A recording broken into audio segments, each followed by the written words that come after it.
Most már 10 perc késés.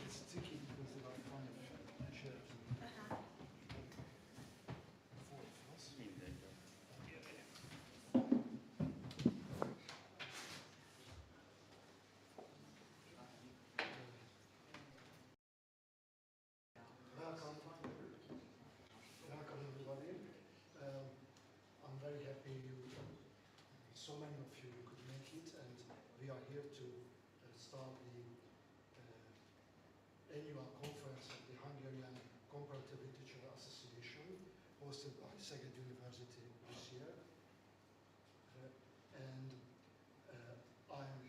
In this event, we also celebrate one of the great achievements of the Hungarian comparatist community, which is well, I thought I found it a little bit suspicious, but you know, I thought it's only for the internet streaming. So anyway, the journal Neohelicon, which also celebrates its 50th anniversary this year. So I'm one of the editors-in-chief of the journal. That's why I'm moderating this ceremonial opening of the conference. And that's all of my task in this panel. So first of all, let us express our gratitude to Szeged University for hosting us in this event. And first I ask Deputy President or Vice President of the University, Peter... Vice Rector, okay. a rektor helyettes, University, Peter Zahar, to welcome us.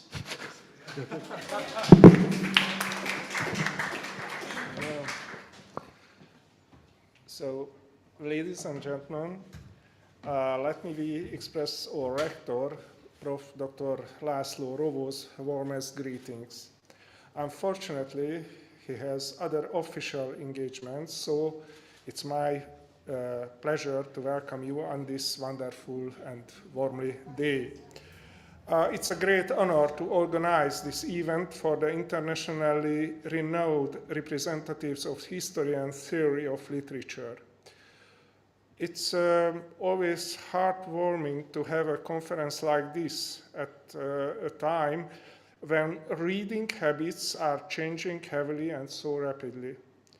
However, I'm sure books and reading must be a heritage that needs to be given to the upcoming generation, and the force of that may not be underestimated.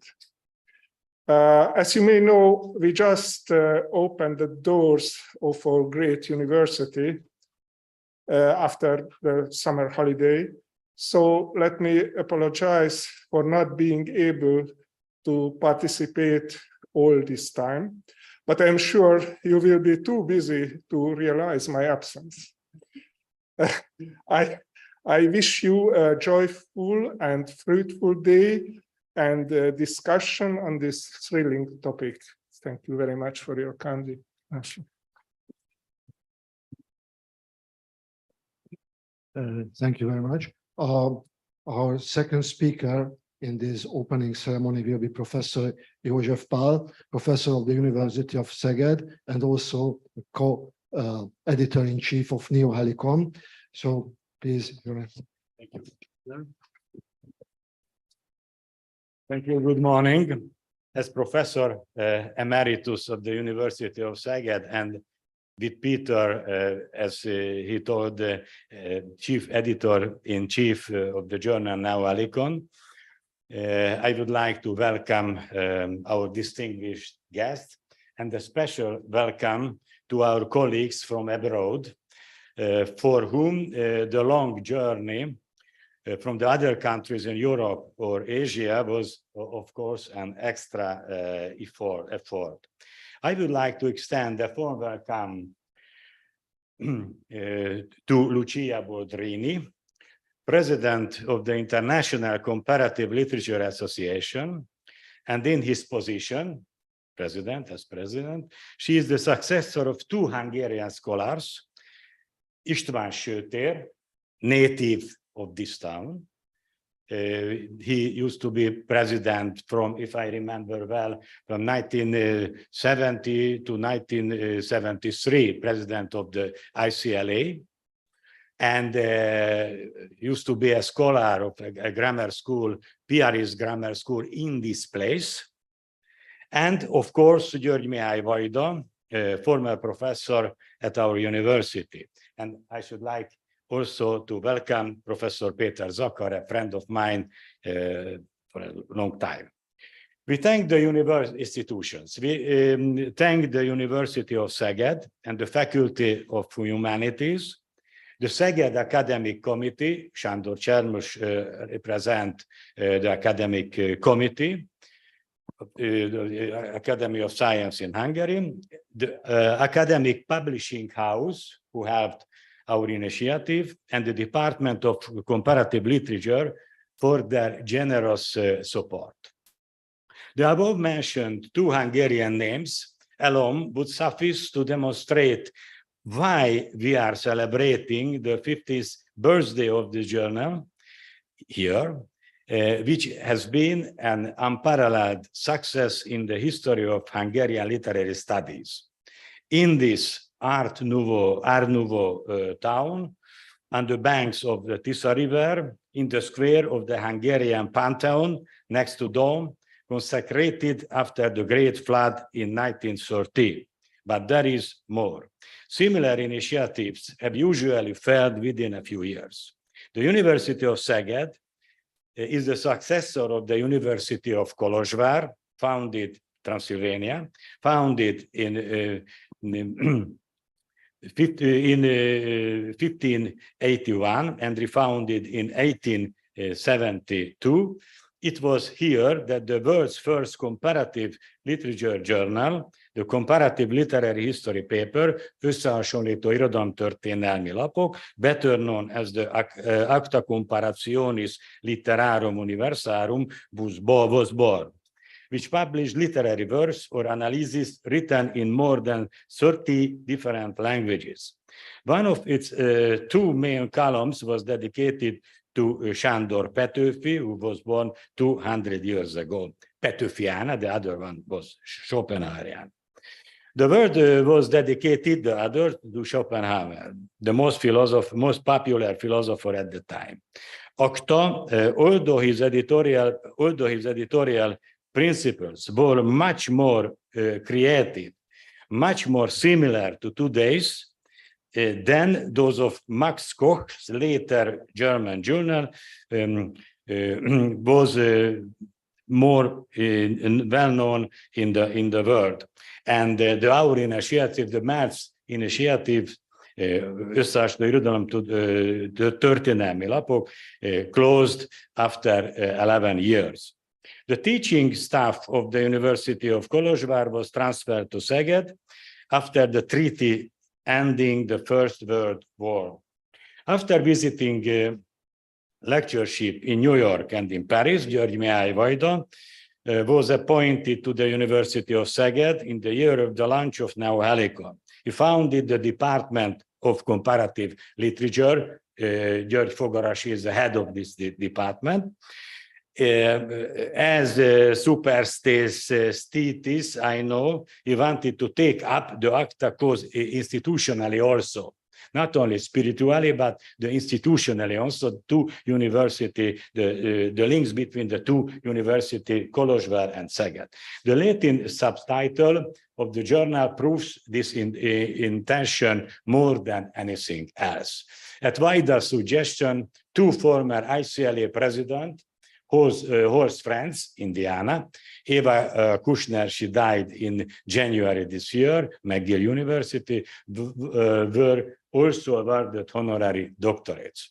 György Mihály Vajda resigned in 1998 at the age of 84.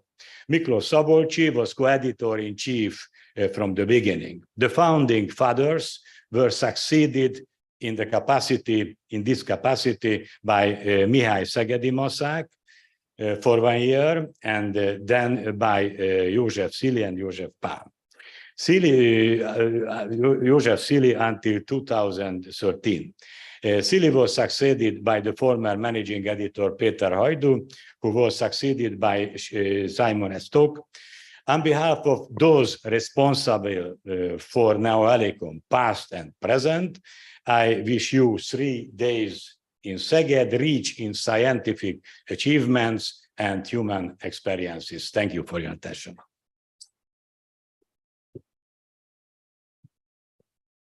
Thank you very much. And now it's my special pleasure to ask Professor Lucia Boldrini, who is a professor of the Goldsmith College at the University College London, and also the president of the International Comparative Literature Association. Lucia. Thank you very much, Peter, and thank you for inviting me to be here for this conference and this celebration of 50 years of Neohelicon. It's a pleasure and a great honor to be invited, to be asked to say a few words on behalf of the International Comparative Literature Association. Neohelicon has been for years a fixture in the life of comparative literature worldwide, and of course, therefore, of the ICLA, or International Comparative Literature Association.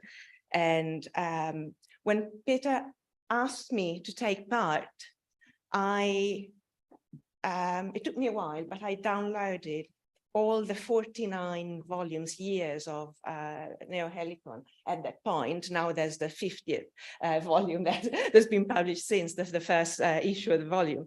And I read through all of them in sequence. And it was a marathon.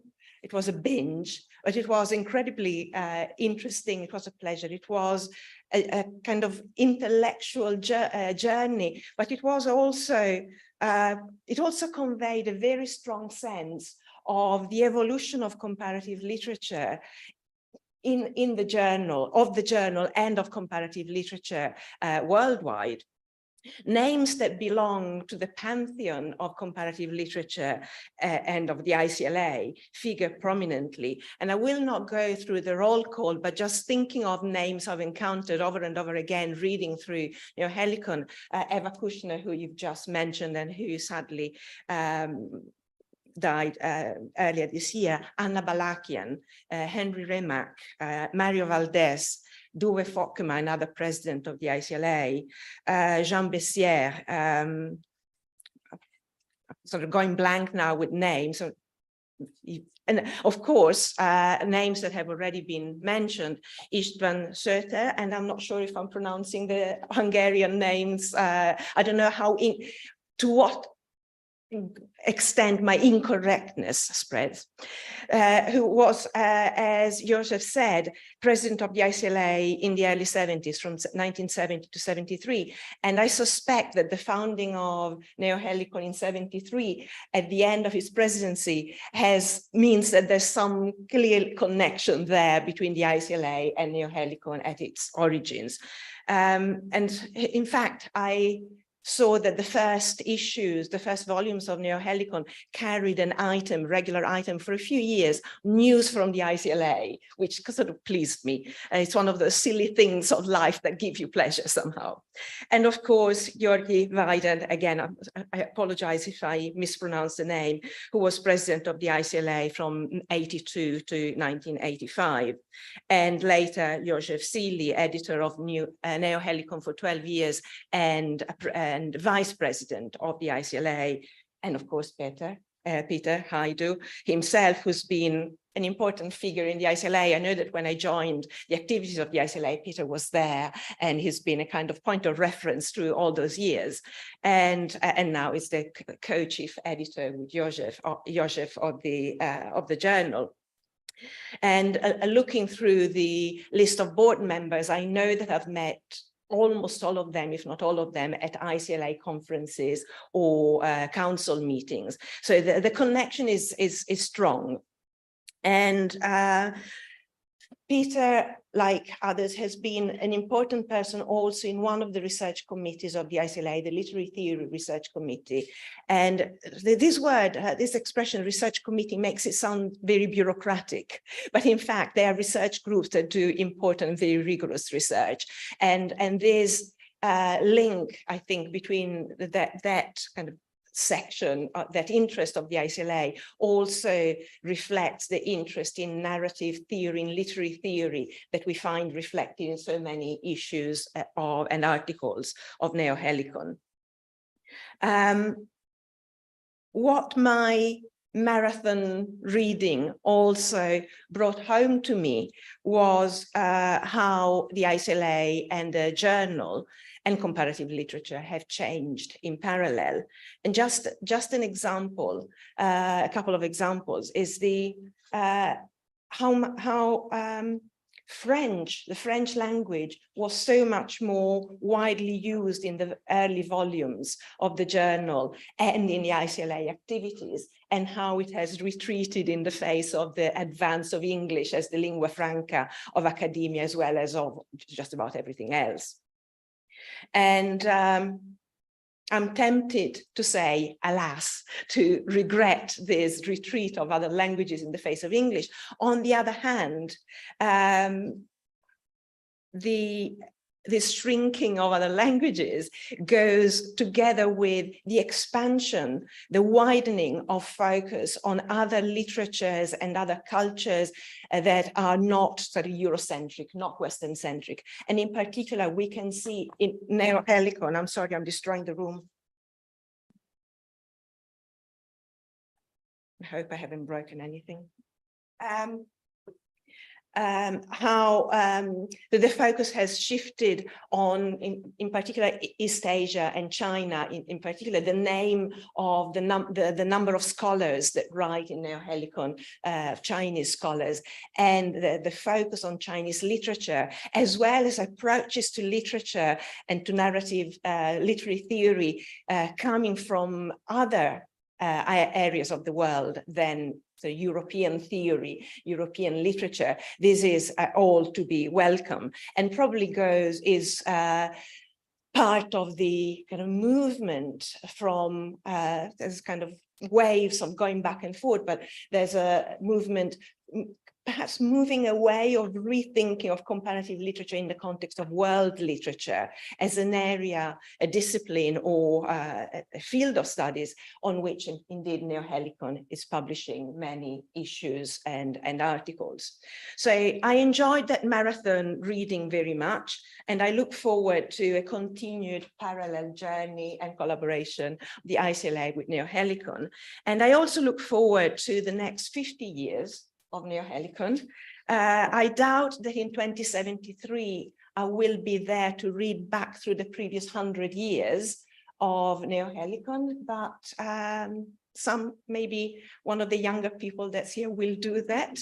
And I have no doubt whatsoever that they will find it as enjoyable, as stimulating, and as exciting as I did this first time round of the first 50 years. So on behalf of the ICLA, happy birthday to Neohelicon, and enjoy this conference, these 3 days of the conference. Thank you very much.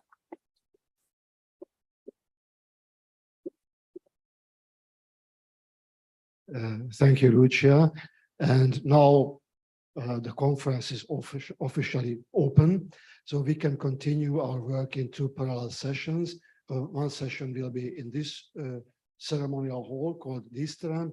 The other room, which in the program figures as room 2, is just across the corridor. There are signs in front of the stairs. So I also wish you have a good time during this conference, and I wish much success and have a good one. Enjoy. Thank you very much.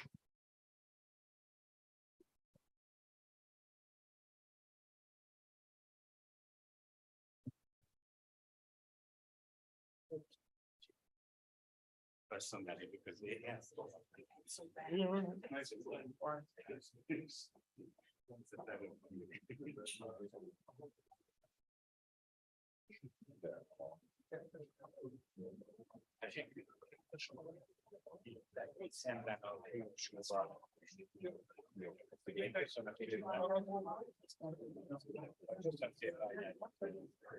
Szívesen és nagyon szépen.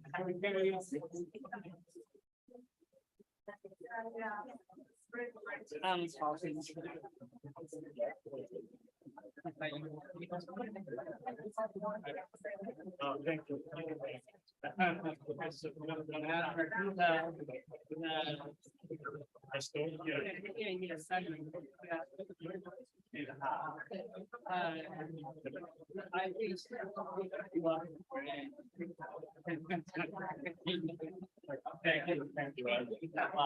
Yeah, 3 days today.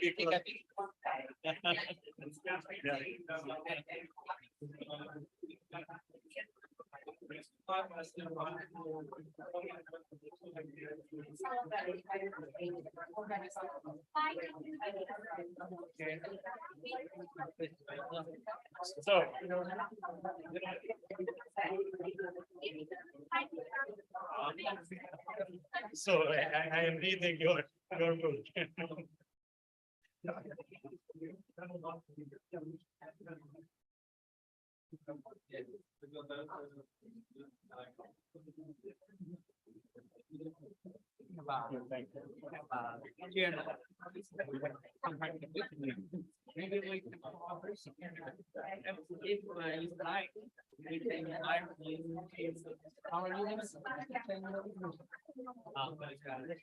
would be a pleasure. Thank you. Okay, thank you.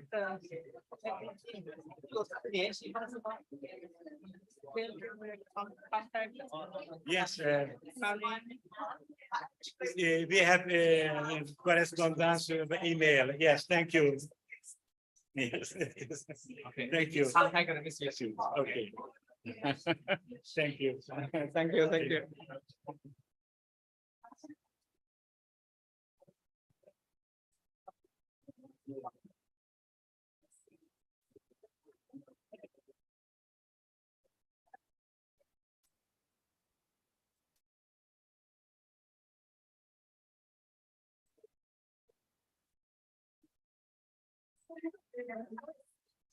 Yes.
Hello, everyone. It's good to see so many participants, would-be future presenters, but also students of the University of Szeged and from Chinese universities and from all over the world. My name is György Fogarasi. I'm going to be chairing this first panel, and I'm affiliated with the University of Szeged, serving as chair of the Department of Comparative Literature.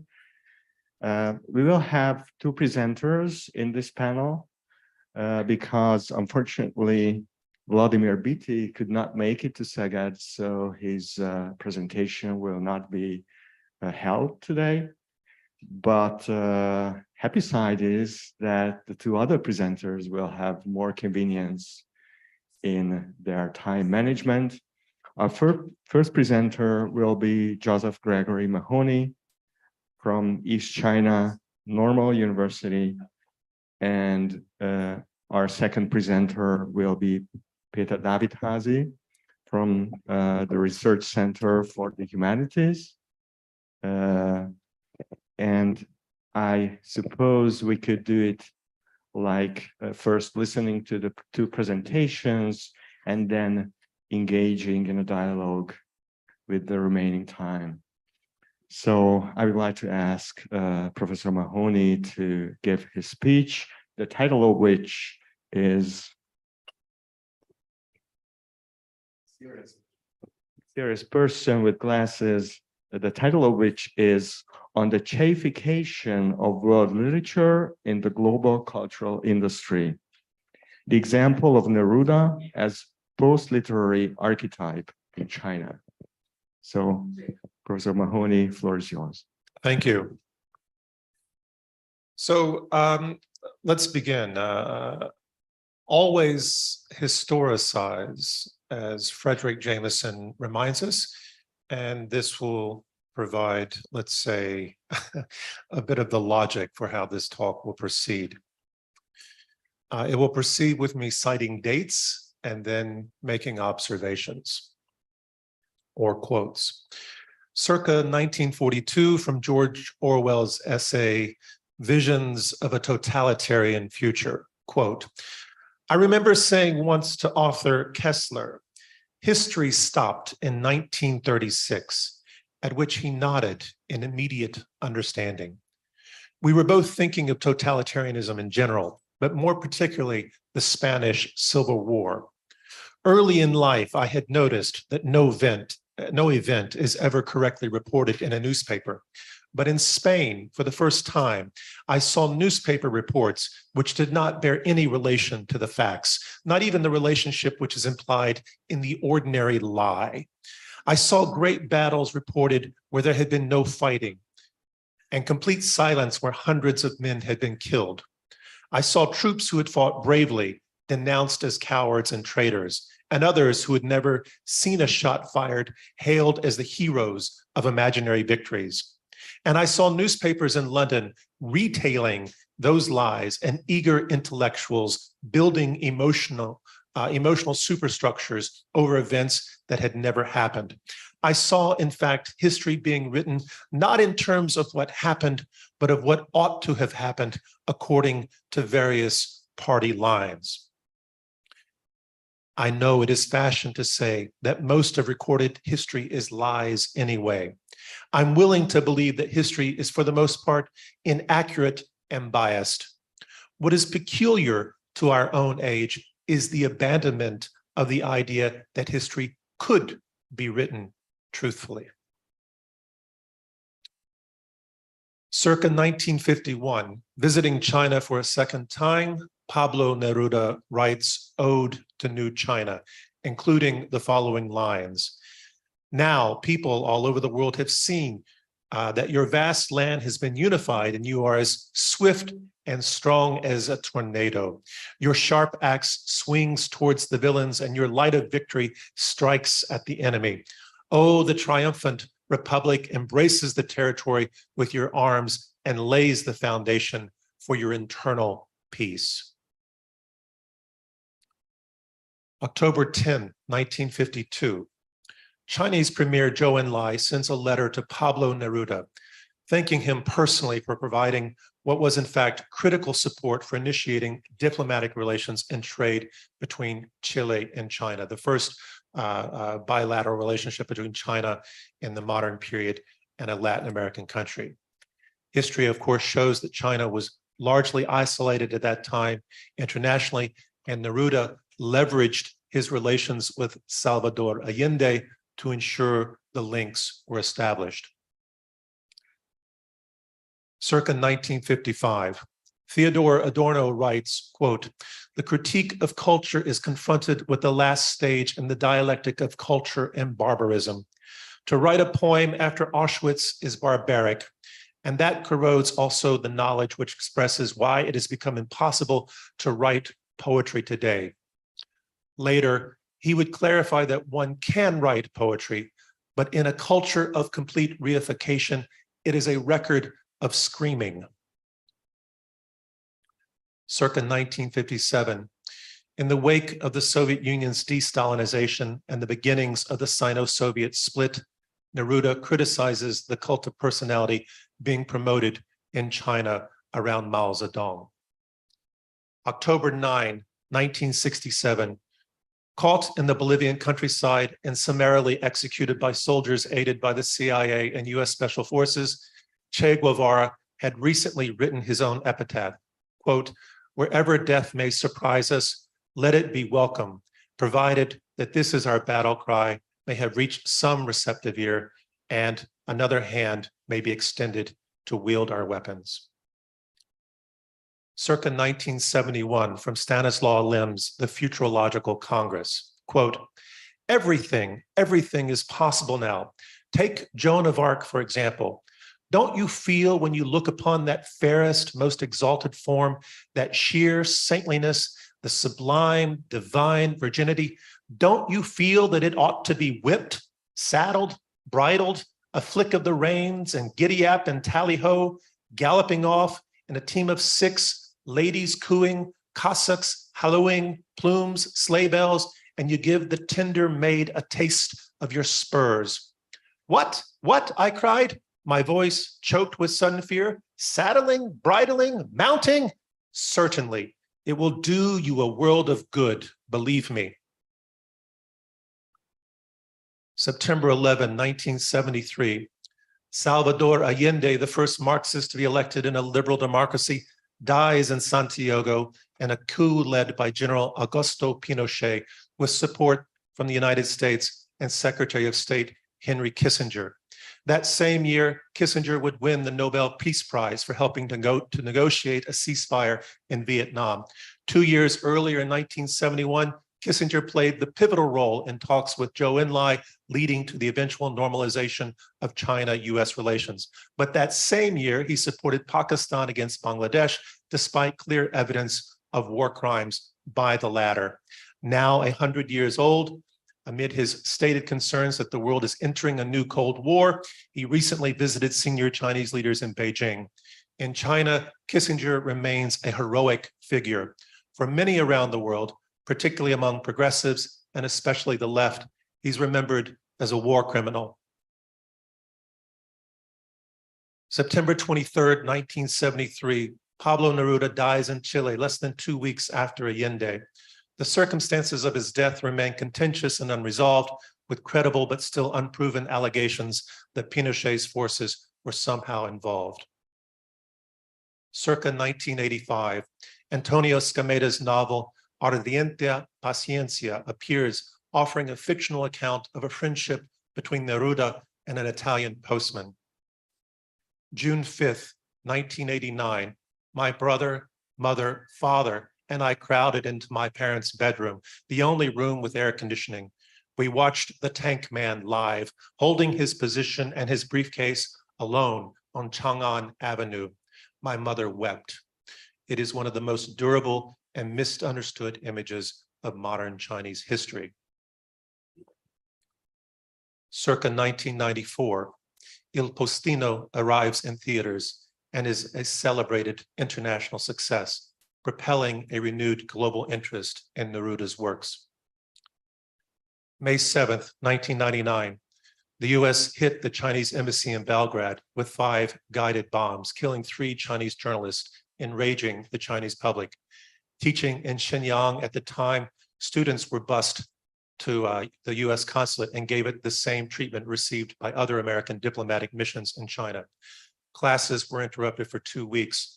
The local police told us we should stay at home because we were not investors. June 3rd, 1999, in Beijing at Minzu University, staying with a Chinese colleague, a professor of literature from Oregon. A silent black-clad protest to be staged on Tiananmen Square the next day had been called off due to concerns it would be too closely associated with the US so soon after the embassy bombing. On her bookshelf, a copy of Raymond Carver's short story collection, Where I'm Calling From. I'd also found a cheap edition of the same in a Shenhua bookstore in Shenyang, along with dozens of other literary works in English, in what was then and what would become the waning days of a golden age of world literature in China. I asked her, how can anyone read a small good thing more than once? She answered, matter of fact, she rereads it whenever she needs a good cry. The next day, my good friend Liz and I went to Tiananmen anyway, and all I could think about was Tank Man and the baker serving a grieving couple fresh cakes.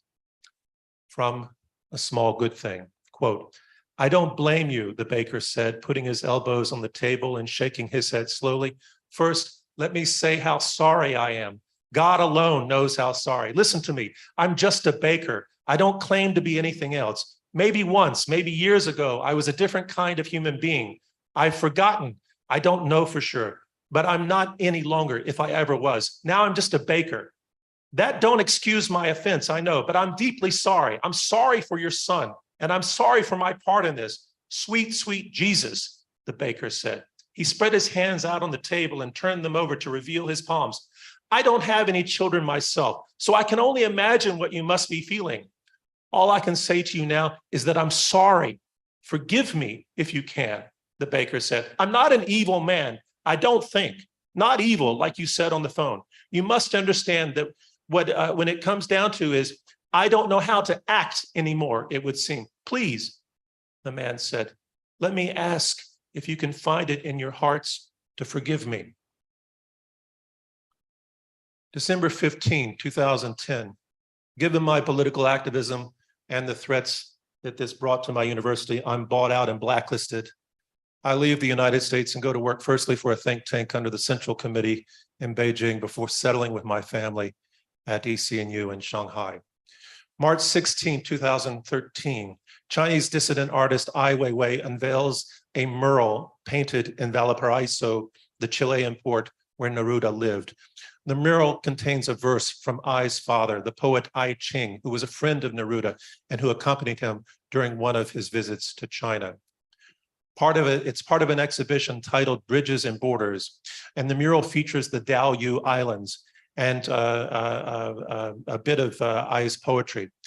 In Spanish, it reads, Se levanta un hombre con una lupa, busca en el mapa un lugar donde nunca ha estado.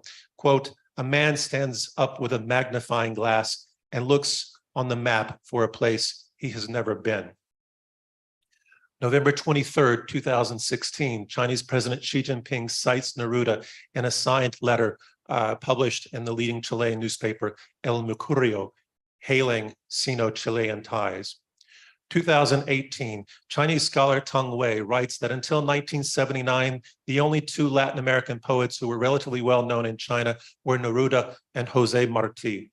However, from 1964 to 1979, Neruda is never mentioned by Chinese state media.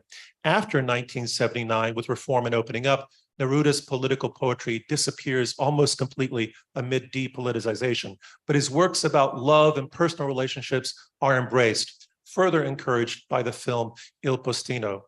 It is sometimes remarked, as I've already said, that the era of world literature in China was at its height in the 1980s and 1990s, before perhaps declining.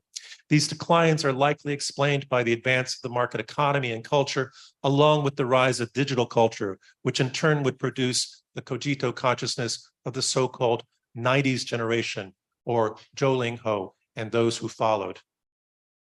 Now, this is where we reach the cheification of Neruda. This portmanteau of Che Guevara, and reification is obvious, given the commercialization of Che's image, especially the picture captured in Havana by Alberto Corda, entitled The Heroic Guerrilla Fighter, and which today, more often than not, conveys not a bit of Che's actual politics, but the complete opposite.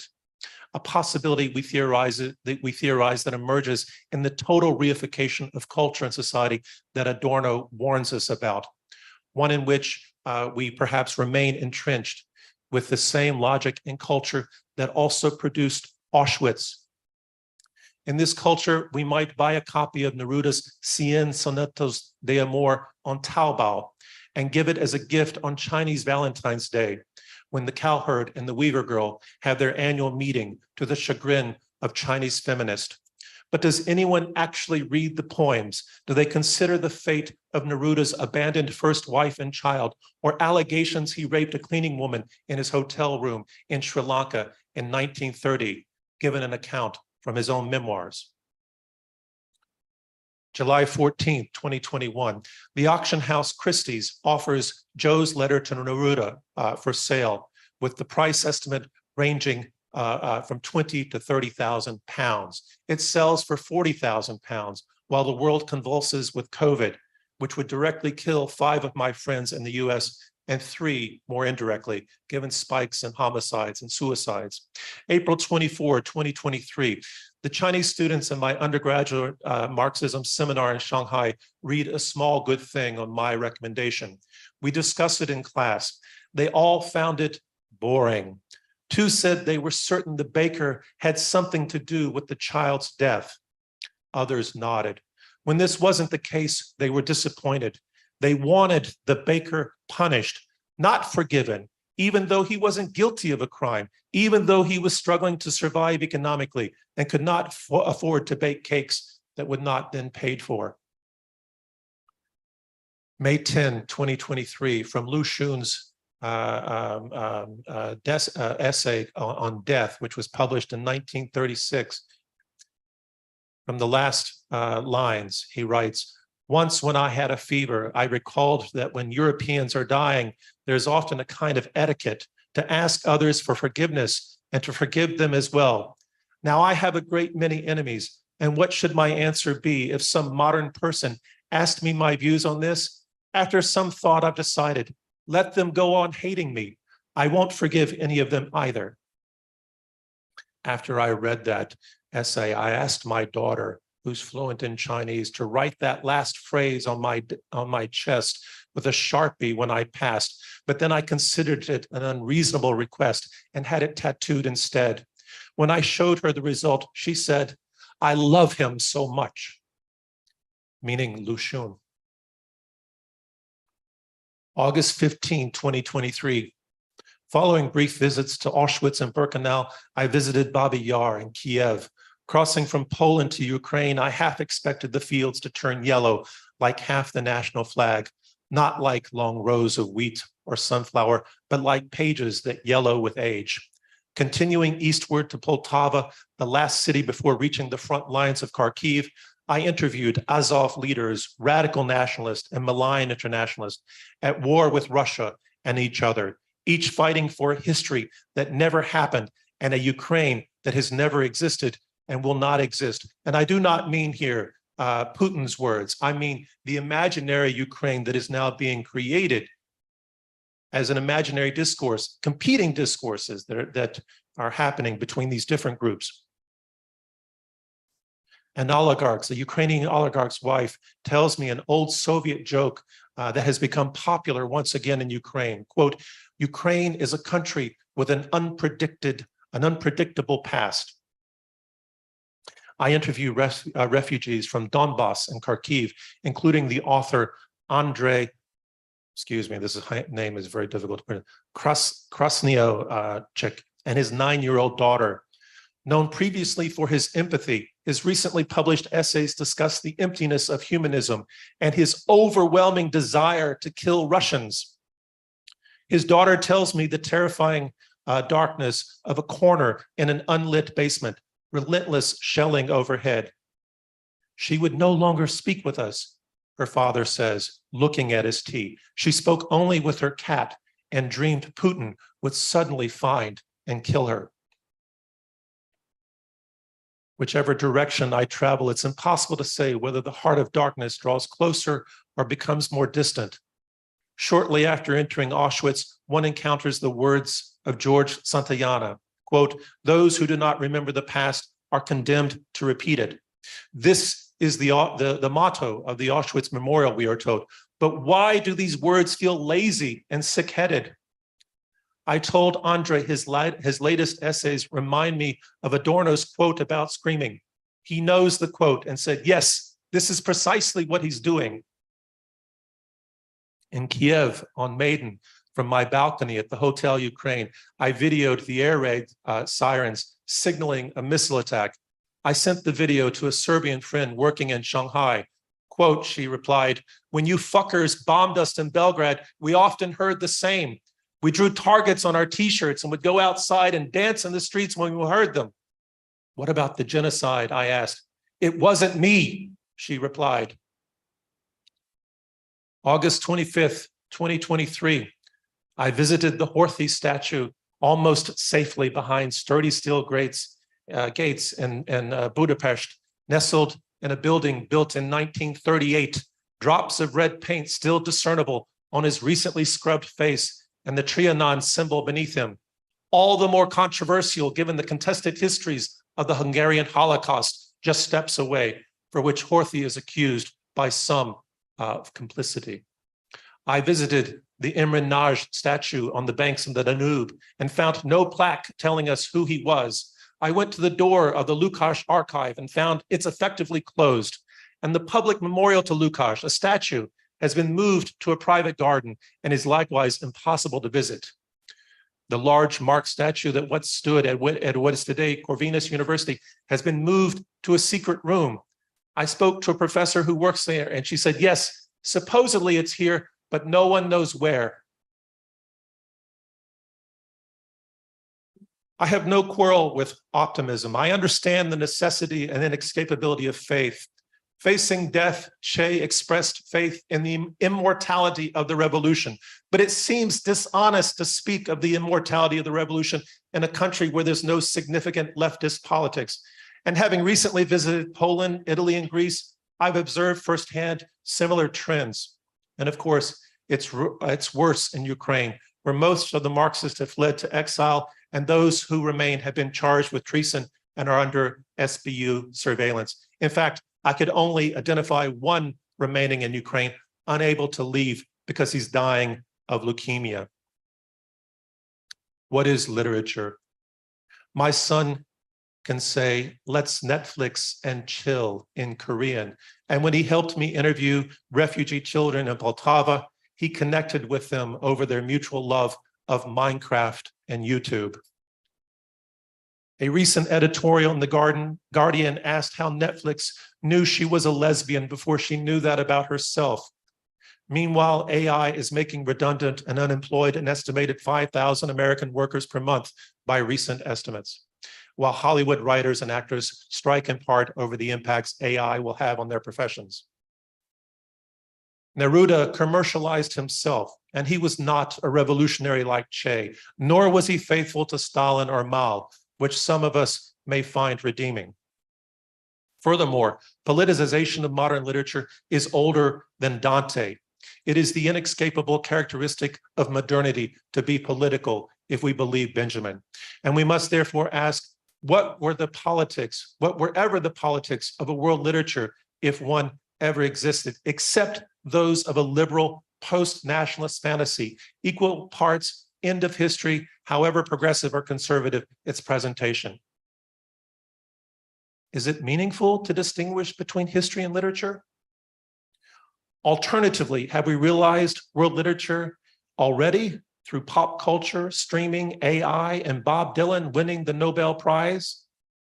Alternatively, as we see intersecting singularities, including AI, climate change, and so on, as we see a proxy war in Ukraine and the growing threat of a war between China and the United States, are we on the cusp of post-humanity in some definitive way? And therefore, actually the end of history, the end of literature, and the end of us? Of course, it's too easy to say that Orwell's apotheosis has been realized in the era of fake news, which he knew to be true in 1936, but which we have all known to be true, certainly from 2016 at least. Thank you.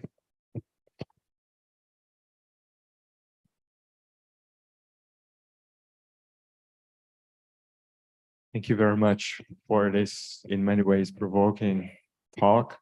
And I would like to ask our second presenter today in this panel, Peter Davidházy, to take his position at the pulpit. He will have a series of slides, and the title of his talk is Tears Over the Aeneid,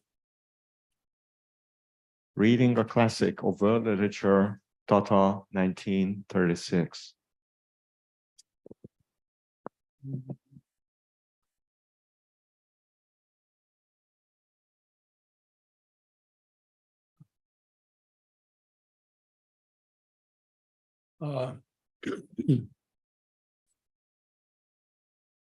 What you see on the picture. Let us escape so we can watch your slides. Yes, please.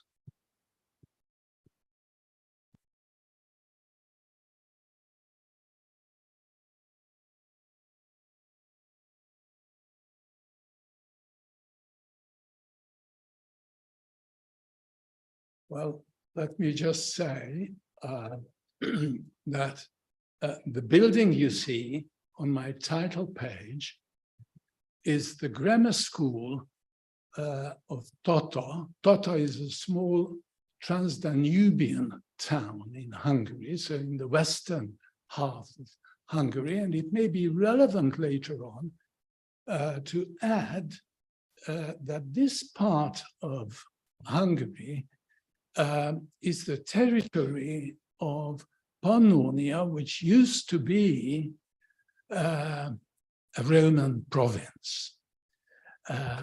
This may be interesting, may be relevant later on.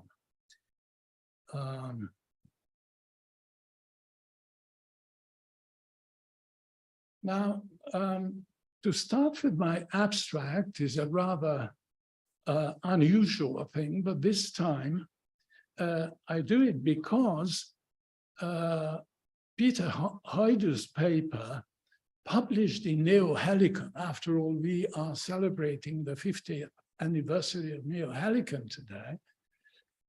And he wrote a paper on Virgil's Aeneid last year, and the last sentence of that paper went like, the kind of spatial analysis of narrative texts that focuses on anomalies, therefore has great potential. Now, my talk is meant to be a case study focusing on a no less meaningful anomaly, yet of a different kind. Now, when I say anomaly, it may be a little misleading because to call something an anomaly in the last sentence of your paper, as Peter Hoydu did, is something entirely different from taking it as a starting point, because as a starting point, I hope it will turn out to be more and less than an anomaly, and it will not be so unexpected and unusual either. But if I want to formulate the question, if I want to focus the paper on one single question, this would be it. Why would the otherwise famously jovial doctor of Tota, a small Trans-Danubian town, shed tears in 1936 when reading the first lines of Book 2 of the Aeneid to a student of the local grammar school run by the Piarist fathers, in spite of his usual professional habit of encouraging the youngsters to endure even physical pain with unflinching self-discipline.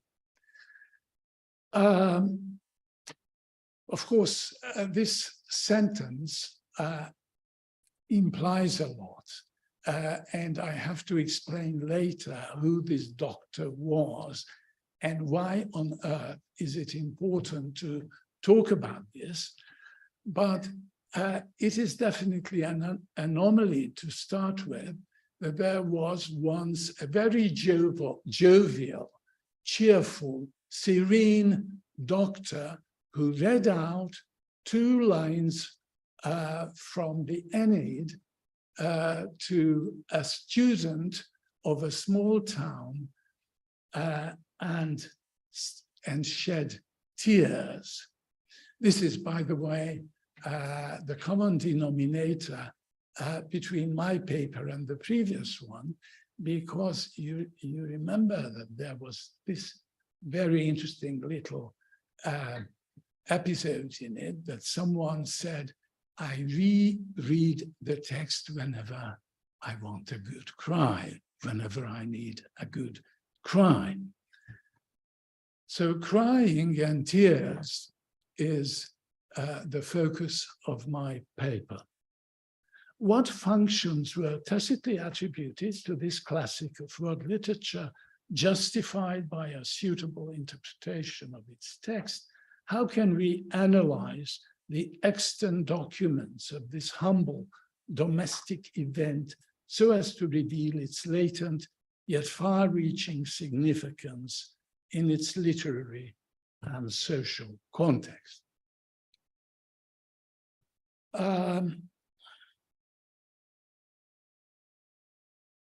No, I don't need these. Right. There was an engineer in Sweden who was born in Tota in 1919, a Hungarian expatriate called György Szarvas, and he wrote a letter in 1963 to one of the sons of that doctor I mentioned. And here is a sentence quoted from that letter. The most vivid memory of your father lives in me in that doubly moving scene around, well, it's not 1836, but 1936, when he translated the 4th book of the Aeneid to me, the part where Aeneas starts to talk about his vicissitudes at Dido, in the Toro pater Aeneas sic orsus abato infandum iubes renovare dolorem regina. He read and his tears were flowing. Now, this sentence is my material. Those of you who are deeply versed in Virgil, of course, realize that the quote is wrong, or at least there are two errors. One is that the quoted part is not from book 4, but from book 2 of the Aeneid. It's at the beginning of book 2. And the other is that the word order of the second sentence is wrong, or the second line is wrong, because with Virgil, Queen Regina is embedded in the sentence, so it's infandum regina iubes renovare dolorem. This would be the proper line, but these two tiny errors are really insignificant when we remember that this was remembered by someone, an engineer, so not someone who became a literary scholar, but it's an electrical engineer in Sweden, remembering in 1963 his school days back in the 1930s. He finished his school in 1937, so he was in his penultimate year in 1936. So it's not bad to remember it so well. There are no spelling mistakes either, only those two little errors.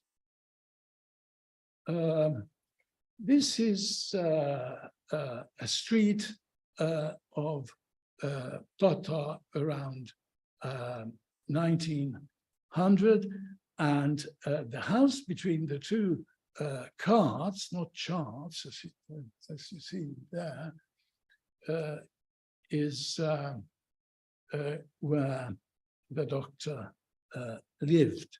Now, these are the professors of the Piarist grammar school of Tata at the time. And this was the school book they used to study the Aeneid. Now,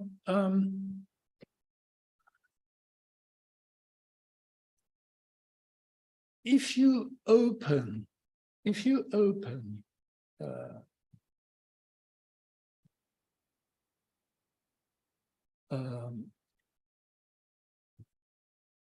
the book at the page where book 2 begins, you realize that there is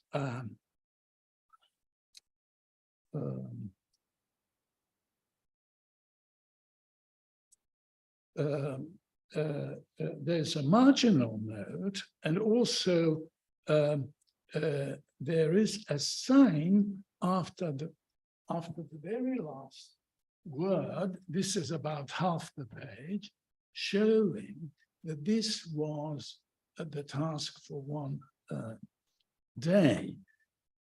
Now, if we begin to think about why would the doctor cry, and I hope I will tell you why this is important at all, that he would cry. How come that at a conference on comparative literature and world literature, I am dwelling on that tiny little accident? Let me just ask you to give me the benefit of the doubt that it is not my pure senility that I'm talking about this. It will hopefully make sense. hopefully is the important word here. I'm not saying it will make sense. What I'm saying is it will hopefully make sense. Now, the doctor had 8 children, 5 boys went to that grammar school, and the doctor studied with all the 5 of them.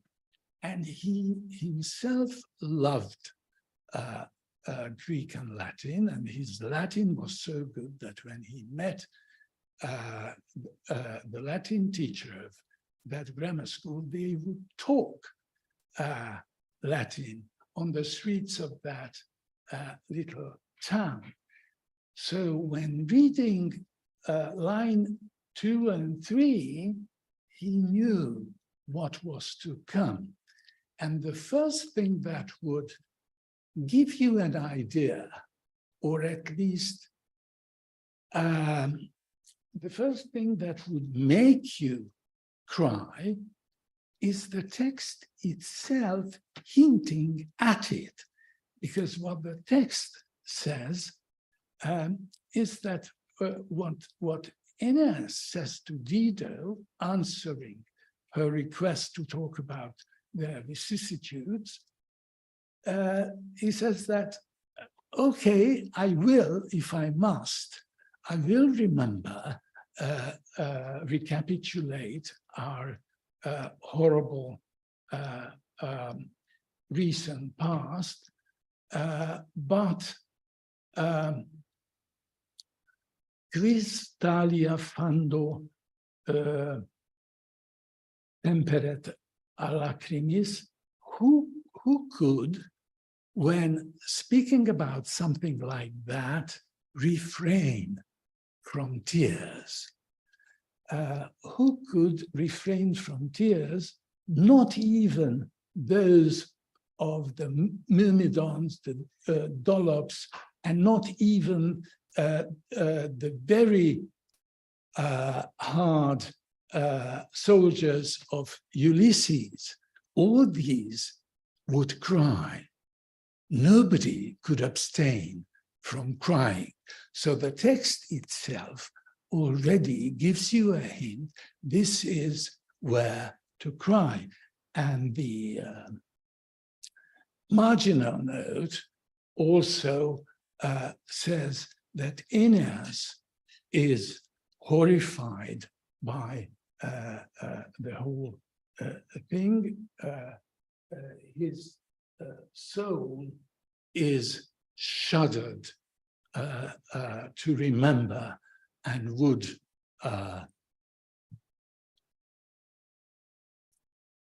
rather fled from here. Now,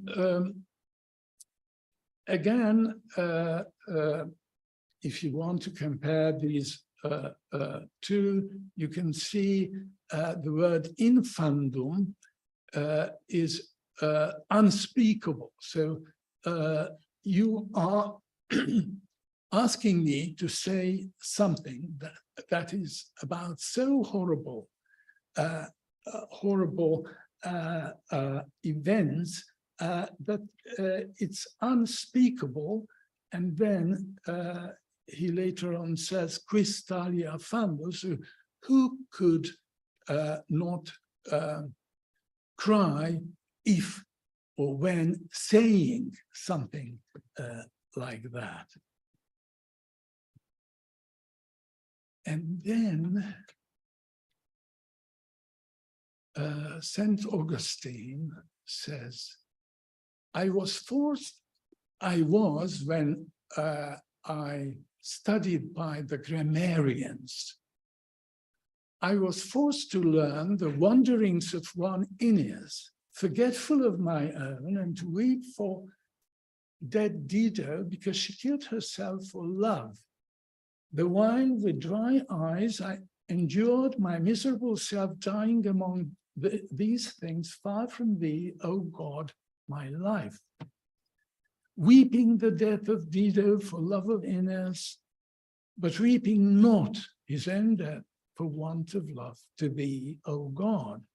And for all this I wept not, I who wept for Dido slain. It is repeated 3 times. This, for St. Augustine, was an anomaly, that he was invited to weep for Dido by the book and by the grammarians who were endorsing that sentiment, whereas he should have known that Dido and Aeneas and the whole story is not worth crying. This is his regretful opinion later in life, that it's something not worth crying. Now, Christianity did not take that path concerning the Aeneid. Virgil was integrated into Western civilization, and crying over Dido and Aeneas was endorsed by the Piarist fathers, and students, not only in the 1930s in Hungary, but students of this kind of grammar school all over Europe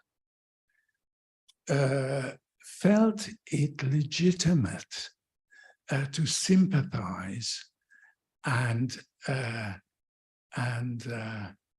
build it into their code of behavior. Now, the jovial doctor of Toto in 1936 was himself, although he came from Jewish extraction and had a very interesting series of readings relevant to crying or shedding tears in the Old Testament, for example.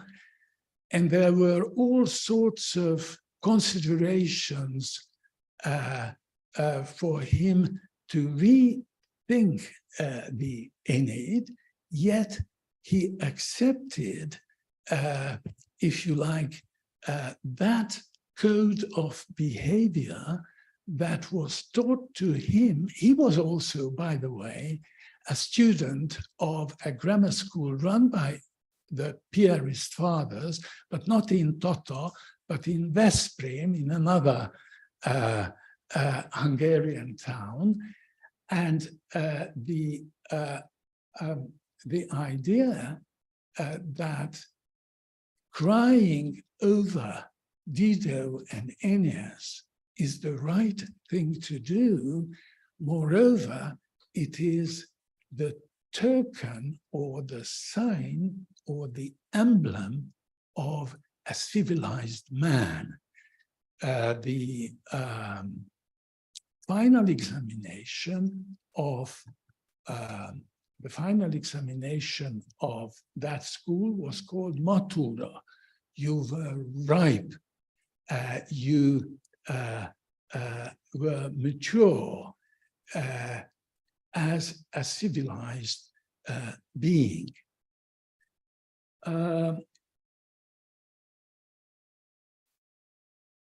T.S. Eliot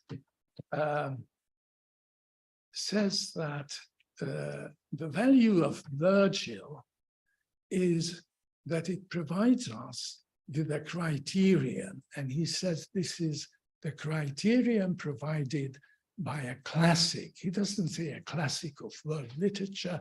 He's thinking about it as a classic of European literature. But T.S. Eliot was, by the way, the president of the Virgil Society at the time. And this paper of his, What is a Classic, was his presidential address to the Virgil Society in 1944, not long after 1936, if you like. And he says that in the absence of this standard, we tend to admire works of genius for the wrong reasons, or without the constant application of the classical measure, we tend to become provincial. And here comes my conclusion. As I said, Pannonia was a province, and Toto is in that province, though millennia later.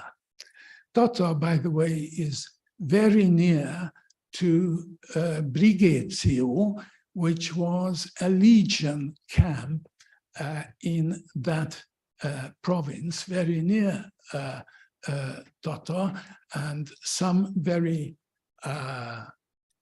excellent people were born there. One of them is one of our speakers later in this conference, Sándor Hites, by the way. But what I'm driving at is that in that province, Virgil and the Piarist fathers taught a code of behavior that T.S. Eliot considered mature enough to be a symbol of the main pedagogical function of a classic of European literature. We need not agree with all that, but it is telling that something can last so long after all. So I think Neohelicon writing papers on the Aeneid and interpreting it for us should remember that there was this school system going back to the grammarians who encouraged St. Augustine to shed tears, which he regretted later. But then the mainstream tradition carried on supporting those tears. And here we are now in an entirely different world, and we may think very, very differently about the politics of Virgil and our own politics, by the way. Yet there are still people who would feel the Aeneid worth crying for. Thank you very much.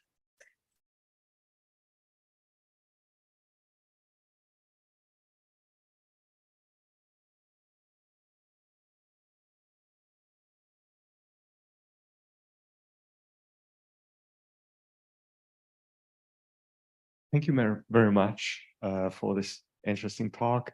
I suppose you might want to just stay over here or come over here again so that we can have the questions and contributions from the audience. We have 2 mics, so if any of you would like to pose a question or contribute in any way, feel free to do so. Thank you. Thank you for 2 very enlightening talks, and especially so early in the conference to have these 2 talks. Professor Mahoney, my question is for you. You gave a lot of dates. I'd like to give a date back to you with a question.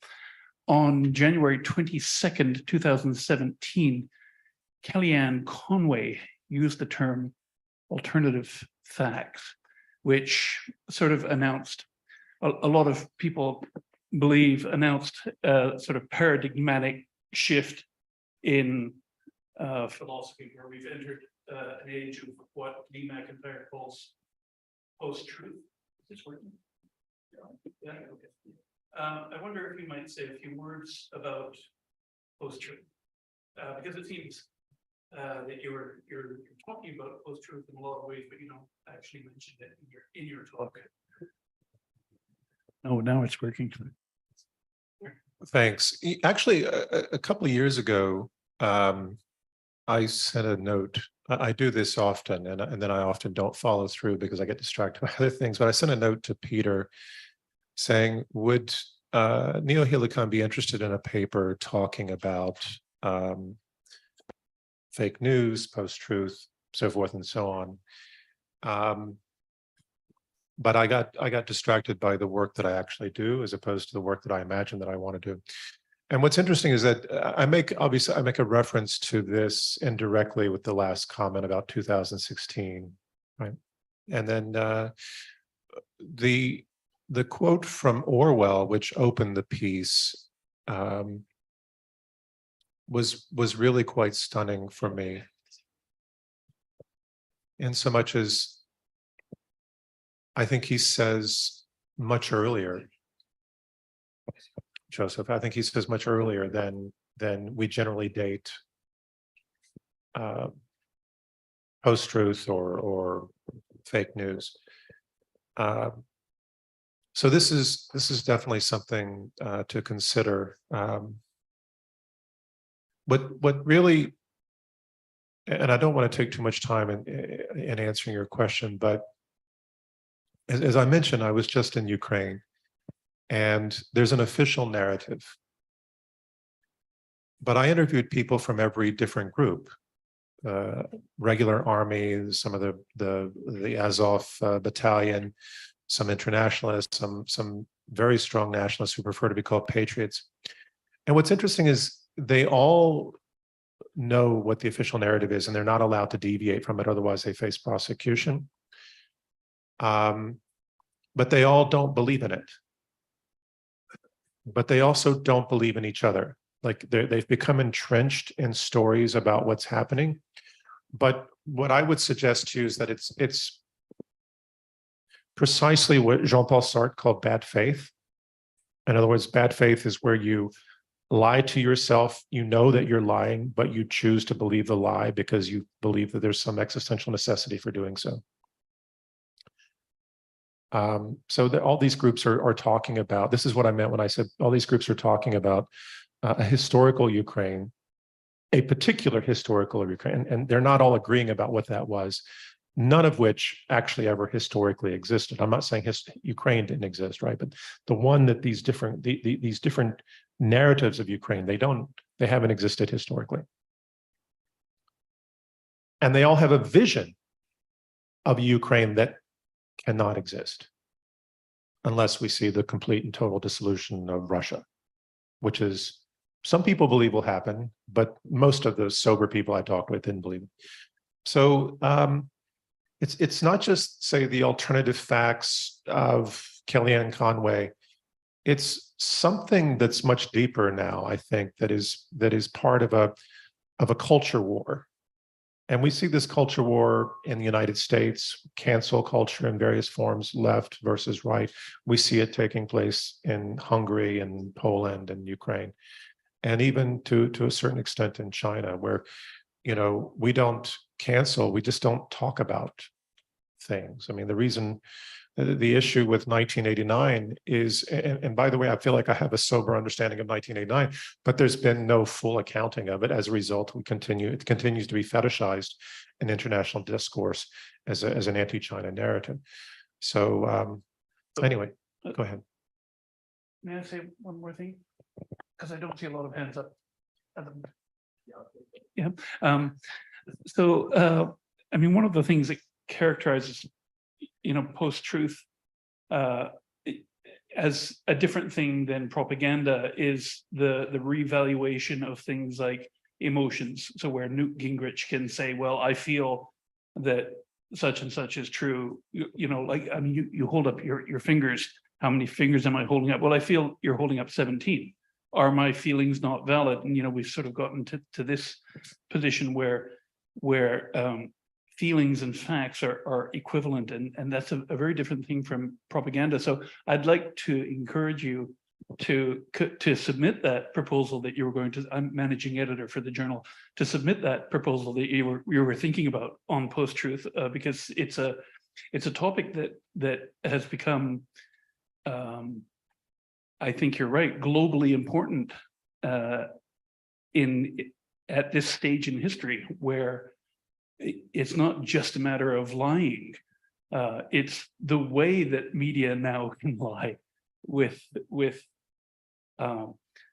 false equivalences and emotions and facts blending and mixing, and media stories becoming Right. Well, I think this was the subtext of the talk, which is, you know, Orwell's talking about the fact that no one really believes or even tries to write history anymore. And he says, well, it's always been difficult and perhaps impossible to write a valid history.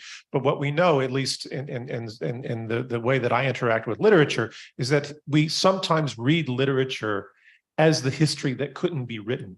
Right? It's the imaginary story that's actually writing what really happened, because we weren't allowed to write an accurate history.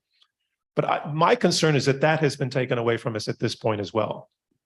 That literature itself is no longer being able or being allowed to represent even that fictional, closer to reality history, right? In so much as it's being written by AI or Netflix or algorithms or just a pop culture mentality.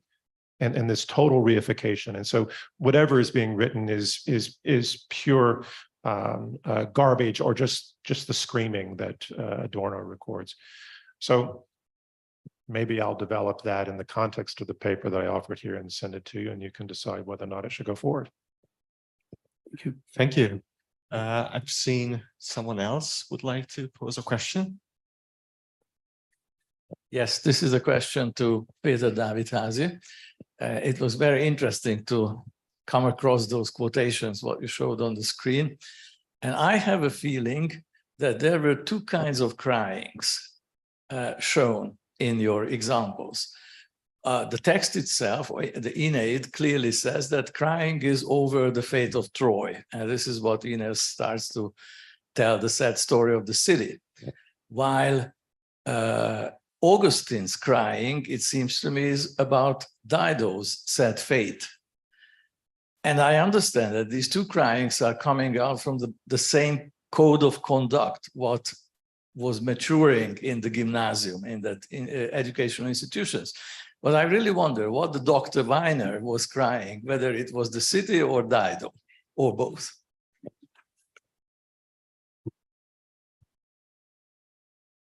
Well, first of all, I don't know whether this works or not, but I hope you hear me.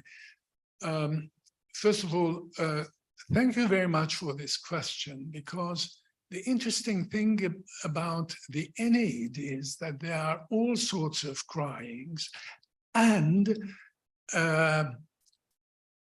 different attitudes to different sorts of cryings.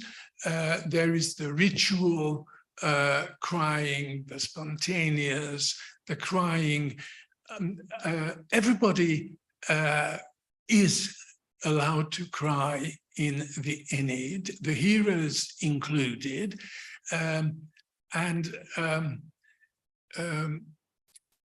the attitude towards it may be different. Creusa, Aeneas's wife, chides Aeneas, you shouldn't cry so insanely, so long. Yes, there is a time for crying, but not that much, etc., etc. So it's a very complicated and differentiated picture. But as regards the doctor, of course, this is an interpretation, but I read his all the legacy. I mean, the family papers I could read. And it's very, to my mind, and this is, if you like, as much, I hope, an intelligent guess or a well-informed guess, as anything, that it was partly to belong those who know that this is a moment for crying. We learn it, and sometimes we cannot really precisely differentiate the reasons, but on the whole, this was a moment suggested by both the teachers and the text itself, that at this point, when nothing has been yet said, the whole story is to come, and that summary sentence has nothing really horrible to tell so far. But he knows that this is the moment for sadness and crying. I think Diderot's fate and Aeneas's fate is somewhere included in all the misery of the outcasts, the defeated, and that's where maybe we may say that there is the defeated side in every war, and Aeneas is definitely at that moment is the remnant of the defeated. I'm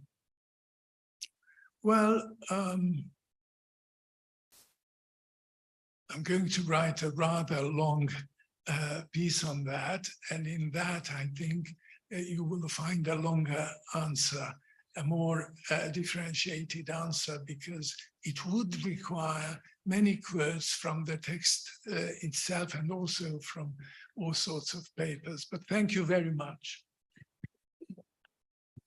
We have another contributor.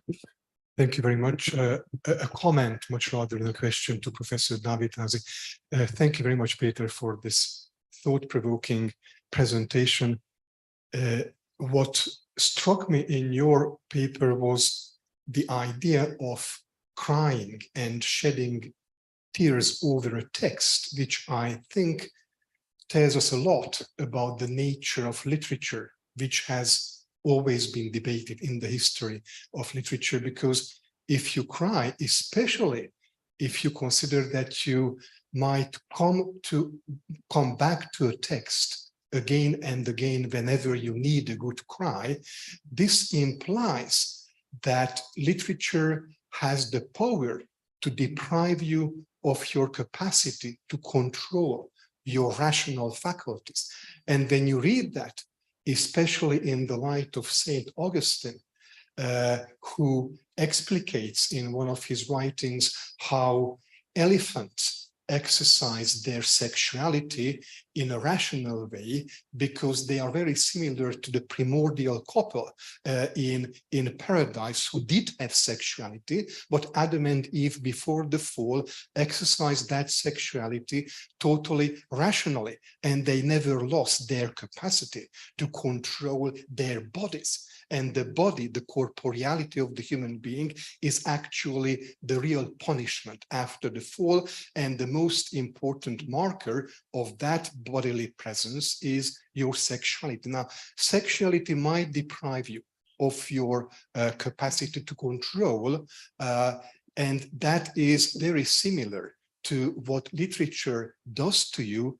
And then the question becomes whether there are times for a good cry, whether you should allow literature to exercise that overwhelming power over you, and whether that might happen in a disciplinary context when students are supposed to be educated and prepared to face real life out there. So I think the complexity of this struck me. Thank you. Well, thank you very much. Actually, I couldn't agree more. And in the 19th century, in the 19th century, there are very interesting examples in Hungary where the audience was taught when and how to cry. I mean, in the 1840s, for example, theater critics in Hungary would chide the audience after a performance, saying that they were crying and laughing at the wrong places. They should learn when to do this and when to do that, because look in Vienna, look in Paris, those are already far ahead of us. Everybody is laughing together at the right moment and crying together, etc. And actually, Ferenc Kölcsey, the author of the poem that provided the text for the Hungarian national anthem back in the early 19th century, says that some people cry over Goethe's Wilhelm Meister, and some people cry over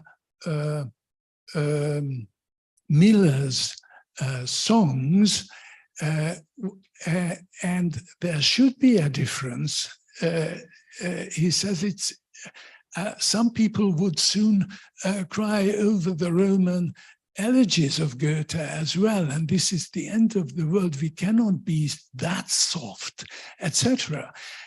And of course, this was self-criticism, because there is a letter in which he confesses that he himself was crying over Wilhelm Meister as well. So there's a very complex system of teaching and educating us via literature. And when we say that it is the literary text that makes us shed tears, this is true and not true at the same time, because that is not the text alone. We have been already introduced to a very subtle and complicated set of behavior. And although there is still some room to maneuver for spontaneity, that may vary a lot. Thank you. If I may have two short comments to both of you. First, maybe to Peter and then to Joseph. My personal impression of the lake at Tata is as a roar, that it used to be a site for regattas back a few decades ago at least, but also as a literary scholar, as far as I remember, there's an English garden not far away from the lake. And it reminds me, with fake ruins, you know, all the stuff needed for English gardens. And this reminds me of a romantic tradition, English romantic tradition, and the ambiguity of that tradition in terms of crying. On the one hand, there was a quote, I cannot recall which one it was, which contained "too deep for words," right? So as if some feelings were unexpressible, too deep for words. And that sounds me reminiscent of the Wordsworthian line, "too deep for tears." Thoughts often lie too deep for tears. So somehow I gather that when it comes to the 20th century, this is a rather mixed tradition, ambiguous in many ways, whether you say sympathy is the highest token for a civilized person, or you say the opposite, a man crying is not a manly thing, you know, and you need to stay calm and, you know, and not even shed a tear, you know, in the Alfred de Vigny wolf tradition, not even shed a tear, not even cry. So how do you see that ambiguity when it comes to that post-romantic moment? Well, very much so. And actually, Ferenc Kölcsey, the Hungarian poet I quoted, had the same romantic ambiguity towards it. As regards Too Deep for Tears, it's a lovely coincidence, but this is, of course, the English translator who translated it it's just prose translation. Infandum, it means just unspeakable. But otherwise, I think you are absolutely right. There is this deep ambiguity in romantic, not only in romantic poetry, but in romantic theory, romantic criticism about crying whether, for example, we should be able to control it, or whether we should give way to it, or whether we are able to do it, etc. So crying was very important for romantic theory and poetry. You are absolutely right. Thank you very much. One comment or maybe a question to the other presenter, Joseph Mahoney. I would like to bring in the concept of the fetish and fetishism, just to open up this post-truth, discourse to a longer historical and empirical tradition, and not going back to the sophists. You could do that certainly, but to go in the direction of that kind of Marxist theory that you were referring to. And since you also quoted Adorno, who is also a thinker of the fetishism, my question is, how do you locate that notion in your own vocabulary, in your own argument? Since, as far as I remember, the fetish is not used in the customary sense of referring to just this or that specific item, good, commodity, but is used to all commodities, meaning that the relationship of the subject to the world or to specific commodities being sold is all the time perspectival, and you do not have at any moment, you do not have kind of an objectively announceable truth, right? So it's always a fetishistic relationship.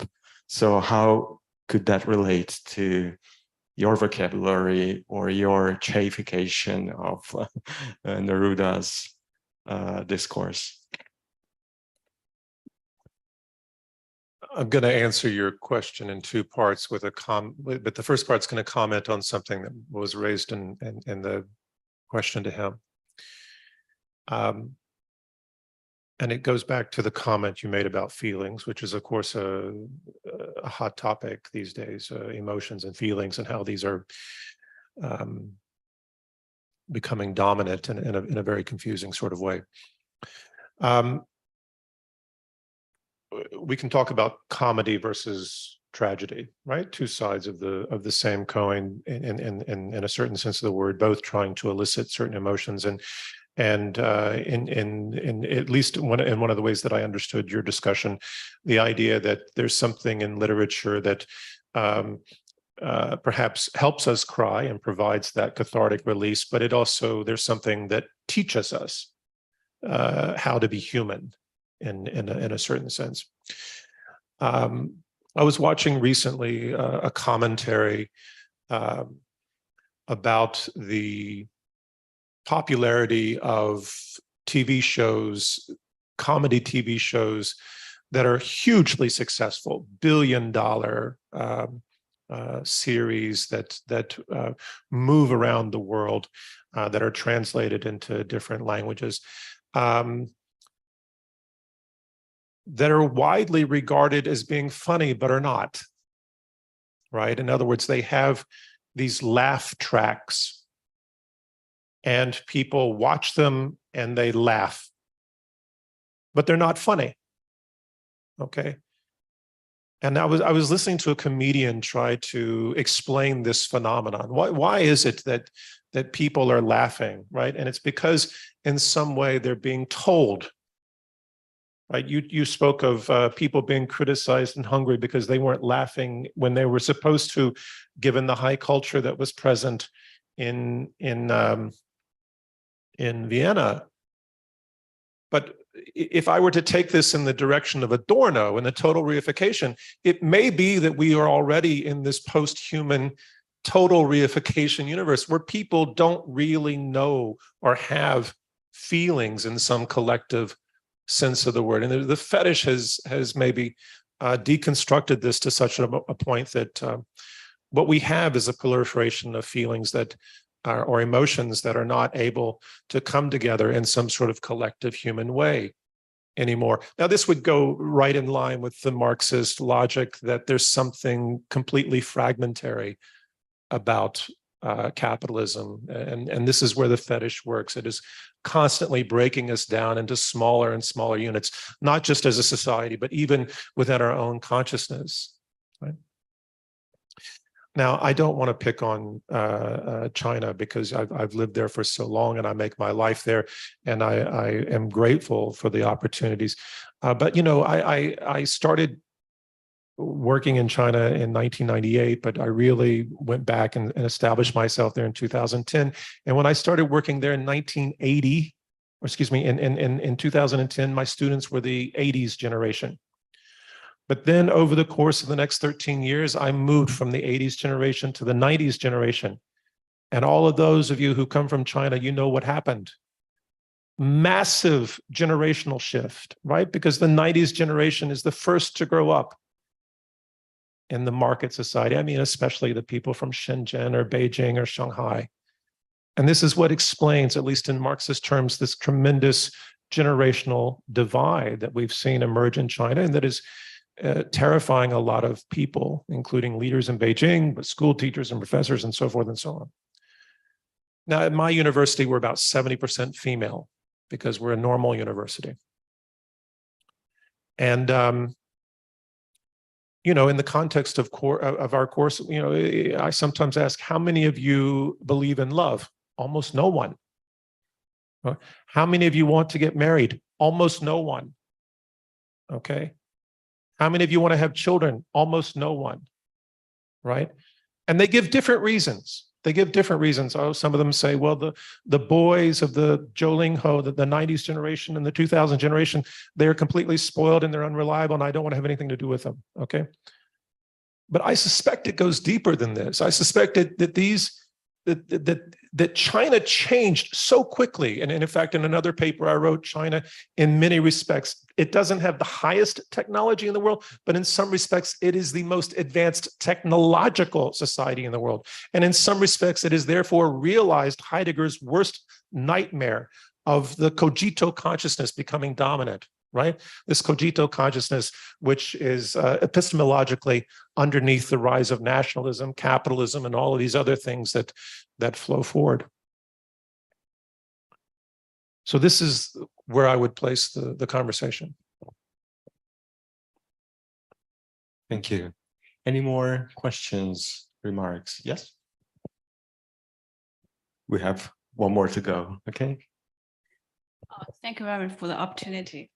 Thank you both for the two enlightening speeches. My question is for Professor Mahoney. Towards the end of your speech, you, if I understood rightly, that you said that you kind of doubt the difference between literature and history, right? It reminds us of the new historicism. You know, outside the text, there's nothing kind of thing that. So my question is that new historicism says that they found a kind of use anecdotes to find a different kind of truth about history, right? But for me, it is more like that they kind of reinterpret the history.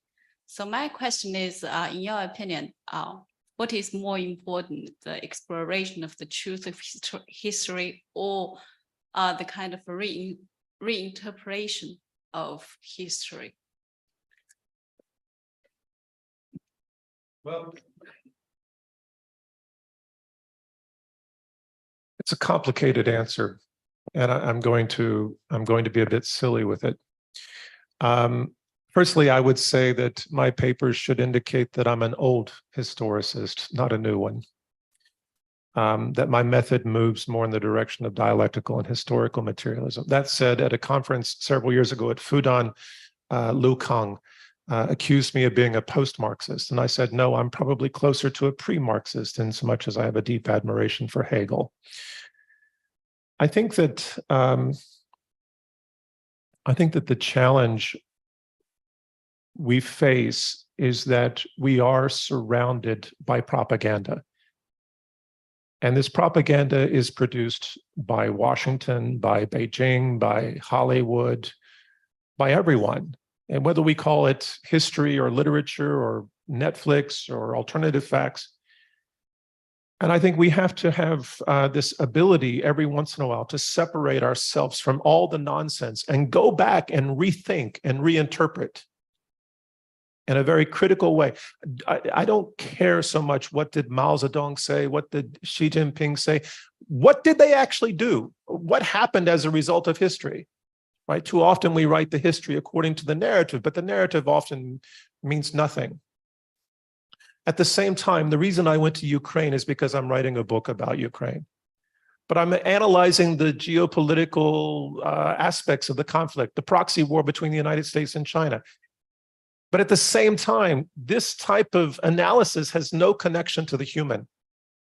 So I felt it was important to go and talk to people and to feel what they felt, not feel what they felt in the sense of the emotional question that was raised, but rather from the concern of humanism, of the concern of putting people first, right? I don't want to bring some abstract theoretical concept to a discussion that neglects the fact that, I was interviewing this kid and his father, and their mother had been killed, and they didn't cry. It had happened, and one of the ways that they dealt with this was it was no longer something that they allowed to be.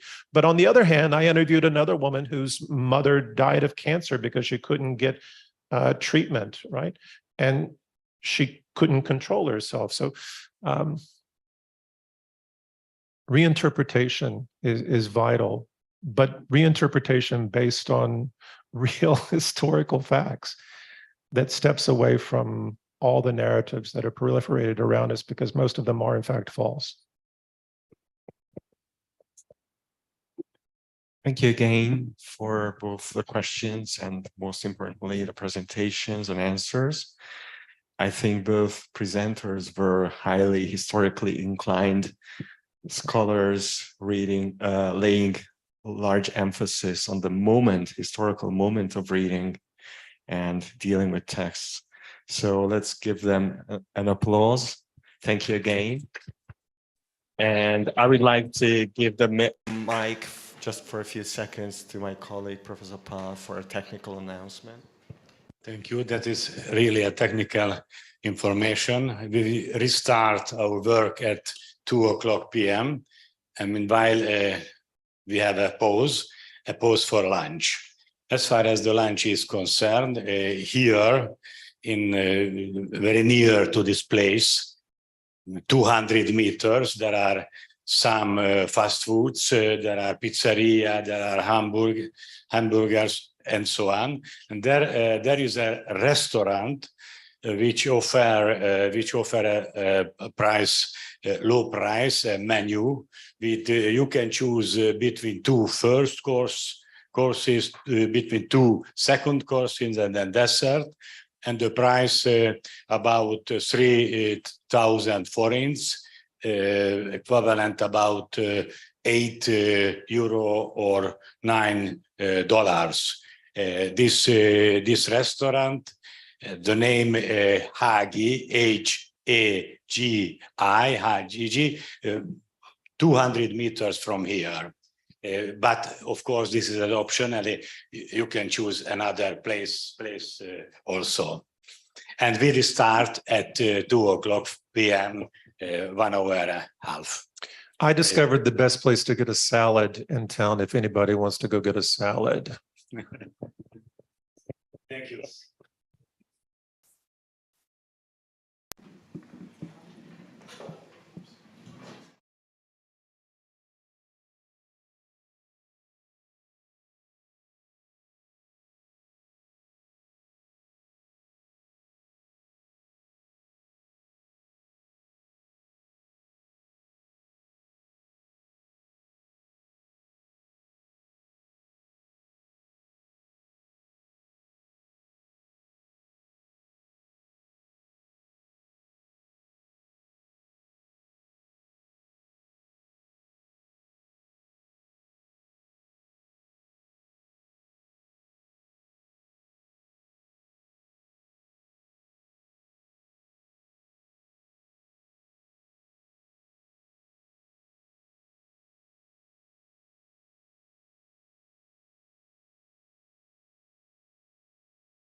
Okay, technician here.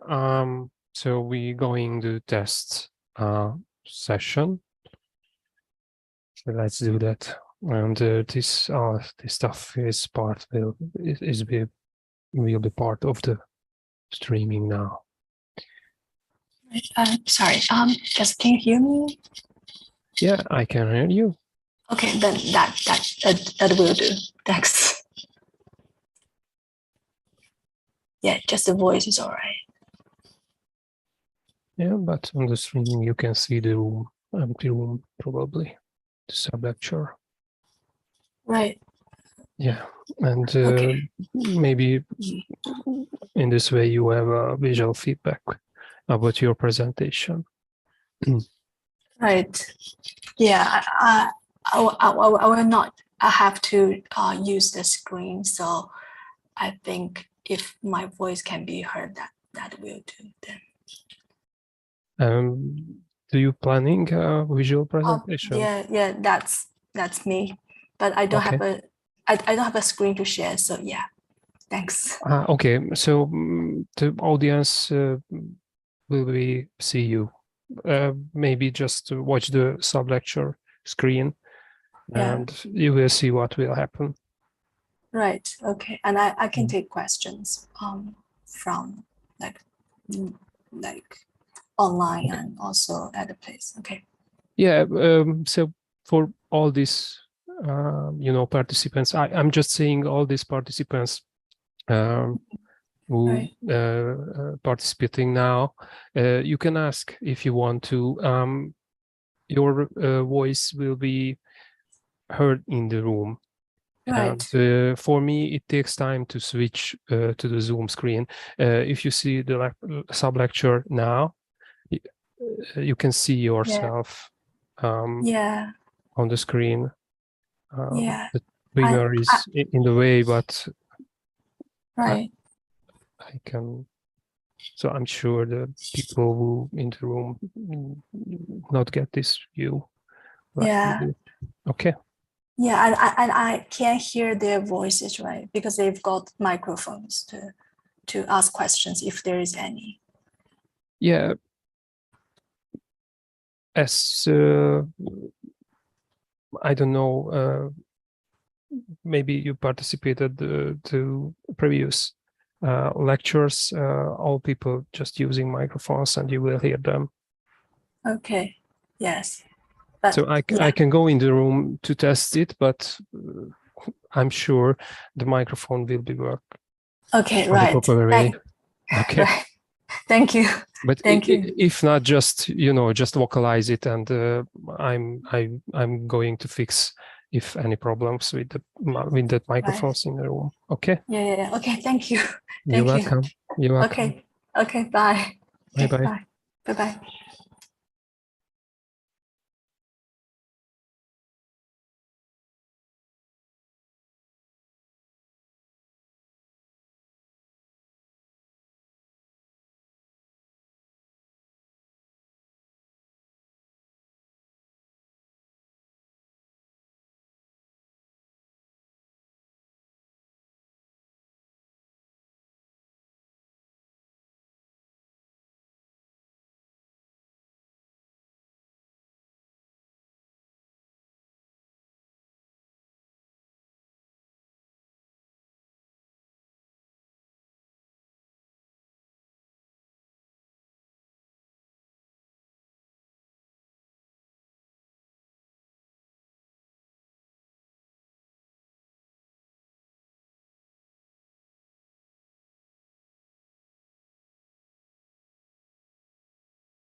中上来吧，看我们坐哪个位置合适。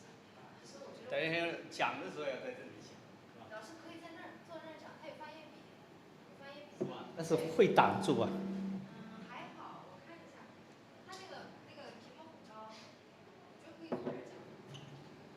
没关系，我在这里讲。然后我先给你拍个照。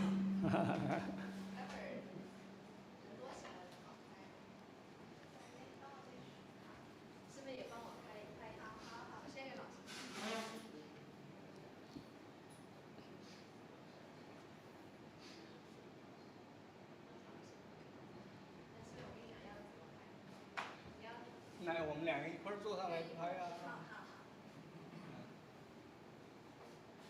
你上来，上来。坐哪个位置合适？坐这个位置。啊？在那个位置不是在正中间，要在那个话筒那个位置才对。夏天坐这里。好吧。等会儿我先发言啊。夏天去嘛，可以拍照。待会儿人多就不好再站。对。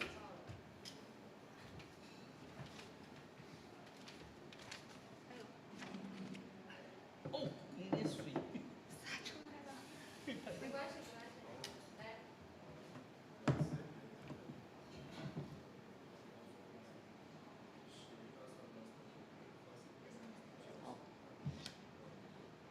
师姐有带纸巾吗？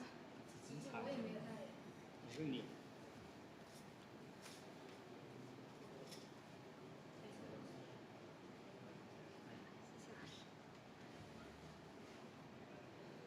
老师，你就是只讲最前面这一部分。我知道，我有稿，不用讲。坐在这里不下去了。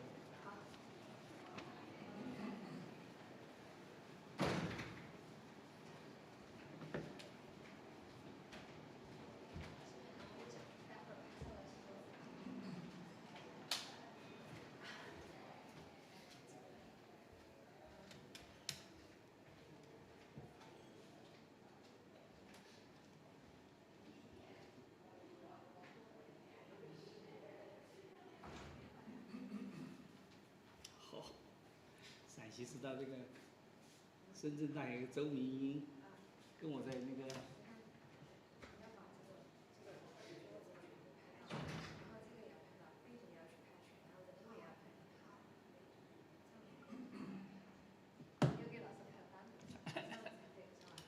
就周明义跟我在那个维也纳开个那个会，他把那个会我发言人，就是那个前会长，主持的时候，就是我最后大会发言，都是些欧美人，对，我们中国团照，团照，去了很多人呢。那一次去了几十个，我请了全部，我请他们全部喝酒，本来说是，是张荣熙请的，我说我也是会长，我们俩共同请。这个那个是王淼淼吗？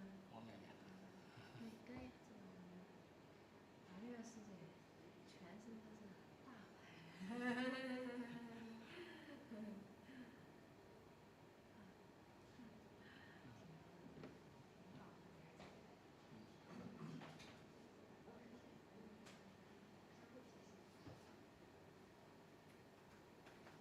好多年前。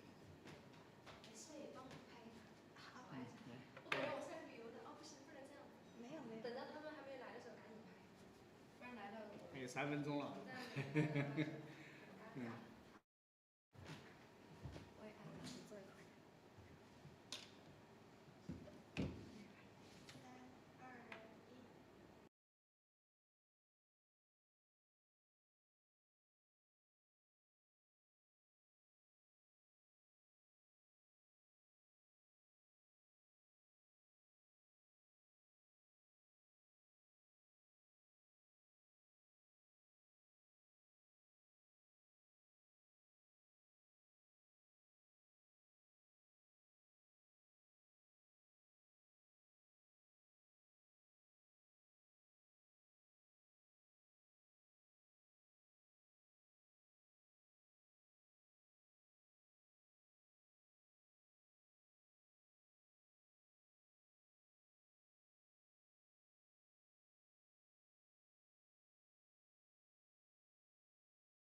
这个可以按这个上下键是吧？可以，还可以按这个，就按中间。你来给我翻吧。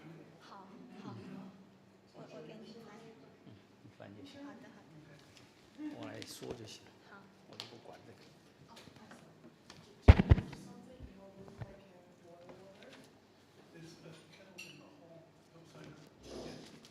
不是，我先坐这，待会儿您下来的时候就是。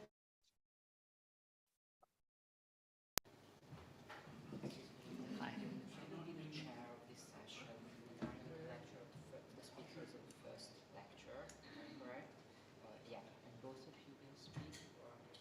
Yeah. So yeah. Where's the chair? Where's the chair? Chair. I will be the chair. Oh, a chair. Come on. I think others need some time. Yeah. It's okay. So we will start. Okay.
Thank you.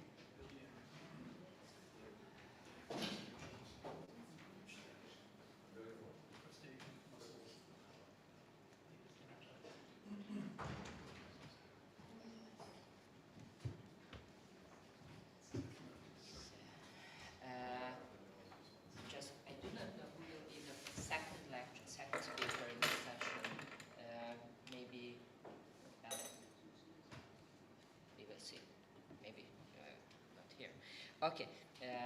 So before we start this session, I would like to ask Professor György Fogarasi to say some words about. Please use the microphone. Microphone. Please use the mic. Yeah.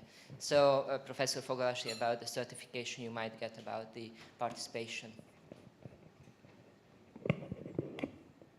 Yes, thank you. I'll be quick. I would just like to call the attention of our international participants that we are issuing certificates about the participation.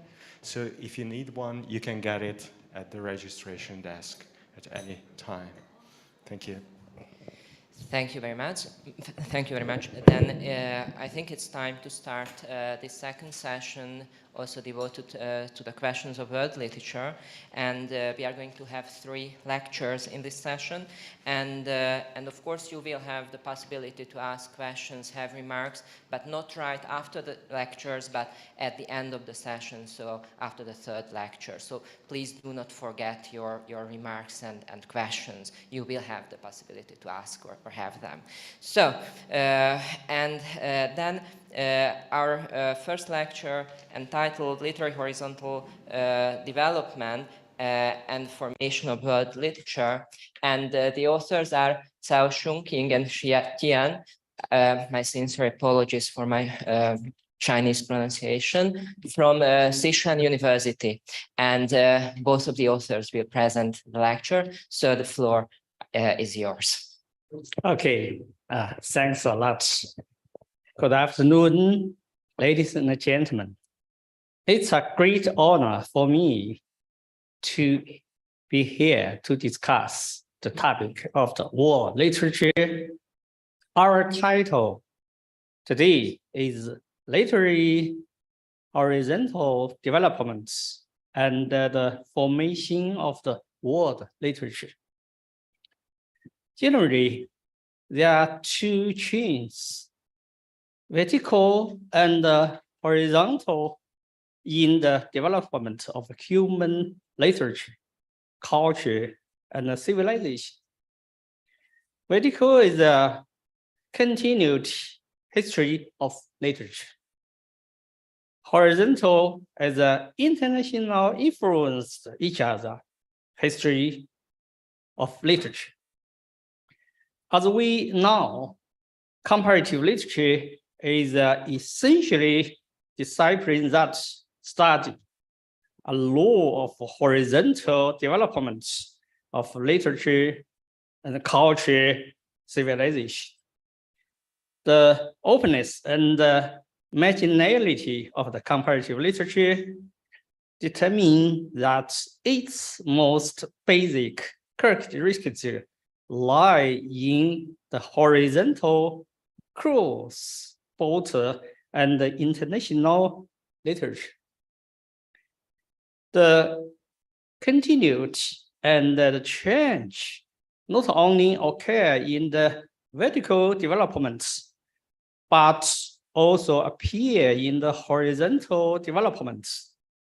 It's inevitable for us to discuss the issue of the change, since it always existed throughout human history.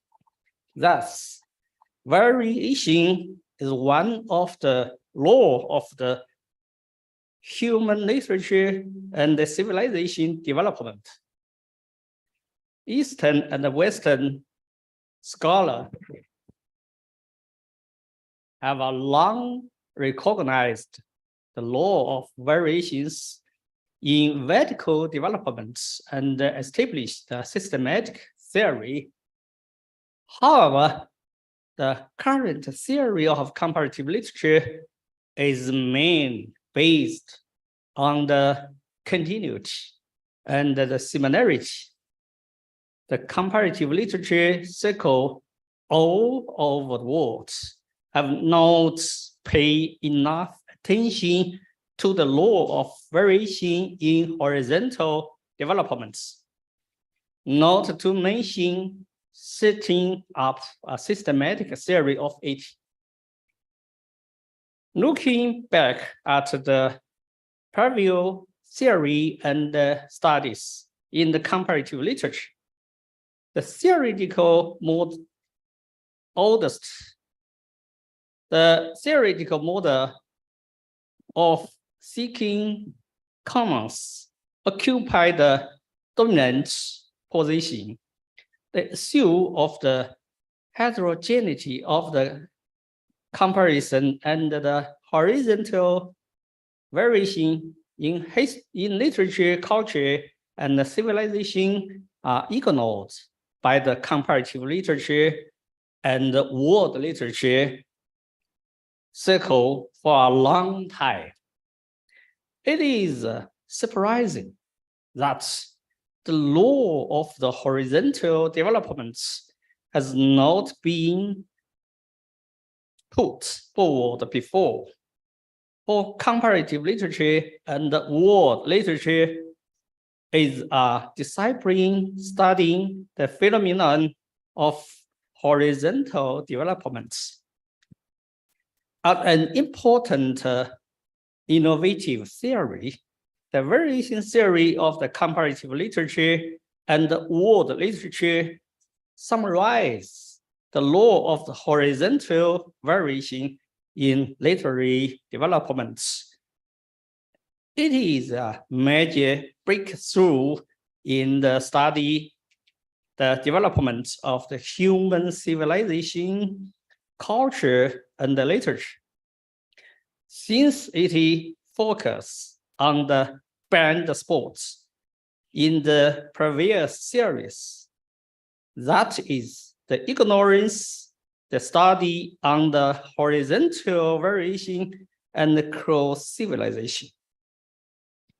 Our presentation aims to demonstrate the formation of world literature from the perspective of the literary horizontal developments. Okay, our presentation is two people for the support for young scholar. I like my cooperator Xia Tian continue speaking. Okay, Xia Tian, go ahead. Okay, thanks, Professor Cao. And this is Xia Tian. I'm a doctoral student majoring in comparative literature and world literature at Sichuan University, China. Today, I feel great honored to have the opportunity to speak here. And I would like to thank Professor Cao for permitting me the privilege to co-present our research in such a respected forum. Okay, please allow me to continue our speech. There are three parts in our speech. Let's begin by rethinking world literature. With the development of globalization and the coexistence of multiculturalism in 21st century, world literature has attracted unprecedented attention than ever before. At the same time, more and more scholars study to reflect on the previous research and the definition of world literature. For instance, in the book, What is World Literature? David Damrosch claims that world literature is not an infinite, ungrabbable canon of words, but rather a mode of circulation and of reading. According to this mode, a work enters into world literature by a double process. First, by being read as literature. Second, by circulating out into a broader world beyond its linguistic and cultural point of origin. In other words, world literary canons cannot be only defined by a single nation and cannot be only circulate in a single culture or civilization. In addition to the literary aesthetic value, it is necessary for world literary canons to have the quality to step across discrepancies and boundaries, which helps them enter the world that consists of diverse nations, cultures, and civilizations, and gain appreciation from readers all over the world. During the process of entering the world and becoming world literary canons, translation, which cross different linguistic and cultures, always plays an important role. Thus, this process often accompanies with horizontal cultural exchange beyond nations and cultures. So when scholars rediscuss the issue of world literature in the new century, they seem to concern more about the cultural exchange and interaction in the formation of world literature, rather than which nation or which state that the literature work come from. Thus, the so-called world literature is no longer limited to a single nation or a single region, but move towards a broader world and is formed through the interaction of national literatures on a global scale. At the same time, scholars no longer draw a veil over heterogeneous cultures in world literary studies, but try to follow the influence of heterogeneous cultures on national literature, turning into world literature more closely.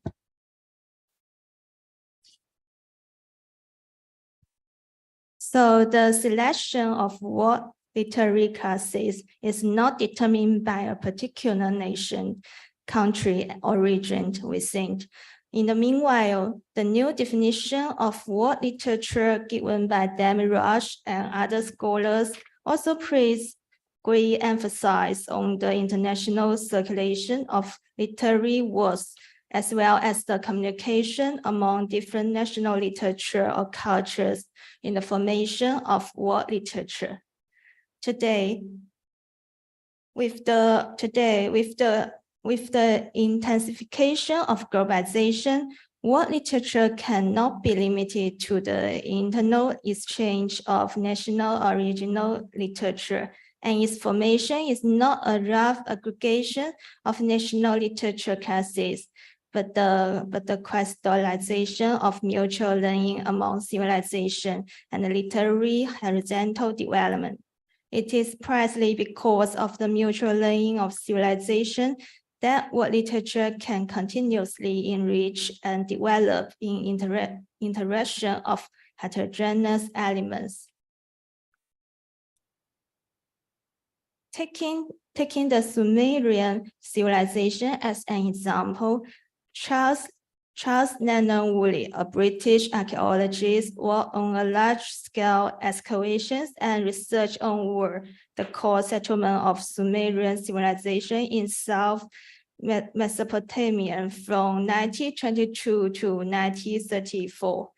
His excavation of the ancient Sumerian city of Uro greatly advanced the knowledge of Asian Mesopotamian civilization and further reveals the important position of Sumerian civilization in the history of human civilization and the influence of Sumerian culture on Greek culture. As is known to all, the Bible is the root of Western spiritual civilization and plays an important role in the development path of Western literature. Woolley found the geological evidence of a great flood that suggests a possible connection with the deluge described in Genesis, and eventually he was able to show that the great flood of the Epic of Gilgamesh and the biblical deluge are identical. So mutual learning among civilization is not an accidental phenomenon limited to a certain time and place, but runs through the entire history of human civilization.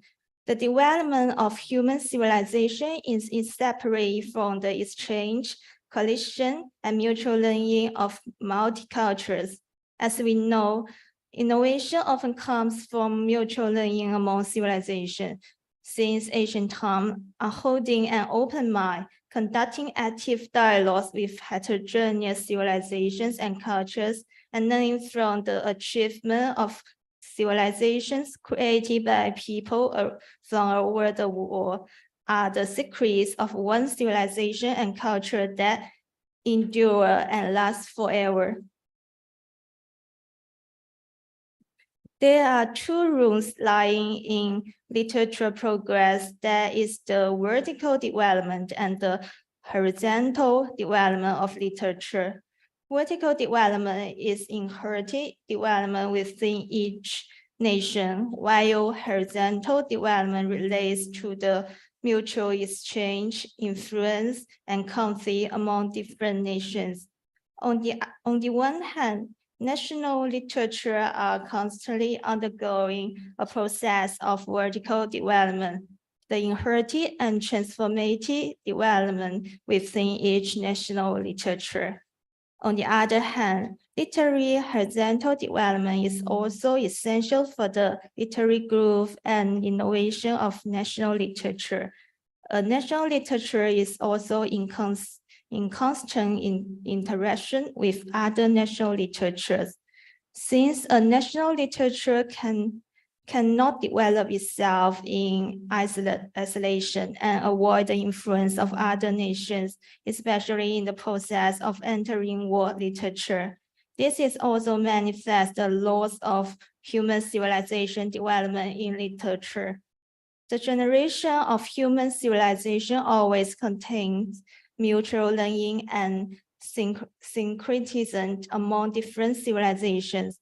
In the course of historical evolution, the culture and literature of different nations have evolved from being closed to being open to each other, from being isolated to frequently interacting, and gradually form a universal connection in the world. Generally speaking, literary vertical and horizontal development are two fundamental driving forces for the development of literature. They interweave with each other like the longitude and latitude lines, and with a colorful, magnificent picture of world literature. However, in comparison with the literary vertical development, literary horizontal development has long been neglected by scholars. The academia has done in-depth research on literary vertical development and the history of literature. However, literary horizontal development and variation of human civilizations and literature have not received attention for a long time and have not been systematically summarized as a law of the development of human civilization. In fact, the research on comparative literature and world literature cannot be separated from exploring the loss of literary horizontal development. Unfortunately, the early research seemed to deliberately avoid cross-civilizational comparative studies and ignoring the influence and variation of literature happening in the process of crossing different civilizations, for which the law of literary horizontal development could not be further explored in the discipline of comparative literature. With the emergence of heterogeneity and contradiction factors among different cultures and civilizations, the comparison between heterogeneous civilization is inevitable. Additionally, the update on the definition of world literature in the 21st century also manifests that comparative literature and world literature should jump out from a short civilized scope and towards a vaster world. As a result, the variation theory of comparative literature, which aims to explain comparative domains and emphasize the importance of difference, is put forward. Through investigating the variation in the spread of literature and studying the phenomenon of literary domestic appropriation, this theory not only highlights the difference among various civilizations, but also promotes the dialogue and the exchange of civilization, which also helps to reveal the law of literary horizontal development and give rise to a new era of world literature. Actually, it is not effortless for national literary world to enter world literature and become a world literary canon. Only when it breaks through the boundaries of countries and nations and gains a reputation all over the world can it be called a world literary canon. Thus, the formation of world literary canon is closely connected with the horizontal communication of literature, culture, and civilization among different countries and nations. Generally, when a national literary work is spread to other countries or regions, it often undergoes a complex process where heterogeneous cultures communicate, influence, conflict, and dialogue with each other, and then realize the ultimate syncretism. Moreover, works that have cultural exchange abroad may experience literary domestic appropriation. That is the deeper variation after the literature of one country has been filtered, translated, and received by other countries' culture. Literary domestic appropriation not only helps the receiving country absorb heterogeneous elements to realize an innovation of its own literature and culture, but also supports the literary works of the transmitting country to get better acceptance and recognitions worldwide. The reason why a literary work can be accepted and gain a reputation all over the world is precisely because of this process of horizontal transmission and foreignization, as well as the cultural syncretism and literary variation achieved during it.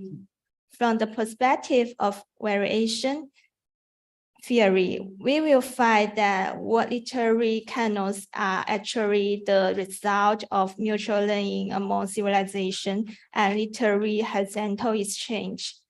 The variation theory spawns a new research field which contributes to exploring the influence of literary horizontal communication on the formation of world literary canons.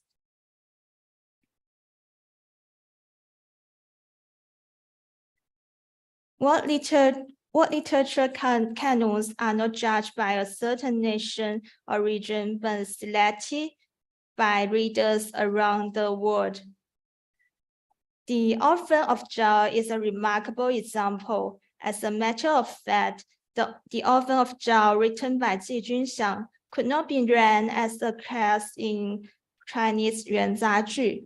However, after it was spread and translated to the West, it gained a noticeable reputation, which was far exceeding other Chinese classes. In addition to the literalness, the filtering and the selection of foreign culture also have a significant impact on its role to becoming a world literature canon.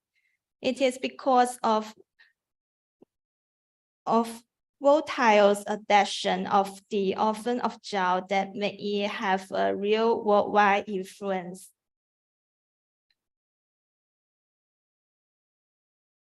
According to the original text, Voltaire integrates his subjective imagination of China with the cultural background of the West and finally creates a new story that is totally different from the original one. Moreover, as a leader of enlightenment, Voltaire believed that Chinese culture based on Confucianism embodies his ideas of enlightenment. Thus, he visualized a perspective of the Enlightenment monarch in his story, who is influenced by Chinese moral and virtue in his story. Actually, Voltaire revised the story out of his own needs.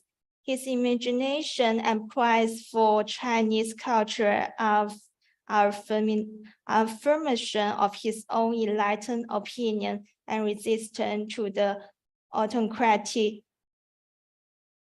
autocratic monarchy in the real society of that time. To Chinese audience, Voltaire's The Author of China may be unfamiliar, but to the French and other Western audience, Voltaire's German presents often knitted Chinese morals and virtues in line with what they have always imagined.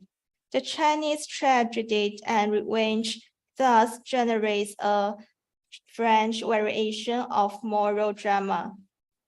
All in all, the literary horizontal exchange tour of the Author of Zhao in the Western world had an essential impact on its progress toward becoming a world literary canon. Through a series of variation and innovation in the heterogeneous cultural context, the Author of Zhao, a work that is not considered a national classic, has been given a second life. Since the first performance of Voltaire's The Author of China in France, it became popular in Europe and soon established itself as a classic in European literature. At the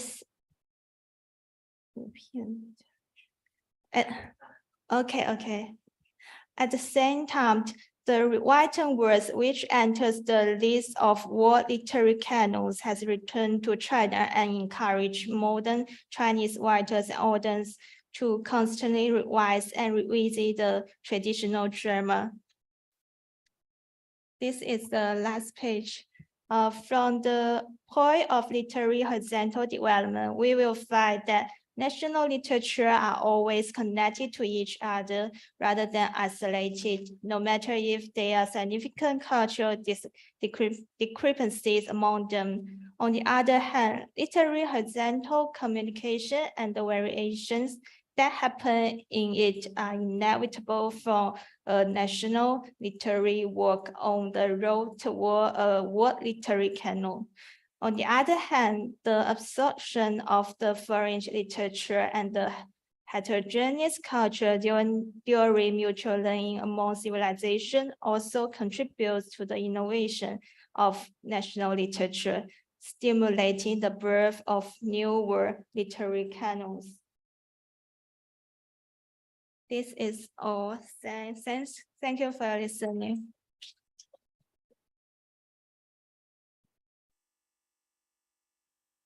Thank you for your lecture that considered the overall notion of world literature focusing on mutual learning and dialogue. And our next presenter is Qing Yang from Sichuan University, and the lecture is titled Towards East, meant here as a possible rewriting of world literature and literary theory. The floor is yours.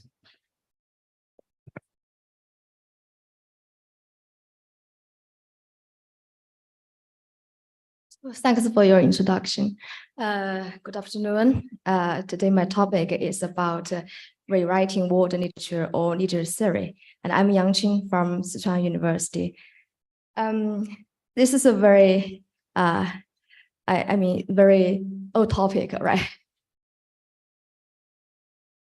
The continuous emergence of academic research and theoretical construction with the global nature has been greatly impacting the theoretical boundaries that used to be artificially divided by geographical, linguistic, and cultural forms. Well, this leads to the representation of academic fields such as world literature and comparative literature. And one of our introspection is to criticize the serious imbalance between Western and non-Western literature or literary theory in the history of world literature or literary theory published in the past. Well, one of our advantage strategies is to turn to the world outside Europe and the West to achieve the so-called rewriting of world literature or literary theory. As one of the most important journals concerning comparative literature and world literature, Neohelicon closely follows this topic and pays attention to the research related to world literature. And as early as a special issue in 2011, it discussed the restructuring of world literature. And more than 10 years have passed, and this issue has still been the focus of discussion in the field of comparative literature. And my report intends to discuss world literature with regard to compiling world literature or literature theory. And this report tries to argue that rewriting has become an important path to world literature or literature theory with a truly global nature. Towards the East is a new, but pay attention to this, but quite a questionable strategy to introspect the theoretical knowledge system. And this is what I'm going to criticize. But this is general knowledge, so just pass away. Okay. So since some Chinese scholars represented by Chen Zhongyi hold a pessimistic attitude towards Goethe's ideal world literature, Chen explained that the world literature with quotation marks is not only a wishful thinking of ancient idealists, but also something that realists cannot agree with. Because what God think about world literature is not based on the historical foundation of human social development, but rather than on the appreciation of Eastern literature such as Yu Jiaoli, Hao Qiu Zhuan, or Sakotana. Since world literature as a theoretical concept is not truly world literature, because what God thinks about world literature is kind of ideal, not real. What do we mean by saying world literature today? The truth is, the definition of world literature, as well as the compilation of world literature, is mostly limited to European literature, or only expanded on the regional or interconnected continental dissemination and influence of European literature, which is full of Eurocentrism or none. Even Goethe, the proposer of world literature, has neglected the diversity of literature. The term world literature, as Riley Willick and Austin Wallen articulate in their co-authored work, Theory of Literature, a translation of Goethe's, sorry, I don't know how to pronounce Germany word. Yeah. It's perhaps needlessly grandiose, implying that literature should be studied on all 5 continents, from New Zealand to Iceland. Goethe actually has no such thing in mind, because what he talks about is just, some not that famous works from China or from India, and these works cannot really represent something, right? So world literature was used by him to indicate a time when all literatures would become one. Well, in 2011, Neohelicon organized a special issue in respect to same comparative literature toward a reconstruction of old literature, which is also the topic of 5th American Symposium on Comparative Literature. And this special issue highlights the keyword, reconstruct. But why? Is there any problem need to be solved by reconstruction? Wang Ling, the guest editor of this special issue, elaborates the reason why re-emphasizing the construction or reconstruction of old literature is important today. No literary scholar can claim that he just studies one individual national literature only without referring to other literatures or social and cultural contents, says Wang Ling. For cultural and literary trends have been marked with regional or even global characteristics. So as Wang Ling thinks, the reason to reconstruct the world literature is that literatures are collected together. So we cannot separate one separate from others. Well, here's the word global reveals the nature of world literature, which illustrates that world literature is neither European nor American literature, but literature from different regions disseminated and read globally. The truth is, plenty of works under the rubric of old literature and its corresponding collections of literature series, selection of literature series, or even global literature series devoid of contents from the East in cultural sense, okay, the East. This is also one of the reasons why the current academic community is rethinking old literature. What is being studied as world literature at present, says Zhang Longxi, that is works that are circulating in world beyond their cultural range, well known and appreciated by readers in different parts of the world, is mainly classics of Western literature, while non-Western literatures, including Chinese literature and minor literary traditions of European literatures, remain unknown and unrecognized by the global readership, and therefore are still world literature that awaits to be discovered. So in Zhang Longxi's opinion, world literature is a kind of discovery because so many literatures, for example, from China, from South Asia, they are seldom founded in world literature connections, and some minor literatures, for example, some Hungarian literatures, they cannot go to the mainstream of world literature. So in his opinion, literature is a kind of discovery, and this is also one of the reasons why we try to reconstruct world literature. Well, a news is that in 2022, last year, a 4-volume newly compiled history of old literature named Literature of World History, edited by Damrush and Linda Berger-Vander, was published by William Blackwell. Although a world history of literature differs from a history of old literature, both of them announce a fact that should have been seriously taken. World literature ought to respect major literary traditions in the world. And some writing strategies of this 4-volume world literature and world history is worth noting that, as the editor wrote, literature history in the past is usually divided into ancient, medieval, and modern. But this is a Western literary tradition and may not necessarily apply to other literary traditions. Well, Literature of World History divides the history into 4 volumes, each devoted to the literature of a specific time span. For example, before 2000 CE, from 200 to 1500, from 1500 to 1800, and from 1800 to 2000, so as to be impartial and take into account the important literary works of each region as much as possible.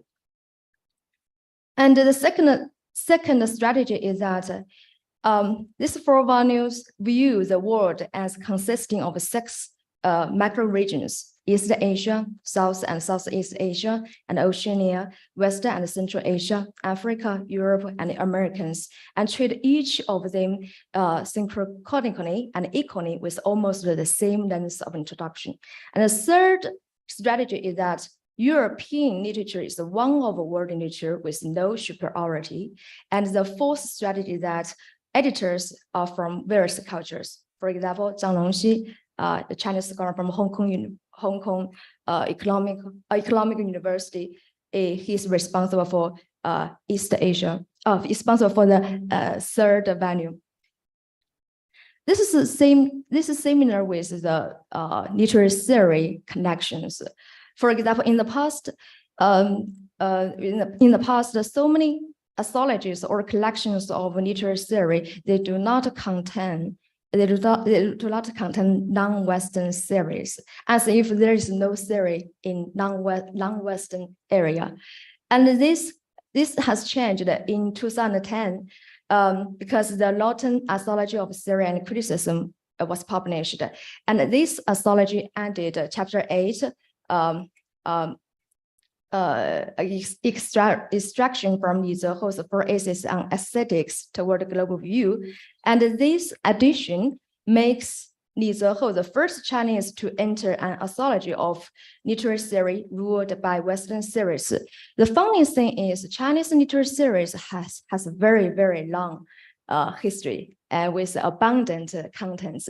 But in the past, for so many years, these collections or anthologies, they do not include Chinese series at all. So in 2010, until 2010, Li Zehe becomes the first Chinese series to enter into the mainstream literary series published in the international academia.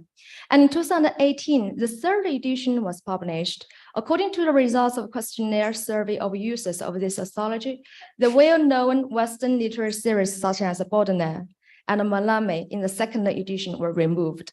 However, Eastern series, including Li Zehe, selected in the second edition, is retained, while the Chinese American comparative literature and the cultural series, The Roadshow, and the Iranian Persian literary scholar Hamid Dabash are ended. This is also a funny phenomenon. And the editor, Vincent Nietzsche, has explained their strategy strategy of selection. He emphasized that we did add 4 new non-Western series, choosing selections from the late 20th century that fuse particularly foreign and mainstream concerns.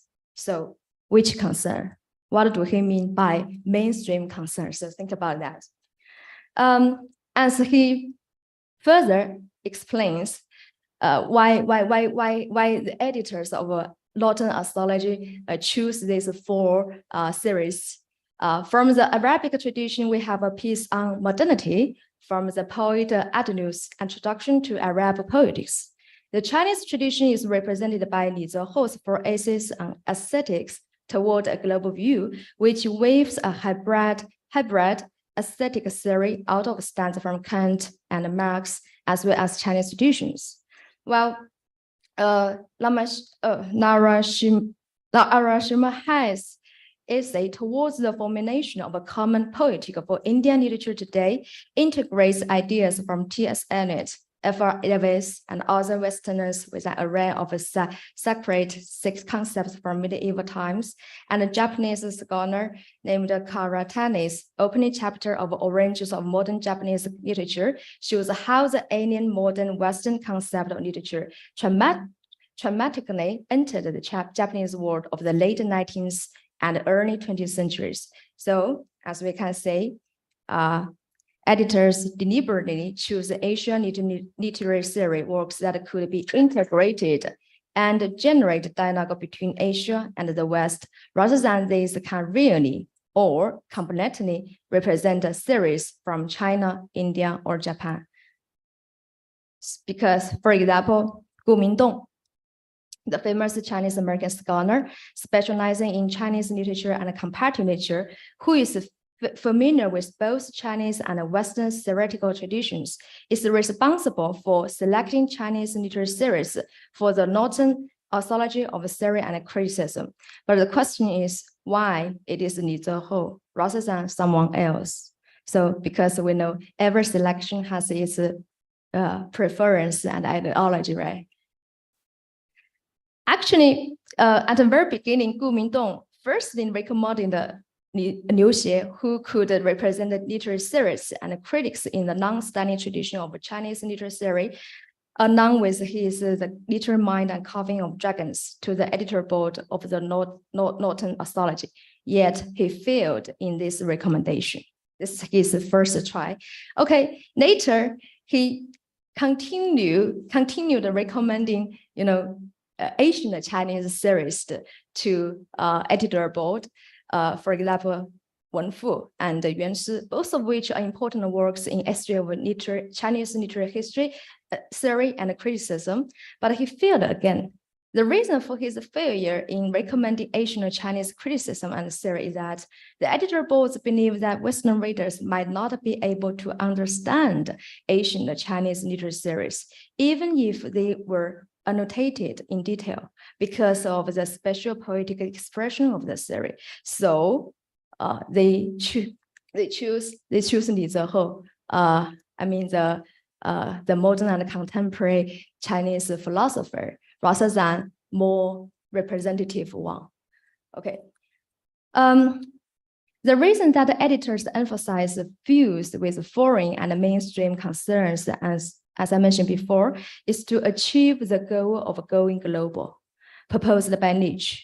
Nietzsche explained that since I had started thinking in 1990s about going global with theory, I had done preliminary research and reading. The traditions in question go back 1,000 or more years, so not surprisingly, there exist massive amounts of materials. This is what we need to recruiting, consulting editors, experts in different languages, cultures, and literatures and traditions. And this is the similar condition with the newest published Encyclopedia of Literary Theory. The editor John Fro from University of Sydney, who majors in narratology, proposed to redefine literary theory with the 4 elements of formal concepts, identities, methodologies, institutions. He draws theoretical ideas from Eastern culture, art, aesthetics, and philosophy for theoretical construction so as to reflect on the cultural tradition of a geographical division in the area of global literary theory. So this editor, John Flo, tries to put literary theories from different cultures together. To fuse together to redefine literary theory. But there's something misreading. Later, I will discuss about it. And this encyclopedia differs from the previous writing mode of inviting philologists to write Chinese literary theory, but rather invites Chinese scholar Professor Cao here to write the term Chinese literary theory. So as we can see, based on the above examples, by the 20th century, the idea of criticizing Eurocentrism has become a general conscious in Western academic circles, which of course was good for the development of its whole society and had many progressive meanings. The need to break with Eurocentrism has created a general interest in non-European and non-Western literature, especially in academia. Well, for example, Chinese scholar Wang Ning, who keeps his research interest in world literature, once said in the area of post-theory, the literary theory focusing solely on form has declined, and the literary theory is inevitably integrated with cultural theory to explain the multicultural phenomena in the context of globalization. Well, this runs parallel with Cél de Haan's own view of global literature because both of them are unsatisfied with the term world literature. Okay, so Cél de Haan uses global literature to replace world literature. He believes that the international academic circles have questioned the proposition of world literature. The concern that world literature is usually only Western world literature and is still manipulated by a set of Eurocentric or Western standards. So he proposed to replace world literature with global literature, which reading attempts to the world otherwise than Euro or Western centrically, yet going beyond the identitary effects of post-colonial, emphasizing neutrality, and this is a significant change for world literature and its history. The question is, has the goal of going global with literature or theory been achieved? Because we are talking about the going global of literature or the world literature. Nietzsche specifies that at present, theory in North America and Europe does not usually include Arabic, Chinese, Indian, Japanese, Persian, or other new European traditions. In the future, it will increasingly do so. And the truth is even worse. Although the Norton anthology of theory and criticism abandons its past compilation strategy of selecting only Western literary theory and trying to achieve globalization by including the works of non-Western literary theories. While there are few non-Western literary theories who are included, but only Li Zehe represents Chinese literary theories. And the next example, the Oxford Encyclopedia Literature Series, the 3 entries representing Eastern Literature Series, namely Chinese Literature Series, Arabic Literature Series, and Sacred Literature Series, are all included in the category of methodologies, because editors of this encyclopedia treat Chinese, Arabic, or Sacred Literature Series as a system. I mean, system of thoughts, rather than kind of, series consists of some ideas or concepts.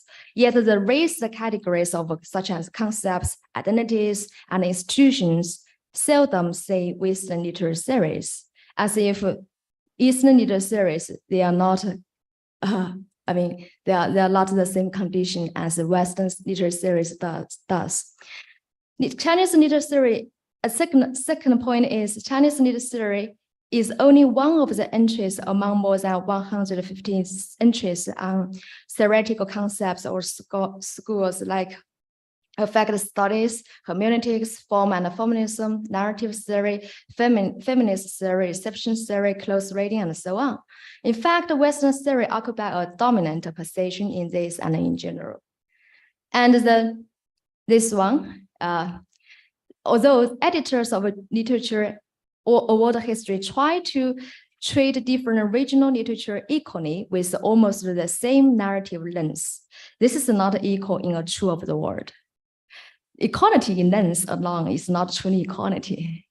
The true equality is to abandon prejudice and superiority in one's mind and to objectively appreciate and study non-Western literature based on a thorough understanding. For example, the cover of the second volume uses a picture with Japanese culture, which reflects that Westerners do not know much about Chinese literature and Chinese history and know more about Japan than China in Zhang Longxin's phrase.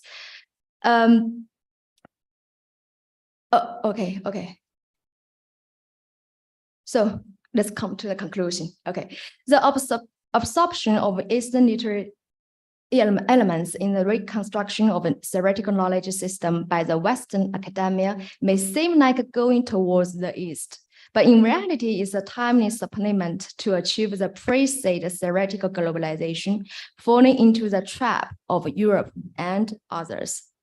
Okay, so at this time, at this situation, Eastern literature or literature theory is the others, the addition. And not truly achieving global literature or theory. However, it provides a broader explanatory space for the study of comparative literature between the East and the West, with a wave of rewriting and reseizing world literature. Eastern literature or literature theory will gradually gain its due significance so as to achieve a real globalization. So this is all for my presentation. Thank you.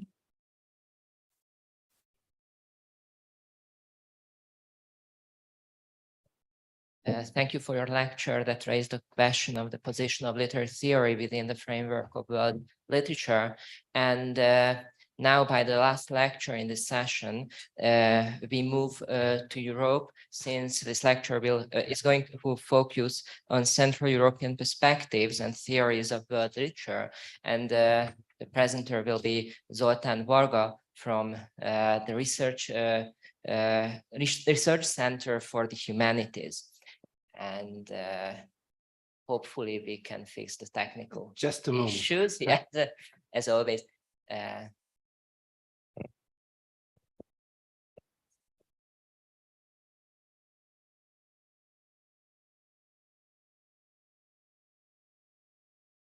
Okay, so then the floor is yours. It's coming.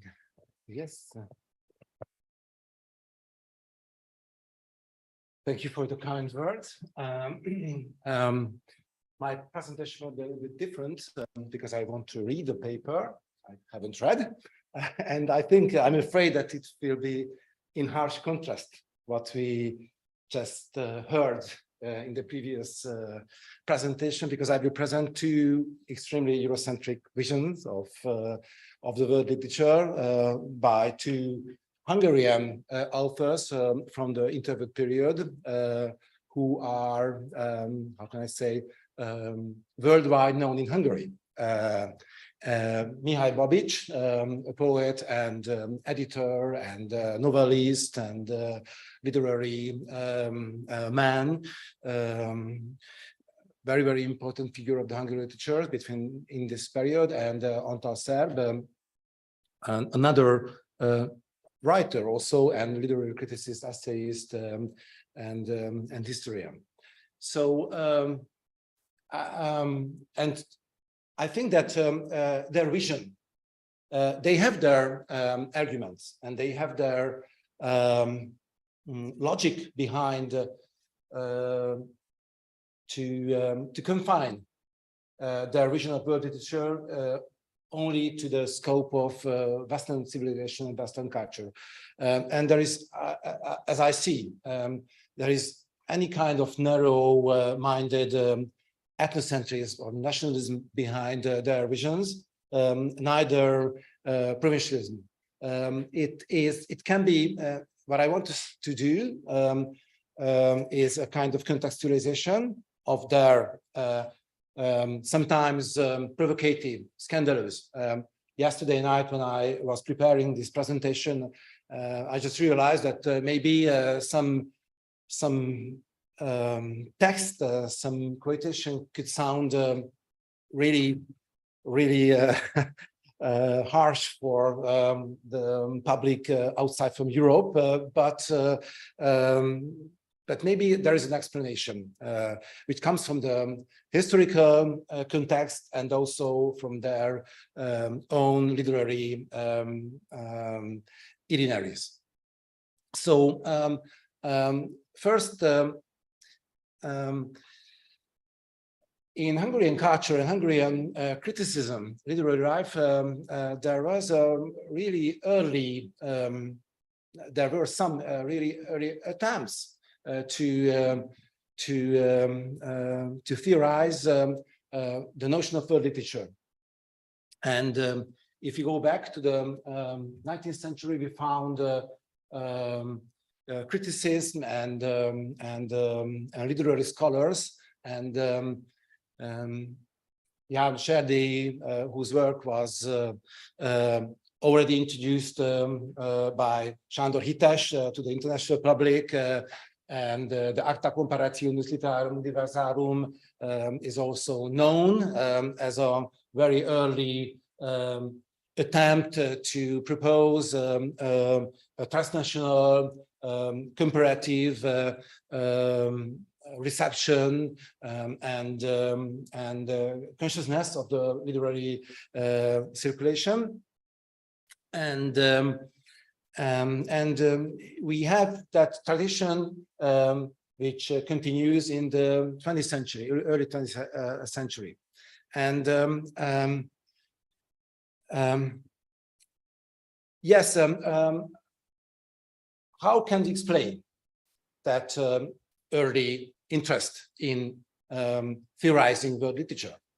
And one of the reasons comes from the specific linguistic situation of Hungarian literature, because among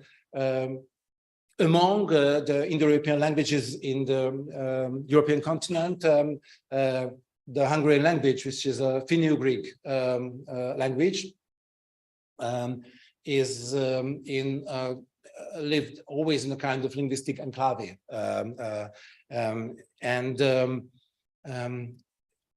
The culture of translation was, for that reason, promoted all the time. Before the 19th century, obviously, the embeddedness of Hungarian literary culture in the Greco-Latin tradition was an obvious fact, which was also true for the whole continent.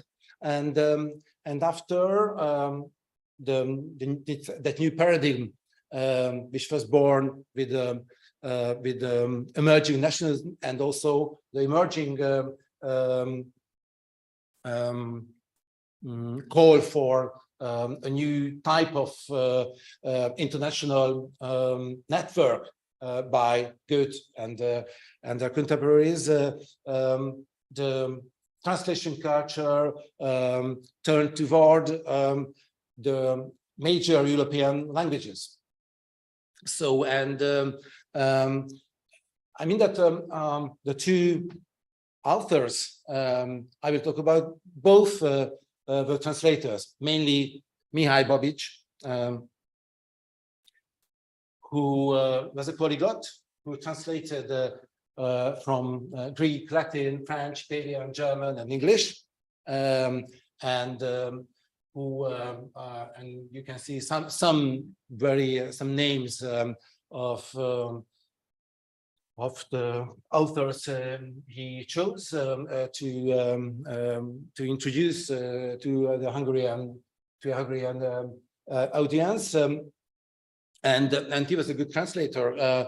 His translation of the Divina Commedia of Dante was awarded by an Italian jury of Dante. So his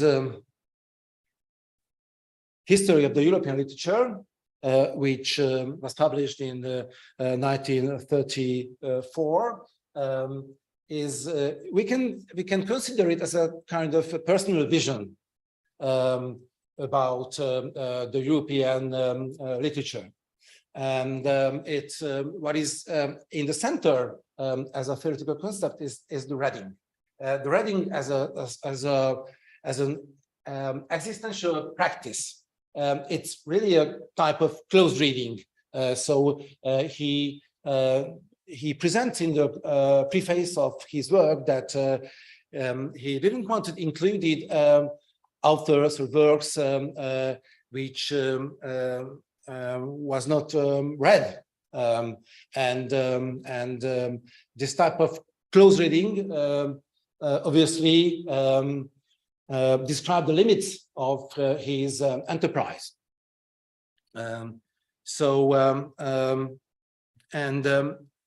I think that the Eurocentrism he defends in the preface and in his history of literature comes from a hermeneutical reflection about the limits of understandings.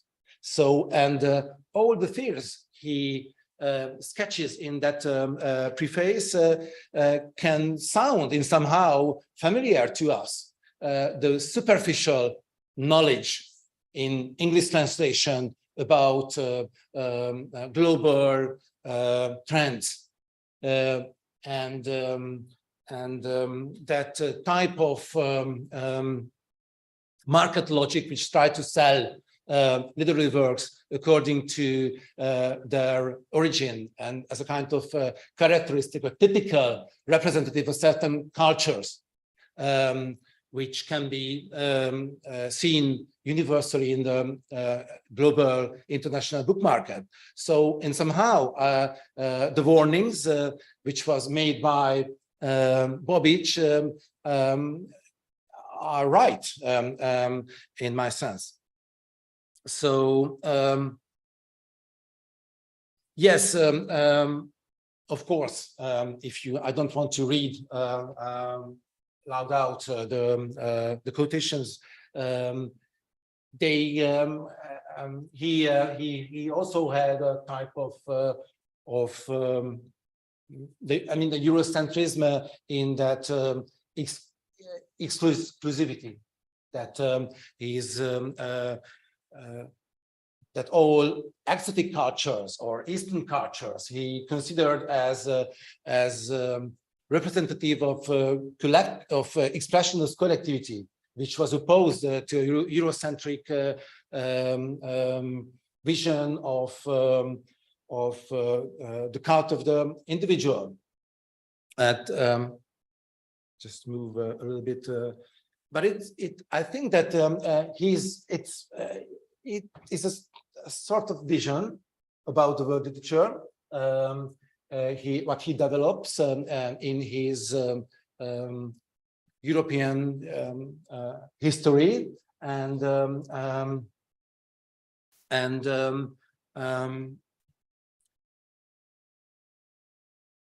the limit comes from the notion of the reading, and that is the important things.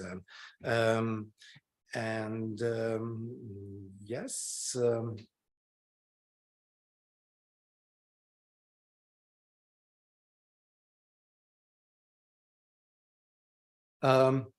Yes, some words about, as I mentioned, there is no anything of ethnocentrism in his works. For example, the Hungarian literature is only mentioned in really not as a marginal, as a on the margin of his argumentations, and the national literature as a notion comes somehow after the worldly or the existence of the literature for Babic.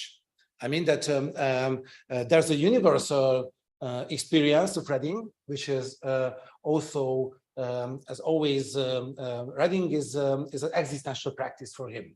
I mean, I know that this is also a notion which is not universal, which could be contextualized according to time and temporal and other contextual factors, but he put it as something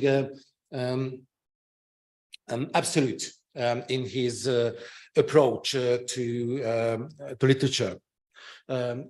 So when he explored the actual situation of literary scholarship in the 30s, he sees already the signs and traces of decline because of this sociological approach of the literatures and the contextual effort that the contemporary literary scholarship put forward in the approach of literature.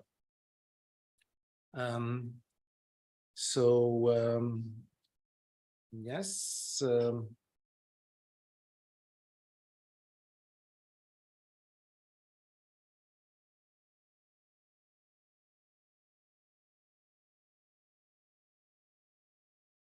Yes, I can't have to read out one of the, which is because it's very well known in Hungary.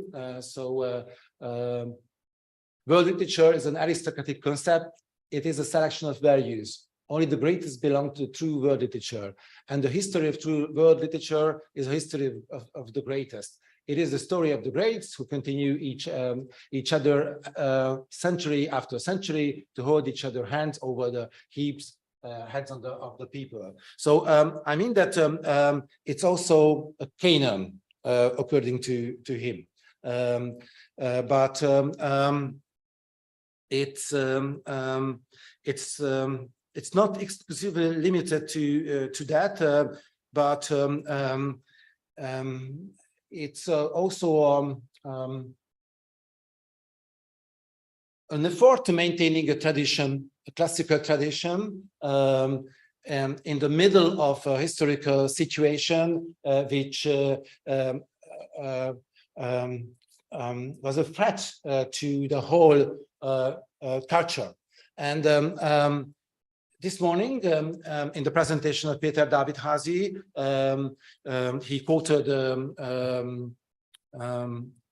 Thomas Stern Eliot, and in the quotation was also a warning why it is still important to read classic Virgil and other authors, that the notion of the values, which is something important and education and the moral, to keep all these humanist tradition along, which is paradoxal. I mean that because if we have a global view on the connection of history and the democratization and the emancipation of the knowledge, the results, the outcomes are not so obvious. So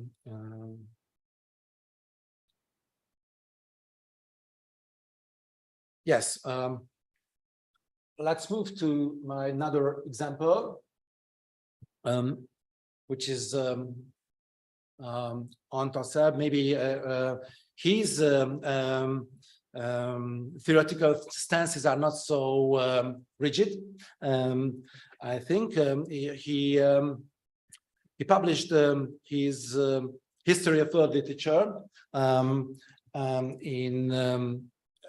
already in the during the Second World War, 1941,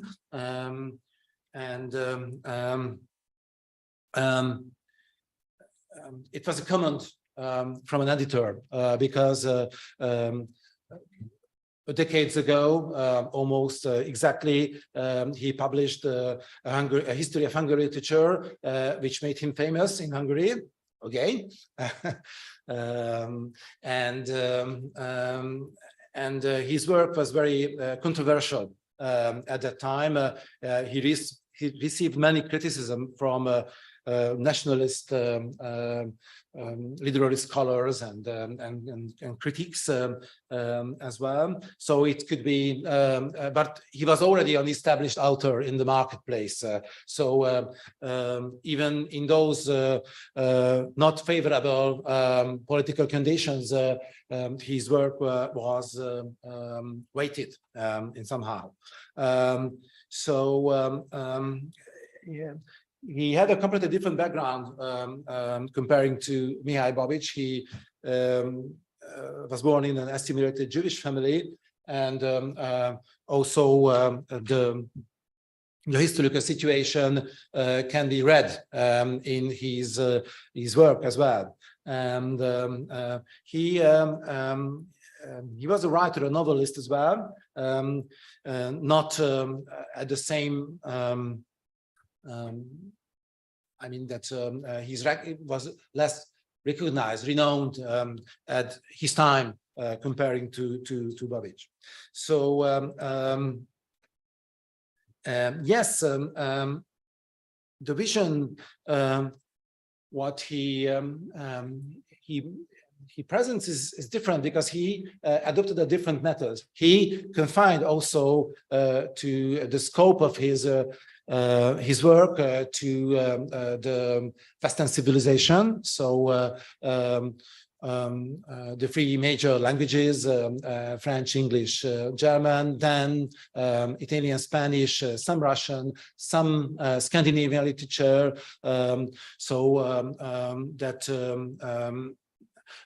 Which somehow reflected the taste of his age, more or less. And he in the quotation I read, the concept of Babič relied on the individual talent. If I may use again Eliot as a reference,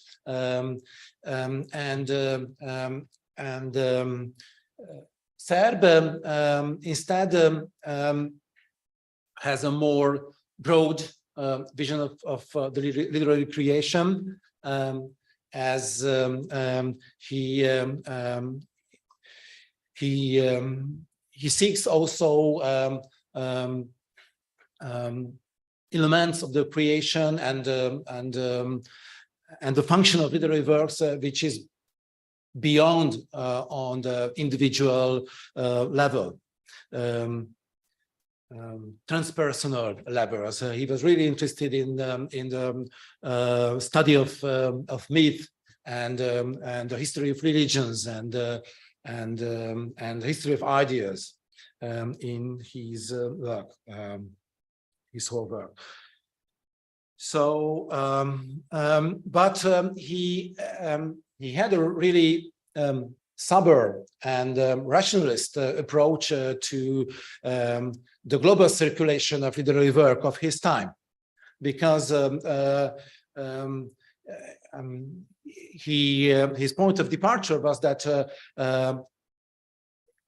when we are talking about how world literature is working, we have to, instead of proposing a wishful thinking that what literary world literature should be, we have to describe the actual situation. And the actual situation is an unbalanced and an unequally shared market. So he himself, who belonged in the European level to a minor culture, to a minor language, to a minor literature, he just didn't question and challenge that vision of the hierarchic structure of the world literature. In the 19th centuries, many Hungarians feared about the hegemony of those major languages and major literary cultures. And for Serb, it was fait accompli, something which was given. And he considered that there is no any remedy to overtake this situation.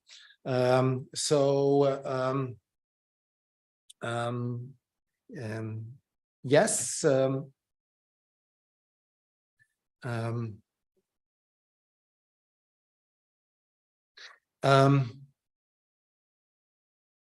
Why? And I think that that would be my last point, because in both title we found the word history. So it is they wanted to tell a story. And a teleologic story, a sort of development, which is, in the case of Babic, ends with unhappy story, an unhappy end, if I could say, because of the disintegration of the notion of world literature. In that sense, he took it as a kind of notion which contains universal values, civilizatory values, and in the case of Serb, who was influenced by the fashionable German philosopher of the time, Oswald Spengler, and his that time famous, I think that nobody reads him anymore, or just for historical reasons, but at that time he was really famous, The Decline of the West. So that how civilizations evolves according to biological models, and how they have a developing phase, then a phase of accomplishment, and then a declining one, and also that he considered that there are some universal features of mankind, some instincts, some type of inclinations, or which can be observed also in in the world history of literature and works as a type of struggle. And that's what he used as a line of progression in his work. So I will stop here. Thank you for your attention.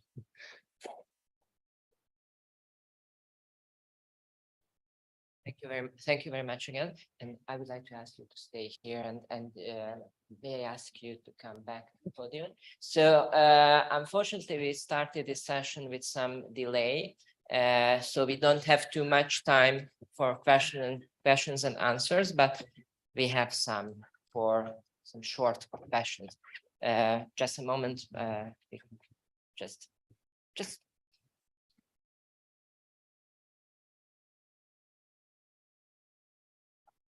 Yes.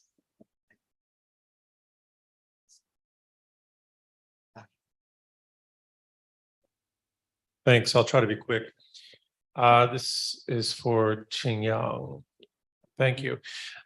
One of the things that I would argue, not against your paper, but to add an element to it, is that, you know, if we look at really the accelerated development of critical theory in the United States, it really begins to move forward in the 1960s after the huge outburst in the French critical scene, as that starts to come into the United States.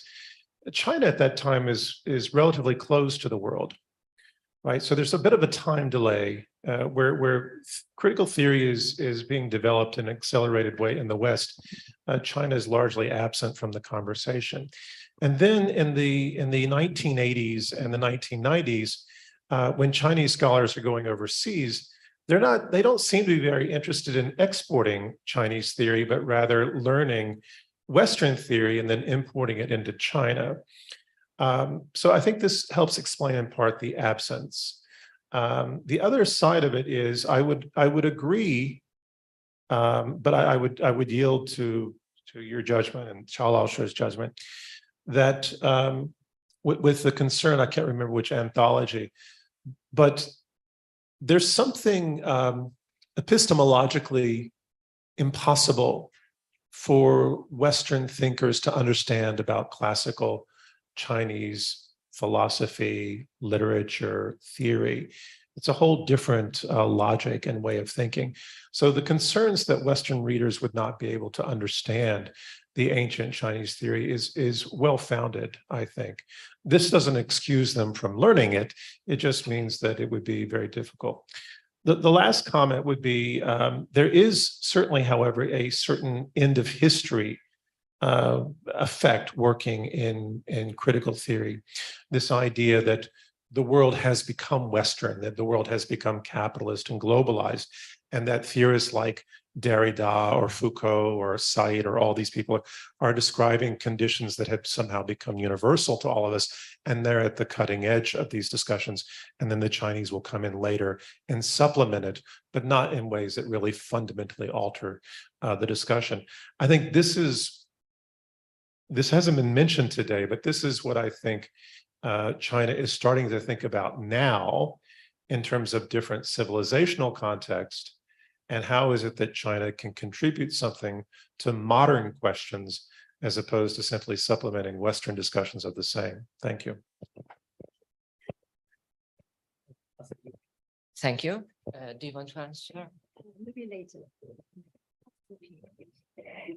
Okay. So thanks for this remark. And do you have, yes. We leave the mics. Thank you. I'll start with a question for Zoltan. I'm a little bit familiar with both theories, both with Babic and with Serb. However, I was wondering to what extent can they serve as a, well, more or less objective basis for a possible new construction in the field of comparative literature, since the other example from the region in the interwar era seem to tell us that most of similar constructions were ethnocentric. I mean, what are the reasons why, for instance, Babic didn't write a history of Hungarian literature? I know Serb did both. And in his case, another question, what is the relationship between the two histories?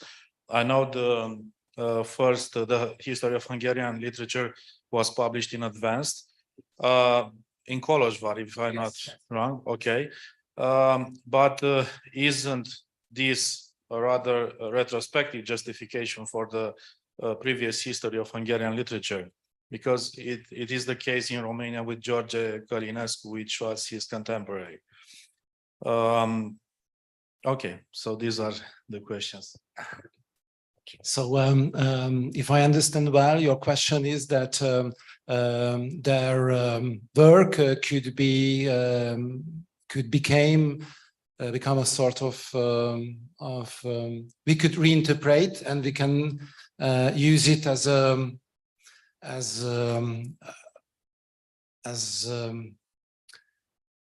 an early works for a possible local development of world literature.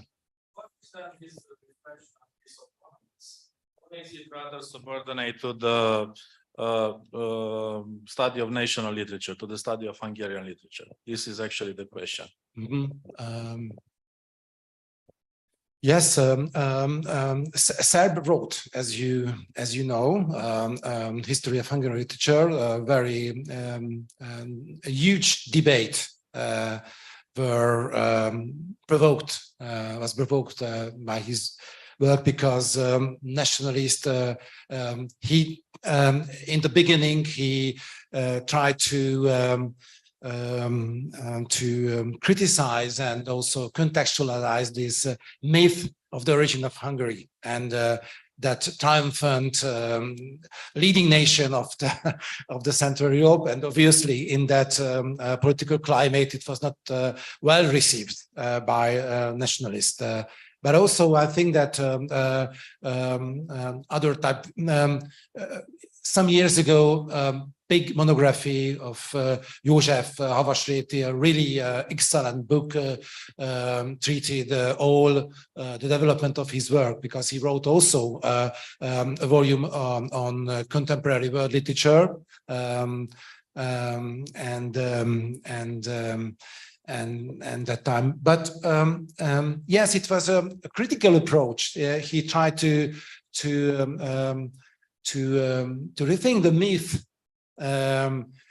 founded in the 19th century about Hungarian literature, which was taken for granted for many, and I think that even if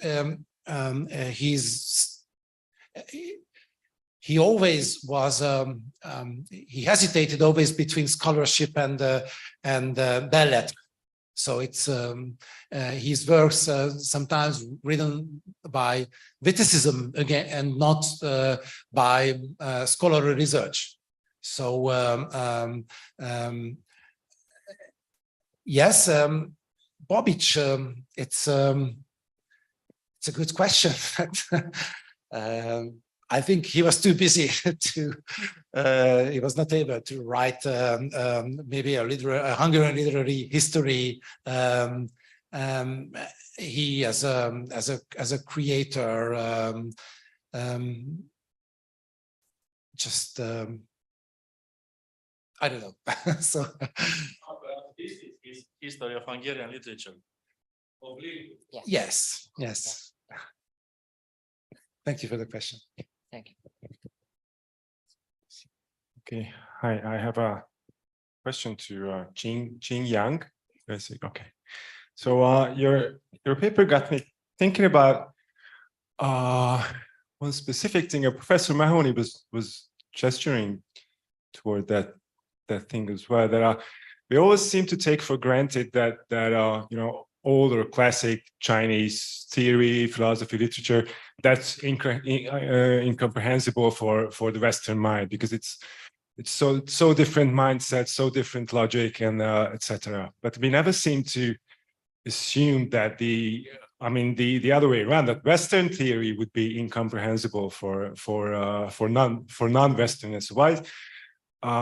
So I was just started thinking about where this prejudice comes from. So why do we think that you know, Western theory is something that you know, could be packaged for global consumption without any hesitation? Why the Eastern philosophies or anything non-European would be you know, that would just out of our reach? So why?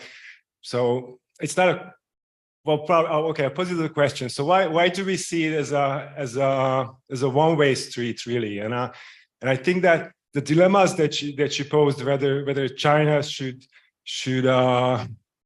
represent itself with its more Western-friendly theories, or so I think that a bunch of dilemmas is rooted in this prejudice. So just ask what's your take on this? Okay, thanks for your question. And first, I want to make a response to Professor Joseph about your comments about this question, why like Asian Chinese literature series, because you think the editors of the Lawton Anthology thinks that Asian Chinese literature series are quite difficult to understand, so they refuse to include them in their anthology. But this is true because we Chinese scholars, they are also a little bit difficult for us to understand.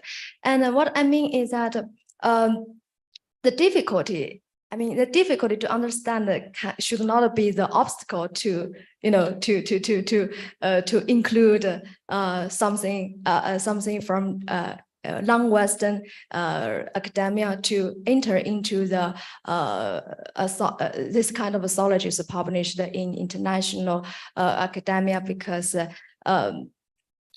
so many a group of sinologists like Stephen Owen, they have already made studies on Chinese literature or literature series, and they also translated a lot to Western academia. So what I mean is that difficulty should not be the obstacle, and difficulty we can, we should include. This is the problem of mainstream and minor literature or literature theory.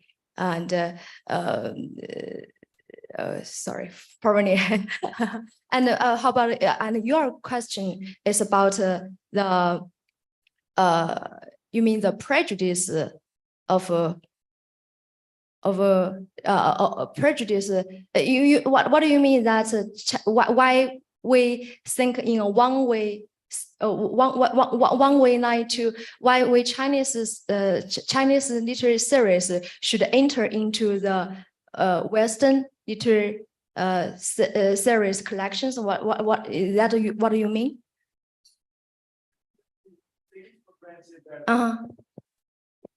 We seem to take it for granted, or we seem to take it for granted that Chinese theory or philosophy is, you know, incomprehensible, not easy to or almost impossible to understand for people outside the Chinese universe. But we never seem to assume that Western thinking is incomprehensible for non-Westerns. Yeah. So this is also prejudice. I don't know why, because as we Chinese scholars, it seems like we take Western literature series for granted. This is the problem, and we always think probably this is we Chinese literature series too difficult for Westerners to understand. But this is not our understanding. This is not what we say. This is their understand. This is what they say. Because the editorial board, like for example, the editor Nietzsche, the editor board, they just refuse anything from Asian Chinese series. This is their prejudice. This is not our prejudice. Okay. Let me editing something. Many scholars, many people think Chinese literature theory difficult. So much people don't understanding. is wrong. It's a mistake. Why? Our any literature and any literary theory or philosophy, homo 我们这个很相似horizontal development. For example, Buddhism is from the Indian, translation into the China. A variation is a Chinese Buddhism. It's Tan. In English, translated Zen. They translate into the Japanese. Japan, the Zen notes is Chinese Zen. Chinese Zen is not Indian Zen. It's a variation. But Zen influence whole the world. Many people include the American literature, European literature, for example, Spenwald, Nizai, influence in the Buddhism. Many people know this. For example, Heidegger. In Heidegger's book, he quotes a whole chapter of Chinese laws, the 11 chapters. This chapter, innovation for Heidegger, is the idea. Heidegger say his important innovation is reopen the question of being. How Heidegger can reopen the question of being? A long time, being is being. But in Heidegger, being is not only being. Being and importing or nothingness together is being. This idea, where from? From China, from Lao Tzu, the chapter 11. Lao Tzu think be and import together. In Chinese, 有无相生. His Lao Tzu has one says, 30斛共一毂，当其无，有车之用；善之以为器，当其无，有器之用；早乎有以为食，当其无，有食之用。I translated the last sentence. If we made that rule, we don't, if don't windows is not real rule. But the windows is importing. Importing nothingness and being is together. It's real rule. Heidegger and Derrida, they name from another civilization. But the people say China is difficult. We don't know it, so we don't select later theory or later philosophy. Okay. It's very briefly. Heidegger steals the idea of being in the world from the Book of Tea by Kakuzo Okakura. Okakura says that this idea comes from Lao Tzu. However, just to be clear, Heidegger doesn't really understand Lao Tzu. He completely screws it up and uses it to justify his support for Nazism.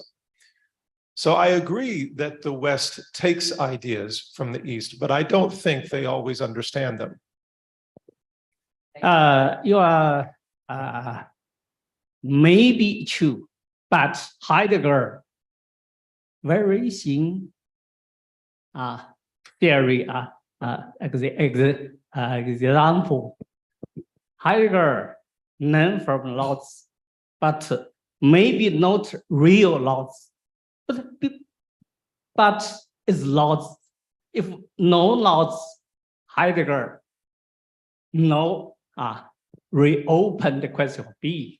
So it's influenced very easy.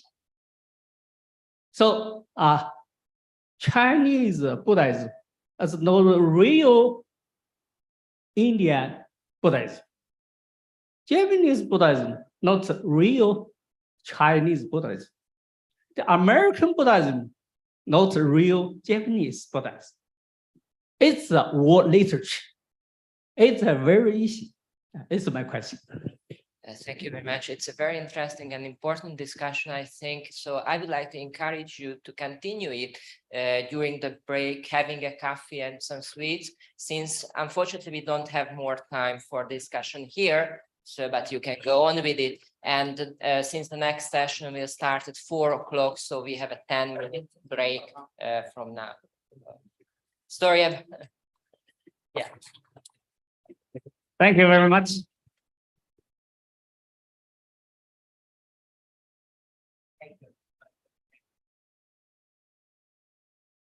Azt nem tudom csinálni, hogy innen olvasom meg.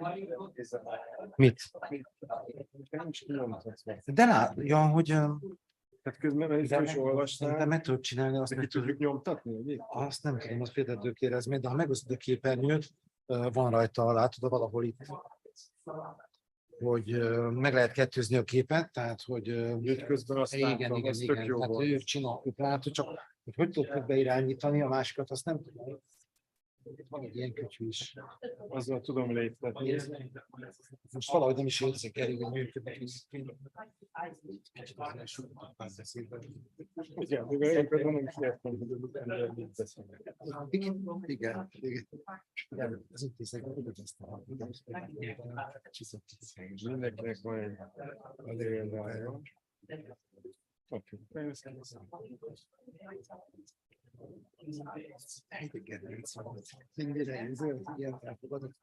Azt hiszem, igen. Lukács meg kommunista. Szárdul meg Sztálin itt. Azt hiszem, mindenki. Valami.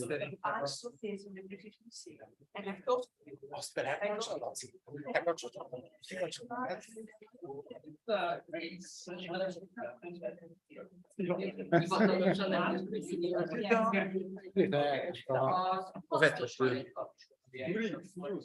Azt akarom kérdezni, hogy olyat lehet csinálni, hogy mert én nem nyomtattam ki. Olvastam, de PPT-n is van. Hogy tudom együtt nézni itt a kettőt. Vagy itt ki tudom valahol nyomtatni.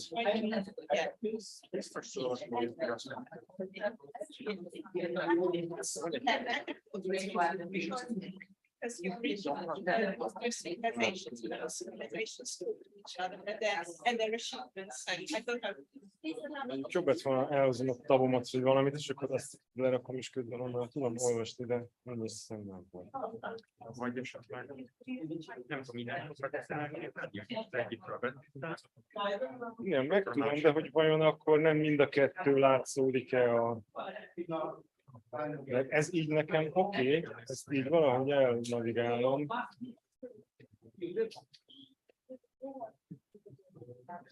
Már ha ezt most lenyomom, akkor az egész fog.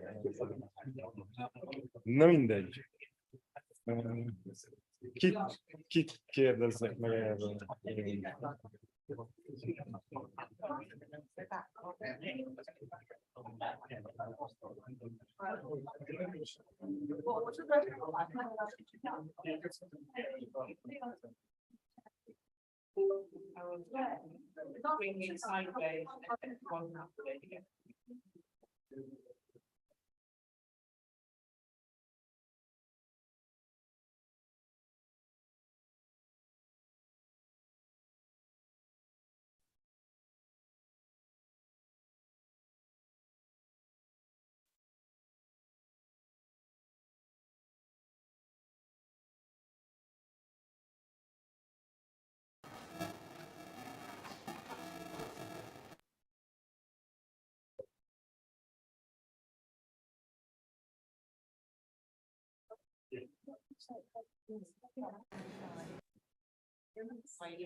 I think at some point it was so much and not very and it's been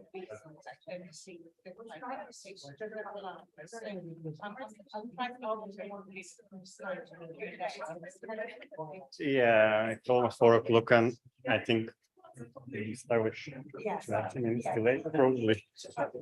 But I will be around. Just in the sense of how long it was 36 years, but I was also mentioned about it. It's like, oh, what's happening about there?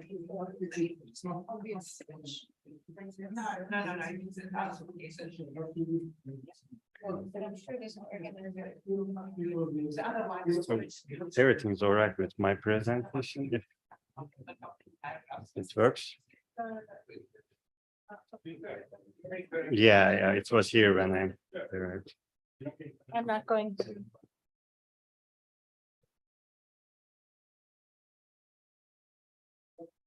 And the first speaker will be online.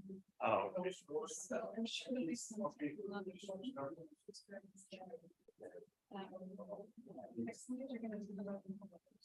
Yeah, you're right. It's good because I'm trying to talk about this third relation.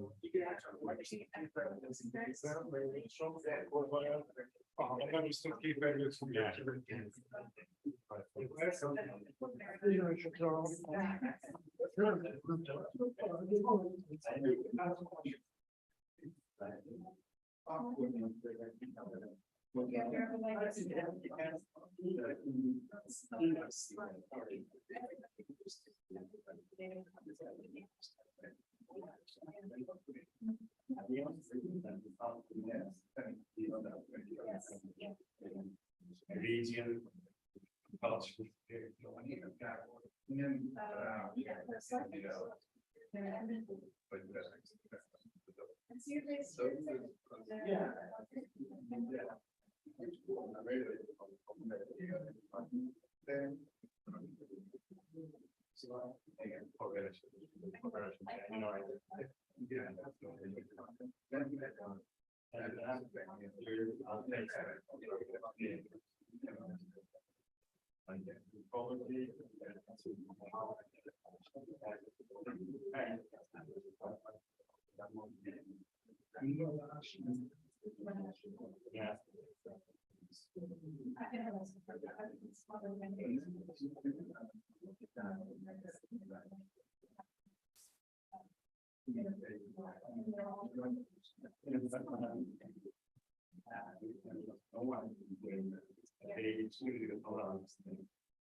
It's funny because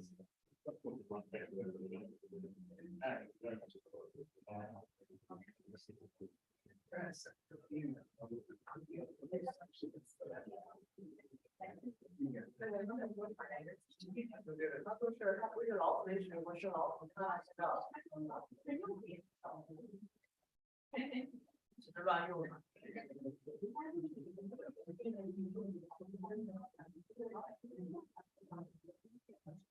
反正主要这套用的也是。那你说，那你说你不行起来的多。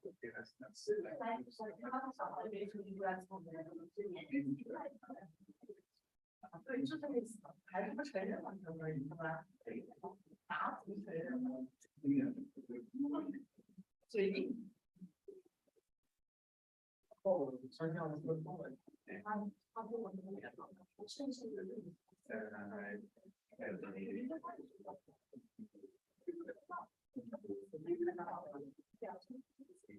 没关系，没关系，没关系，我他俩他们是用什么方法？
你没有来啊，金老师。对对对，我没有来，我这个家里实在是有一些事情就，家里也有人生病，所以我就没去。哦，我还说看到了你的名字，我还说没在这见到你了，我们就还是视频会议，挺好的，来也车子真不好意思，真不好意思，没事。你们是不是好像提前就去了是吧？我们在放飞机待了几天。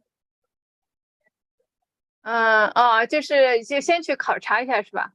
哎，对对对对，因为我们之前对。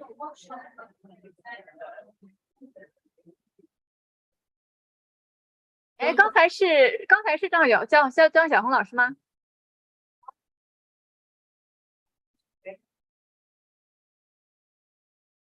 我刚才在问，我说刚才是那个张小红老师在你旁边吗？我们学校的一个教授，不是张小红，不是张老师。那个什么张小红老师来了吗？我怎么好像没看到他？张小红老师，哎，我好像上午看到了，在我后面，但我不确定是不是他啊。啊，你。Yeah, we are friends, but she's online 上海。他应该我不知道，我没看到，但是有可能他来了，我没看到，有可能来了，好像我看到有一个是张老师，Miss 张，有可能是他。对，我看一下 program 好像是有的，但是我有一些记不清了。上师大的张金老师现在过来了。对，我知道他本来是要跟朱正武一起来的嘛，朱正武老师一起来的嘛，然后朱老师说他也不能来了，所以就他一个人。那明天我跟朱老师一场。对对，好像就是，我不知道朱老师会不会在线上发言，有可能不会，我也不知道，有可能会，我也不知道。哦，你有没有确定他到底来没来，是吧？我不是，我知道他肯定没有去，他人是没有去，但是他会不会线上，我就不太清楚。那今天那场说我带2个人，那我一个人得说好久。不要紧，不要紧，你到时候你就该说多久就多久，然后你就结束，就是对吧？会有提问啊、讨论什么的，但是对，还不是还会有主持人嘛，帮你在圆圆场什么的。他帮他组一个圆圆在一起。啊，没问题，没问题，肯定没问题。对，您跟他认识吗？好像也是华东师大的。我们当然认识啊，我们很熟悉的。嗨。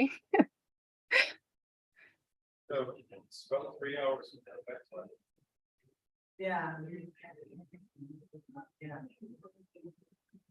No, Professor Zhuang was asking if I know you since we are from the same institution. So I said to her that we know each other very well.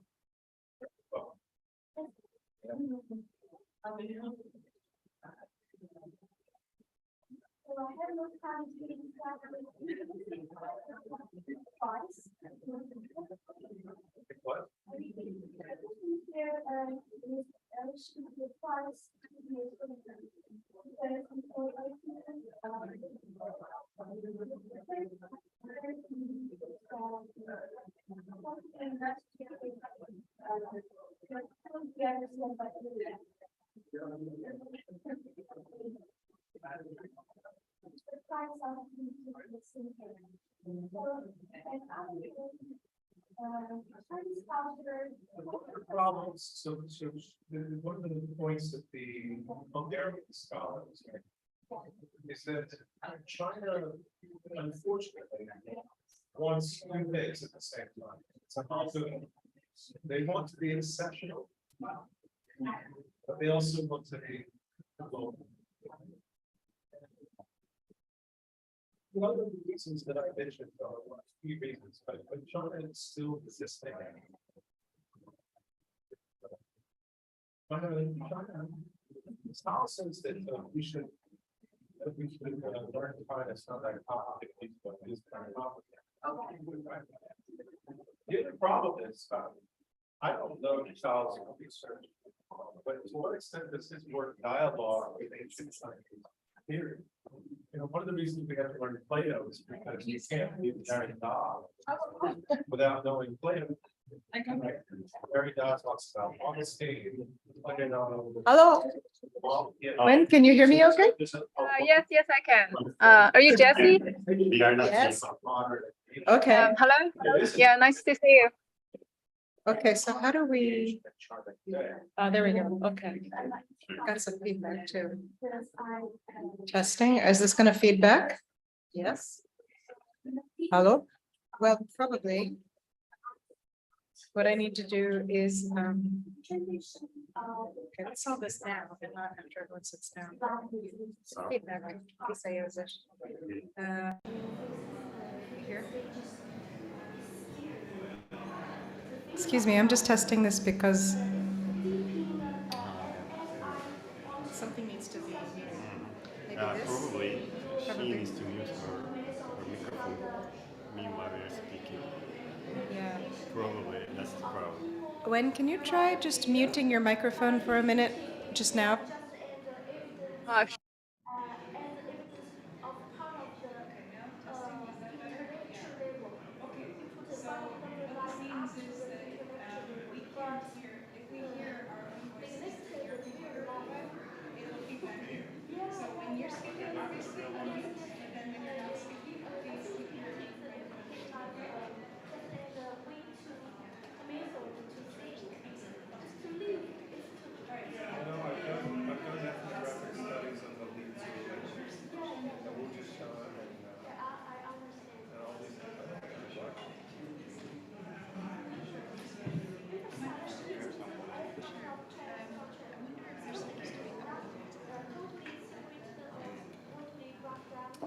If we have to figure it out after she speaks, that's fine.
Okay, when we're going to start now, we're a little bit late, but we should make up for the time by the end of this session. Okay, I'd like to welcome everybody here and everybody who will join us in the next few minutes to the third session on world literature. We have 3 speakers today. The first will be online, as you see, Wen Jin, who's joining us from East China Normal University. And then I will introduce the next speakers after. I'll give you a signal at about 5 minutes to go, so you know roughly how much time you have. And also we were going to collect questions at the end, as is traditional. Okay, so when I'm going to sit down so I can see you, but I'll pop up here and give you a sign, or give you a sign to the camera when you have 5 minutes left, okay? And please go ahead and unmute yourself and I will sit down. Okay, yeah, thank you, Jessie. So can you hear me? Can you hear me well? Yes. Very well. Oh, okay. All right, thank you. So I'm really happy to be able to participate in the conference from a distance and to be able to send my best wishes for the journal at its 50th anniversary. All right, so now, and thanks to Peter and the organizing team for making arrangements so that I can participate online. All right, so let me share my screen.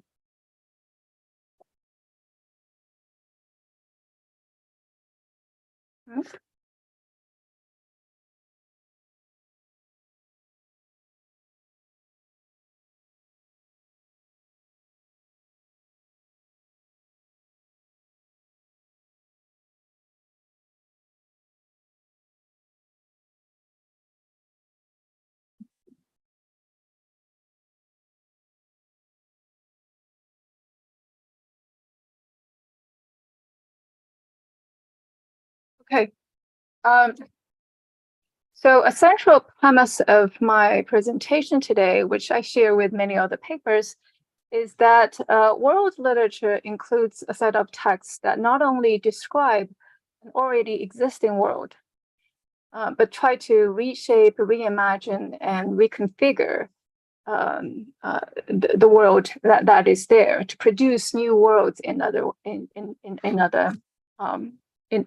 words.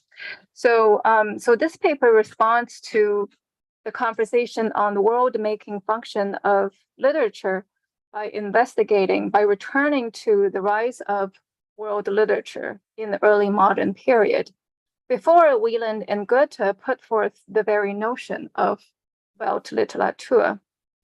So I'll start with a strange genre populating 18th century European literature. As you can see on this slide, so this genre, which I describe as Oriental fiction, can be defined in this way. So Oriental fiction includes stories or episodic novels written by European authors, modeled upon 1001 Nights and similar collections of tales translated into European languages at the turn of the 18th century. So just to give you 2 examples. So for example, in Zadig from 1747, authored by Voltaire, speaks of a Babylonian philosopher driven into exile by misfortunes and eventually learns the lesson of submitting to the natural order of things, which can be seen as the deistic substitute for the transcendent God. Also, in another novel, The History of Rasselas from 1759, as you can also see on the slide, Dr. Johnson writes about an Ethiopian prince, Ethiopia being considered as part of the Orient in the 18th century. So an Ethiopian prince who wanders across Egypt in search of elusive happiness. Now, this genre, Oriental fiction, can ultimately be traced back to earlier works, including Marina's epistolary fiction, Lesbian Turk, and the Oriental fables in the Spectator, and the French writer Jean-Paul Bignon's episodic novel, Les Aventures d'Abdallah. So these works, the 18th century Oriental tales, often stage a miraculous kind of shape-shifting. So so these stories, these Oriental tales or Oriental fictions, have two very much notable characteristics. One, as you can see here, they stage a playful mental exercise, that of seeking to inhabit culturally different minds while acknowledging their distinct reality, generating fictional minds with inherently doubled and multiplied perspectives. So we can use the term intellectual shape-shifting to highlight the authorial performance entailed in this literary genre, which quickly dissipated after the 18th century, but of course existed in different ways well into the 19th and the 20th century, but not in the same numbers, not with the same force. Now, to be sure, Oriental tales catered to the 18th century book market's hunger for fanciful stories set in exotic places. So they were thoroughly commercialized. However, they performed an important intellectual and cultural function. So the second feature, as you can see on the slide, so Orientalism, we know that Orientalism from the 19th century onwards treats the East as transparent, separate, and static. But the shape-shifting exercises from the 18th century understood the Orient as an image arising from cultural mixing, entwined with Europe's project of understanding and reforming itself. So in saying this, I'm building on research by Ross Ballaster, the late Scrivenas Ravimudin, and French scholar Jean-François Perrin, among others, who all challenge narratives of the 18th century rise of the novel that exclude the popular fanciful fables, thus disclosing the transnational dimensions of Enlightenment thinking. So the 18th century Oriental tale is emblematic of the playfulness and openness that marked Western culture on the cusp of the modern era, when rigid separations between mind and matter, between Christian and pagan, started breaking down, and new equally rigid social structures based on class, race, and gender were not yet firmly in place.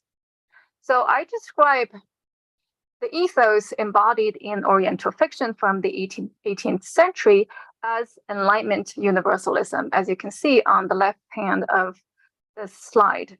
So by Enlightenment universalism, I'm describing a kind of self-enrichment through hypothetical fusion with others. This is perhaps the most important legacy that 18th century fiction offers us.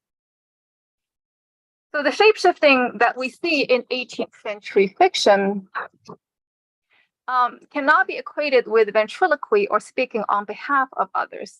It requires intelligent and informed guesses, and so it is speculative.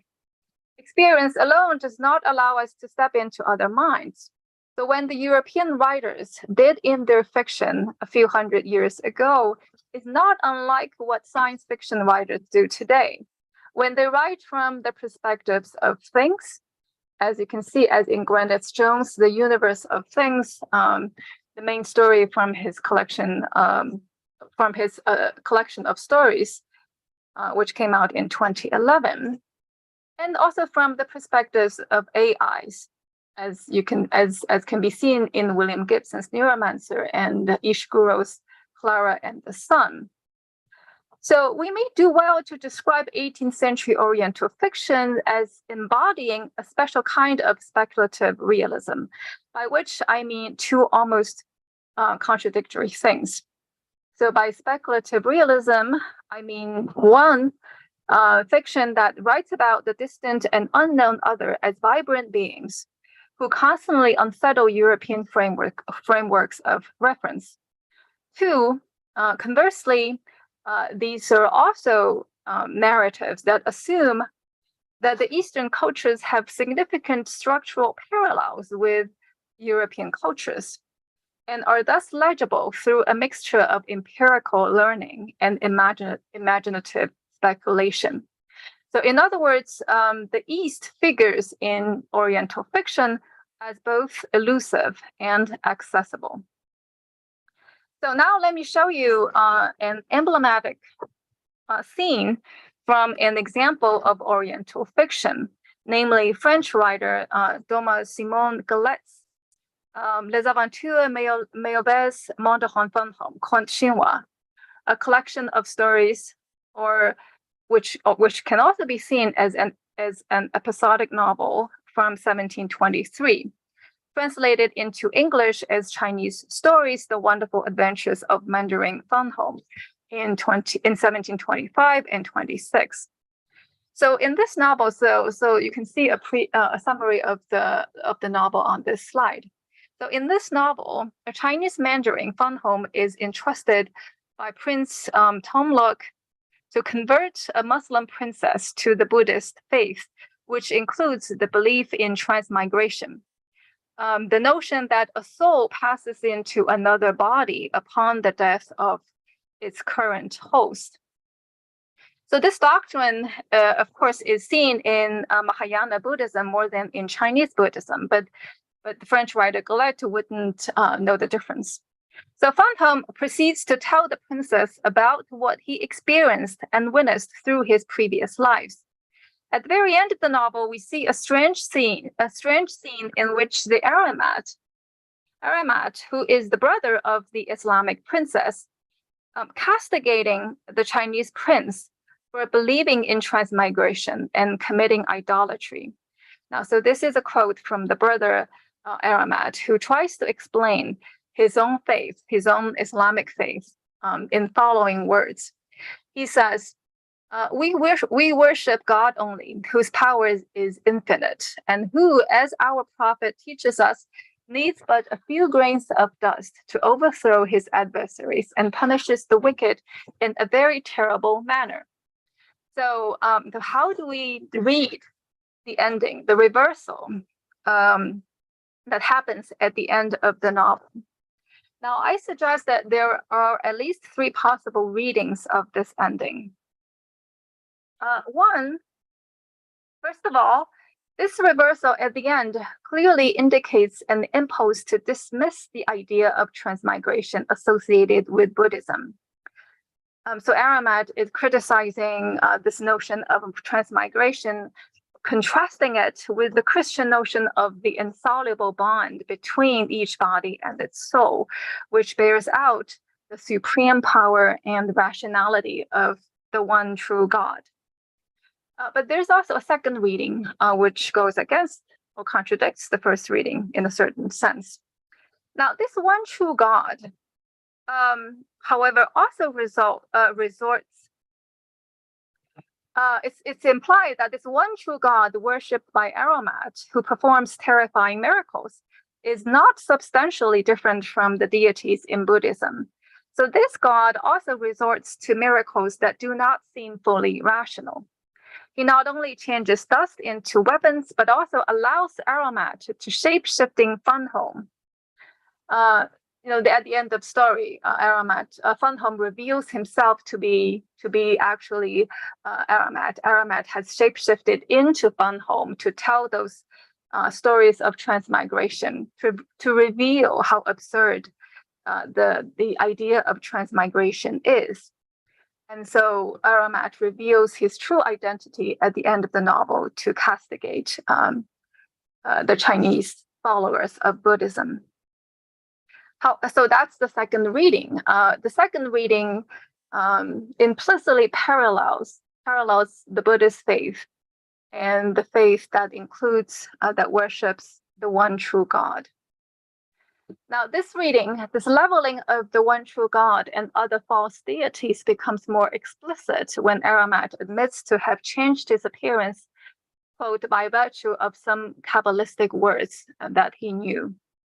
So Kabbalistic, a word that connotes superstition in the 18th century. And there is also a third possible reading. Now, in this third reading, I suggest that the ending of the novel also contains an invisible reference to Christianity itself, and an invisible and implied critique of Christianity itself. So the ending not only performs a double critique of Islam and Buddhism, but also refers back to Christianity in a critical manner. Now, I would argue that this is also a plausible reading for two reasons, at least. Reason number one, shapeshifting is not absent from the Bible, from the Christian Bible. Christ himself is famously a shapeshifter.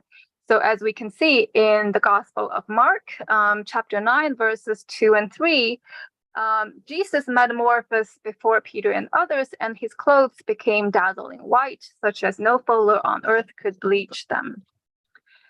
So also in the Bible, the angels, including Satan, all assume human shapes. So that's reason number one.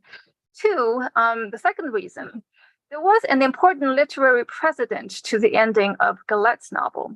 Montesquieu creates a fusion tale in his own Oriental fiction, Persian Letters, from 1717, that refers to shape-shifting conventions in both Christian and Arabic cultures.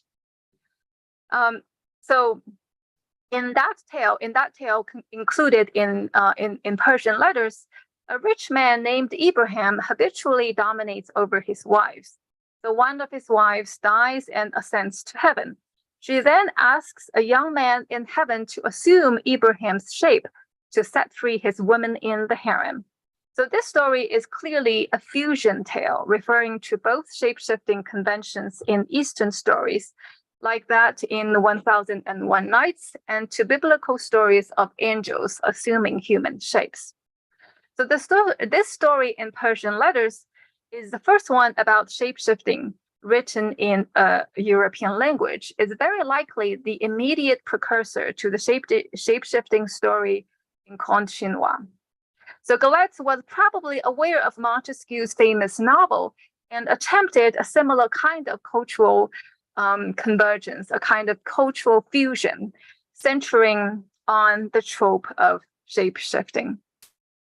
As scholars have pointed out, many European Christians in the 18th century discussed Islam as a way of reflecting critically upon monotheistic religions in general. In other words, turning Islam into a, quote, religious touchstone, end quote. So Galet was performing the same kind of mediation, and he goes one step further than Montesquieu by drawing Buddhism into the already triangulated relations among the monotheistic religions. So Conte Chinois perfectly illustrates what I refer to as Enlightenment universalism, which constitutes an often invisible strain in what Jonathan Israel has referred to as radical enlightenment. Starting from the 16th century, European explorers, missionaries, and merchants brought back to Europe reports of different religious, linguistic, cultural traditions. The shock of cultural differences that undermined the monolithic Christian worldview did not lead immediately to the construction of a rigid hierarchy of civilizations, even though numerous scholars have pointed out that the Enlightenment paved the way for 19th century nationalism and racism. Now, some Europeans at least sought to comprehend the unfamiliar through analogical thinking, approaching the cultural others as structurally similar and epistemologically accessible. The more orthodox, as you can see on the left-hand side of the slide, the more orthodox Christians trace this similarity to a shared genesis from the Christian God, whereas on the right-hand side, the religious iconoclasts attributed this similarity among different human groups to common human conditions, including man's embeddedness in the material world. So this is why Dutch theologist G.J. Vossius published Gentile theology and Christian physiology to posit the hypothesis that all human populations descended from Noah and all primitive religions disguise a monotheistic core. And this is also why the deists and natural philosophers sought to draw an analogy among ancient traditions. Thomas Burnet, John Toland, and Voltaire all expressed the belief that transmigration is a mistaken version of the idea of the unceasing transformation of the material world, and thus can be incorporated into their own thought. So shapeshifting is not only the central trope of Enlightenment universalism, it is in fact a fitting symbol of an essential feature of Western modernity. In shapeshifting, the soul is no longer a spiritual substance that unites with a particular body according to the divine will. It moves through different bodies, and where it moves is indeterminate, susceptible to human actions and to the deeds of deities who behave like whimsical humans. The soul then becomes immanent, enmeshed in with the material world. The idea of the immanent soul, explored and debated in 18th century European philosophy and fiction, was in dialogue with the new religious and political theories that were emerging at the turn of the 18th century. And by religious and political theories emerging at the turn of the 18th century, I'm referring to at least two different things. One, deism and its close relative pantheism both gesture toward a materialist outlook that sees the world as self-organizing and generative of its own essence, not in need of external spiritual forces represented by a transcendent soul. Two, in political philosophy, new theories of sovereignty were also contingent upon the immanent soul. The embodied people, when coming together to form a society, are capable of producing, quote, the general will, end quote, which relates to the people as the soul relates to the body in a private person. So here I'm quoting from Rousseau, who makes this argument in The Social Contract. So the physicality of the soul was very much a key point of contention in the 18th century. Now, however contested in meaning, the immanent soul signified the possibility that human society can develop viable knowledge and rules through practice and reflections thereupon, thus opening the gate for modern transformation. So to conclude, the notion of immanent transcendence championed in postmodern Western philosophy originates from the historical moment on which this paper focuses. It first arose from the debate over the soul across 18th century philosophy and literature, a debate that yokes together Western and Eastern traditions. In other words, it emerged in part through the ubiquitous literary performance of fantastic travels and shapeshifting. Europeans seemingly dismissed the unchristian belief in transmigration, but actually found in it a trope of border-crossing possibilities that launched the West onto a path of modernity. So that's why the 18th century has a lot more to teach us today than we realize. Trapped in the double bind of hegemony and cultural relativism, it is high time that we revisit the art of knowing and incorporating the other without stifling its power to shock and change. Thanks.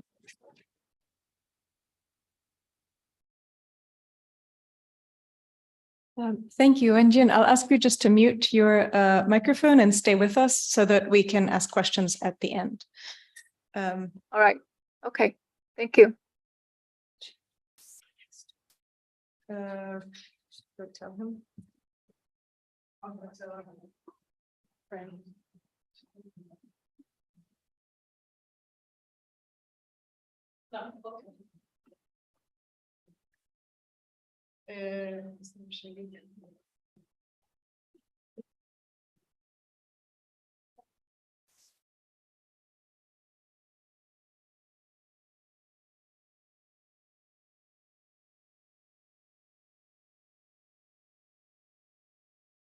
Our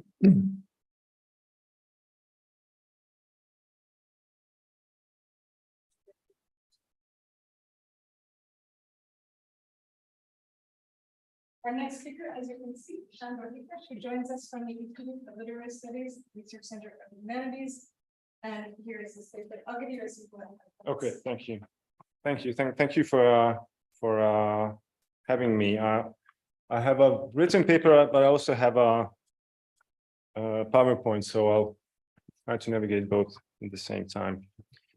Okay, so what's your name again? Casanova, J.K. Yokai, and the Utopia of a Word Script. That's my title.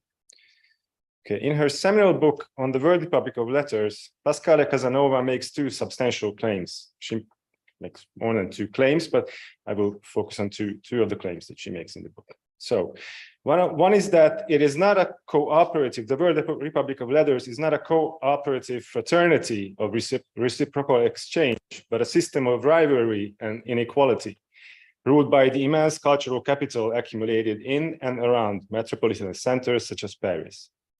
The other is that authors from the peripheries eagerly subordinated to this uneven playground. Casanova cites a plethora of testimonies showcasing the reverence with which writers from Poland to Japan turn to Paris or to French culture as a whole. In the excellent company of Mickiewicz and Marinetti, Casanova also mentions a 19th century Hungarian author, J.K., born in 1825, died in 1904, and cites his exclamation that we were all Frenchmen. We did not read anything but Lamartine, Michelet, Louis Blanc, Sue, Victor Hugo, and Béranger. And if an English or German poet could find favor with us, then only Shelley or Heine, both denied by their own nations, English or German only in their language, but French in their spirit. This fits in perfectly with Casanova's argument. In addition to his confessed devotion to French intellectual luminaries, J.K. also sympathizes with other non-French authors who are, just like himself, out of place in their own national contexts. Thus, J.K. not only wants to belong to the transnational field of aesthetic authenticity, exemplified by the French, but also recognizes and celebrates similar aspirations in others, which again aligns with the distinction that Casanova makes between two fundamentally different types of authors.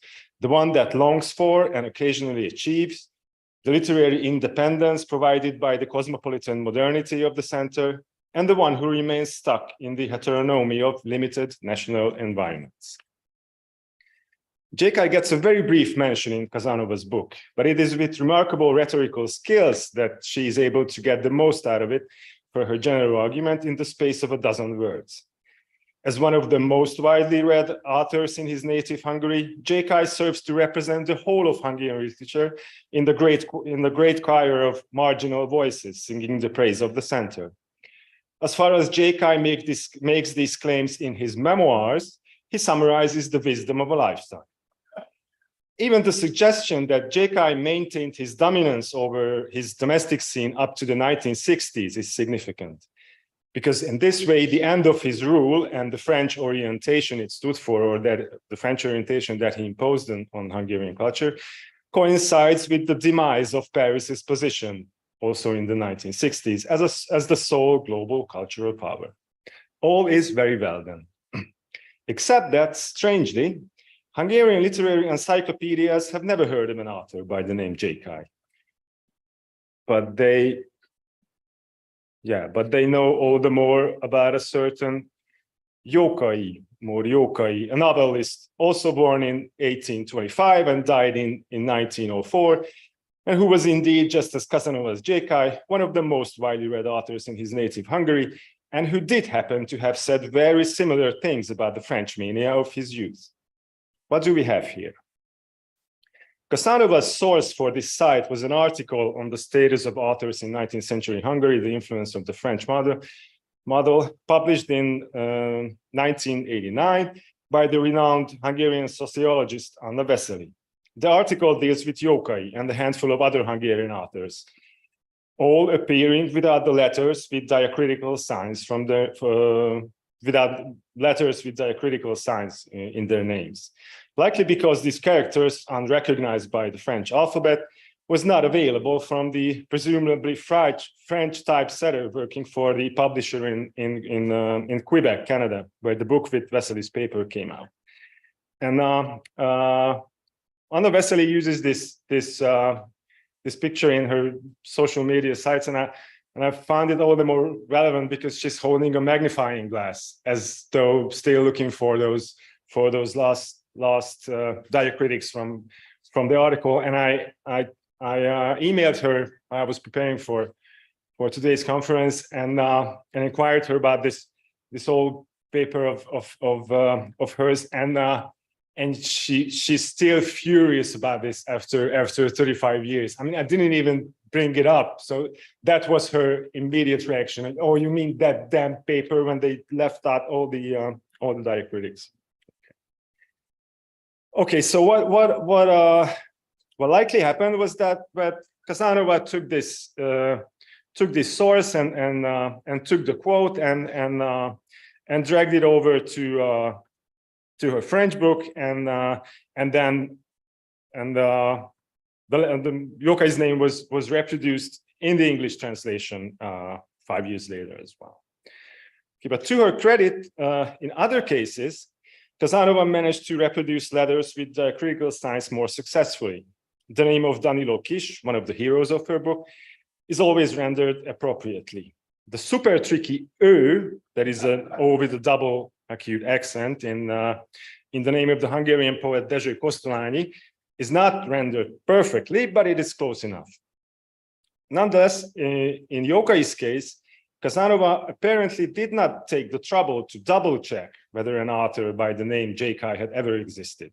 And tellingly, none of her editors noticed that it did not, neither at Surrey nor at Harvard University Press. For all its banality, what this unfortunate typo offers is not only an amusing example of how names tend to lose their diacritics in their movements across different alphabets, but it also sheds some light on the politics of this tendency and the distortions of meaning it may cause. Let us take a closer look at what Yokai wanted to say, or really wanted to say. Okay, so the lines that Casanova chose to cite are not from Yokai's memoirs, he never wrote one, but from an article on My Peers, az én kortársaim, published in 1872 in Yokai's own satirical weekly, Üstökös Comet. Here he recalls the beginnings of his literary career in the late 1840s as a member of a group of young Hungarian romantics trying to find their way in the budding literary life of what was then Pest and Buda. Yokai does emphasize their devotion to all things French, but we also learned that France was not the only model of literary self-fashioning in these circles.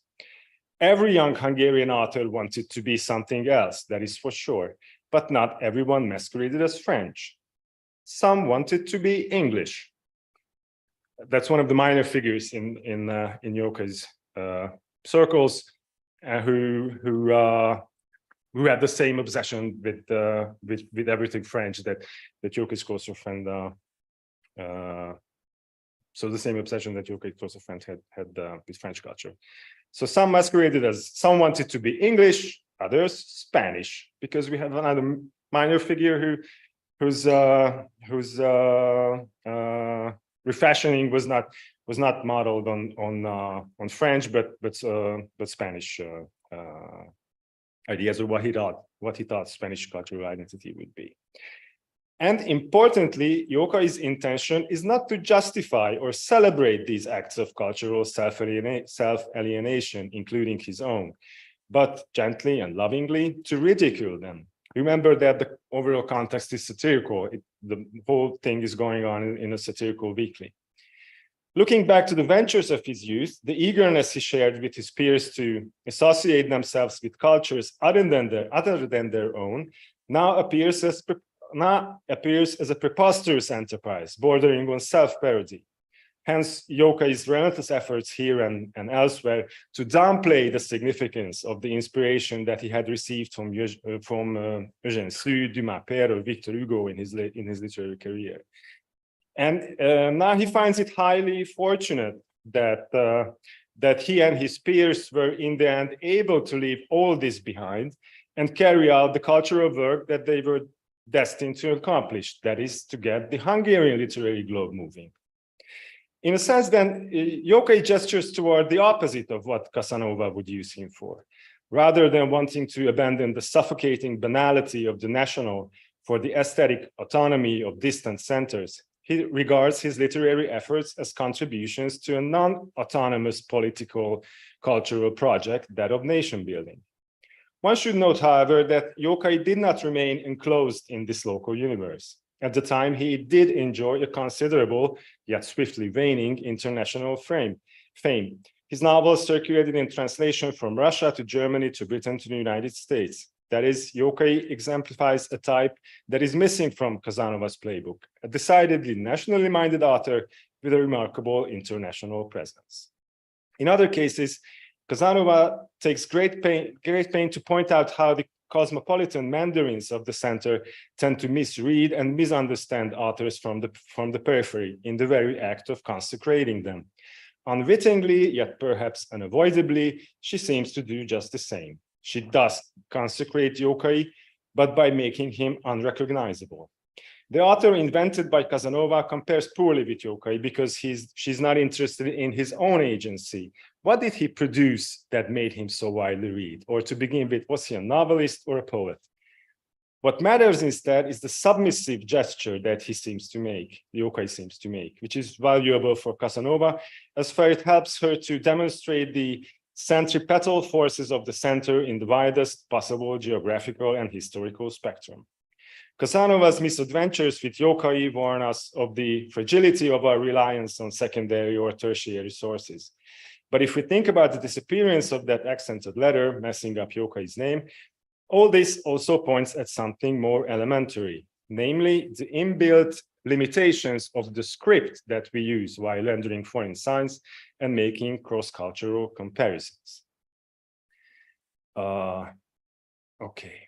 And as though anticipating that in the century to come, his name would figure in a distorted form in a seminal book on comparative literature, Yokai, in his utopian novel, The Novel of the Next Century, A Jövő Század Regénye, published in 1872, between 1872 and 74, Yokai tackled precisely these aspects of global communication. Combining the sensationalist genres of Zukunftskrieg and financial fiction with that of the adventure novel, Yokai's work displays a panoramic sweep of utopian imagination. While engaging with themes of geography, demography, anthropology, history, religion, ethics, sexuality, psychology, economics, national and world politics, social and ethnic conflicts, warfare, technology, industry, ecology, astronomy, and cosmology, the book even has a chapter on the future reform of writing systems. There we go. So okay, the novel, the plot is set between the 1950s and the year 2000. And in this period, as Yokai imagines it, global communication will be conducted through the means of what he calls világírás, word script.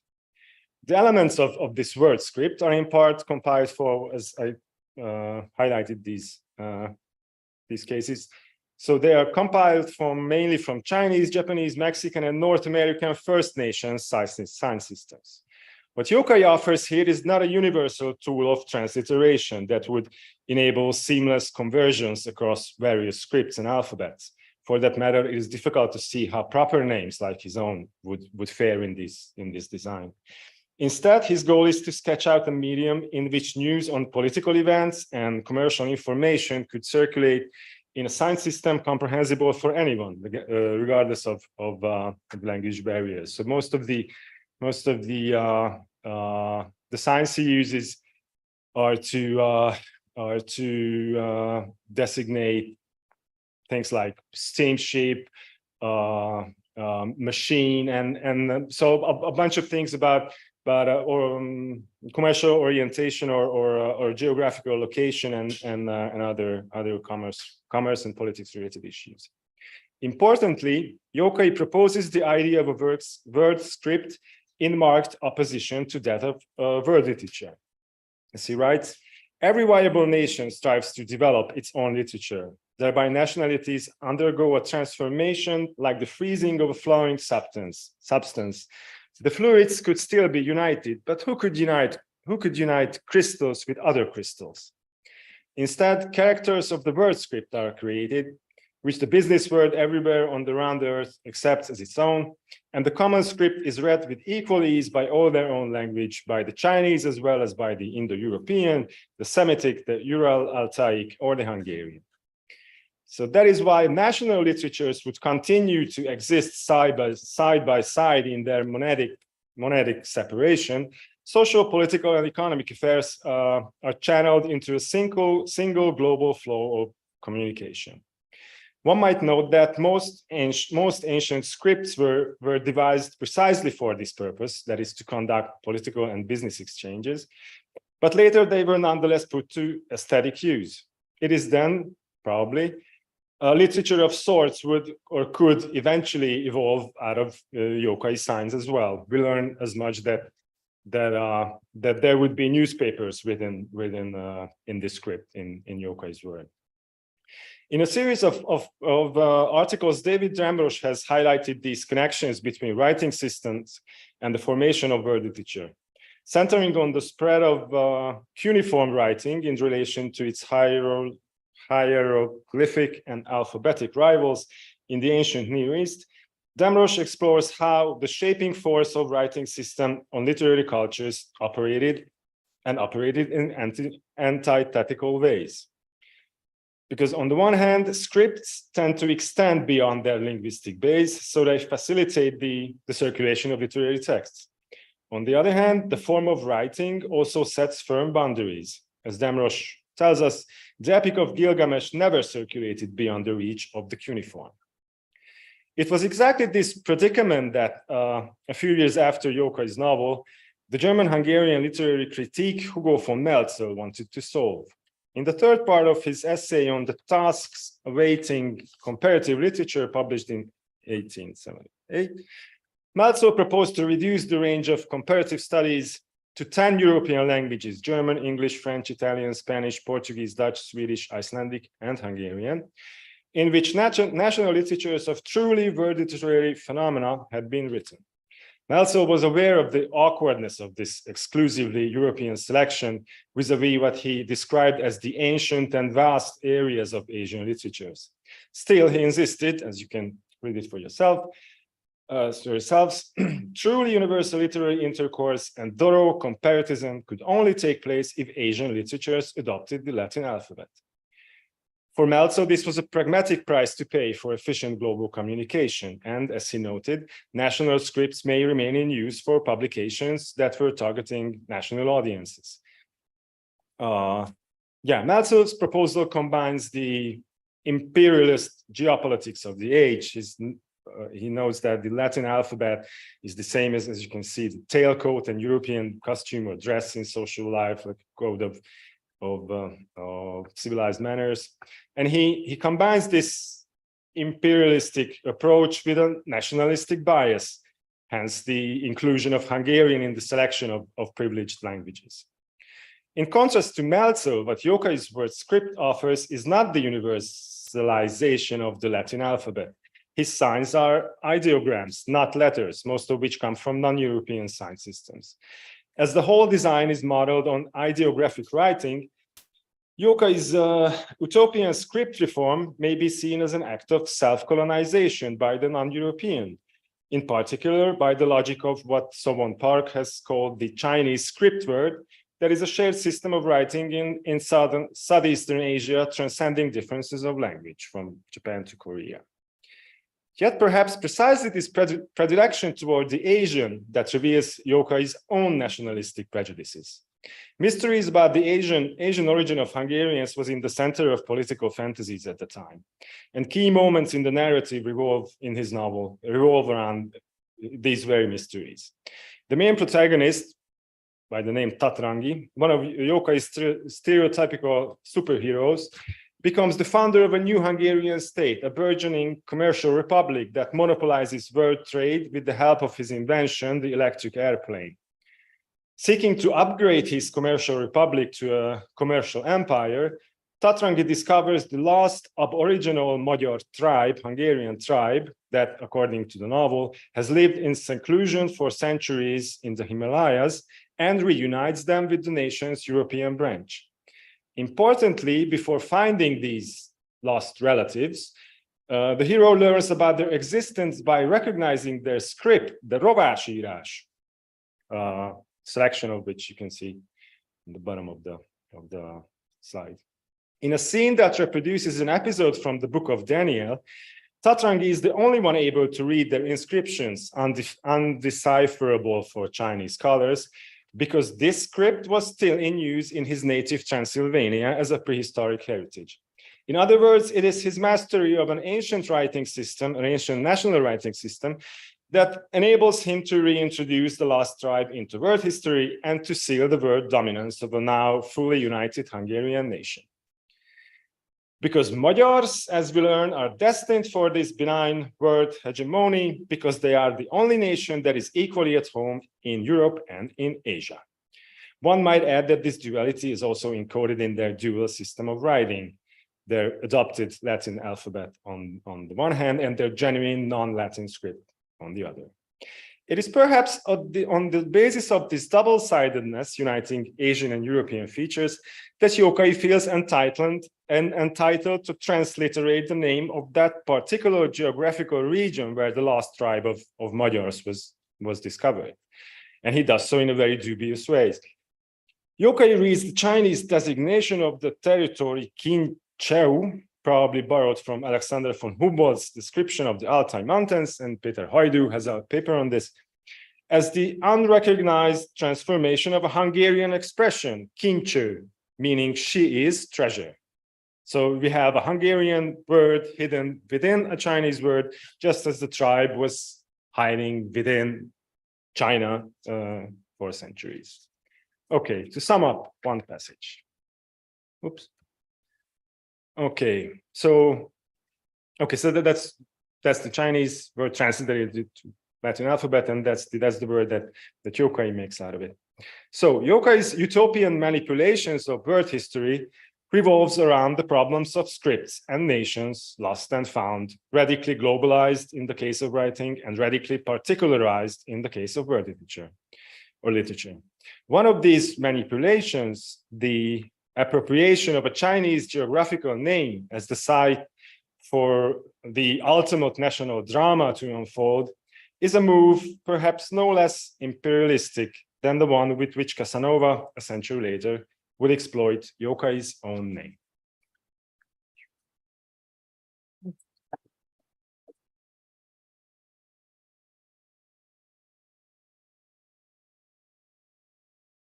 Well, it's a great faith in our IT provider is going to change. Oh, sorry. Okay, sorry.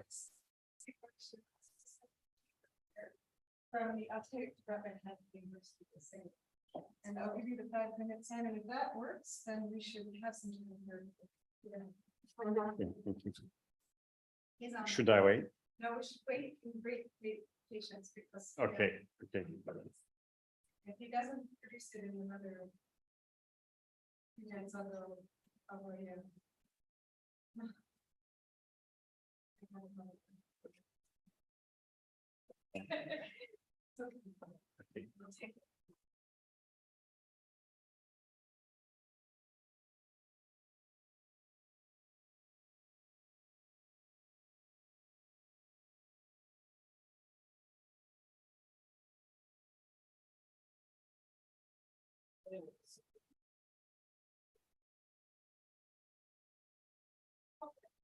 Okay.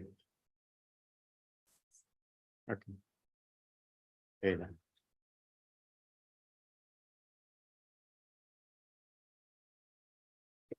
Okay, good. So, well, good afternoon, everyone, and thank you for having me in this great conference. Well, it's one of the latest sessions, so I'm sure everyone's tired. I will try to be brief. Before I start, I would like to share some little chat that we had with Jesse during the break. It was actually connected to the title of my presentation today. writers like Pamuk, untranslatability, and the unbearable likeness of pigeonholing an author. And she said that she used to read Orhan Pamuk's works a lot, maybe a couple of decades ago. He was quite popular at that time. And before him, it was Milan Kundera who was quite popular globally, even in Turkey. When I was a young university student, Milan Kundera was someone, well, who represented something more than a Czech author, who represented something which was hard to explain. And it's a similar case to that of Pamuk, Orhan Pamuk, because I wrote my dissertation about Pamuk's Or, and during my research, most of the time I encountered this epithet, writers like Pamuk. But I would like to ask yourself, what name does come to your mind? Which author's name come to your mind when you hear this sentence? Who are those writers like Pamuk? Because writers are not like fruits, right? You cannot say fruits like orange. So you can count, right? You can count some similar fruits from the same family, but writers are different. But still, there is this generalization. And also, there are some counterpoints which reject this sort of generalization. And I would like to ask some question, and I won't be able to answer it probably during this presentation because it's not so easy. I would like to have a common, maybe during the discussion, we can get some common ideas and some brainstorming at who is Orhan Pamuk and who are those writers like Orhan Pamuk? Who is he? One of the most famous flag bearers of world literature, or the most recognized representative of Turkish literature? Can he be the same thing at the same time, two things at the same time? Well, is he a storyteller recounting tales from the exotic East to Western readers? Or he's a betrayer who denigrates his country to the Western world? So these are some serious questions because Orhan Pamuk's reception is different in Turkey than in the world, in the West.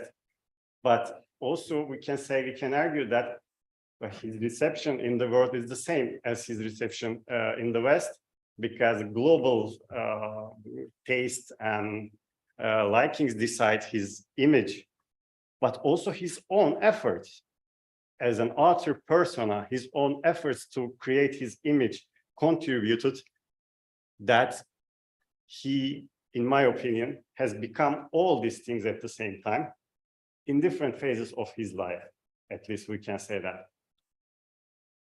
And I would like to start my presentation with three theoretical works, which are not particularly about Pamuk's works, but at some point they are touching his works as well. Emily Apter's work, Against World Literature, and then Rebecca Walkowitz's Byrne translated novel, the contemporary novel in an age of world literature, and then Gloria Fisk's 2019 monograph, Orhan Pamuk and the Good of World Literature.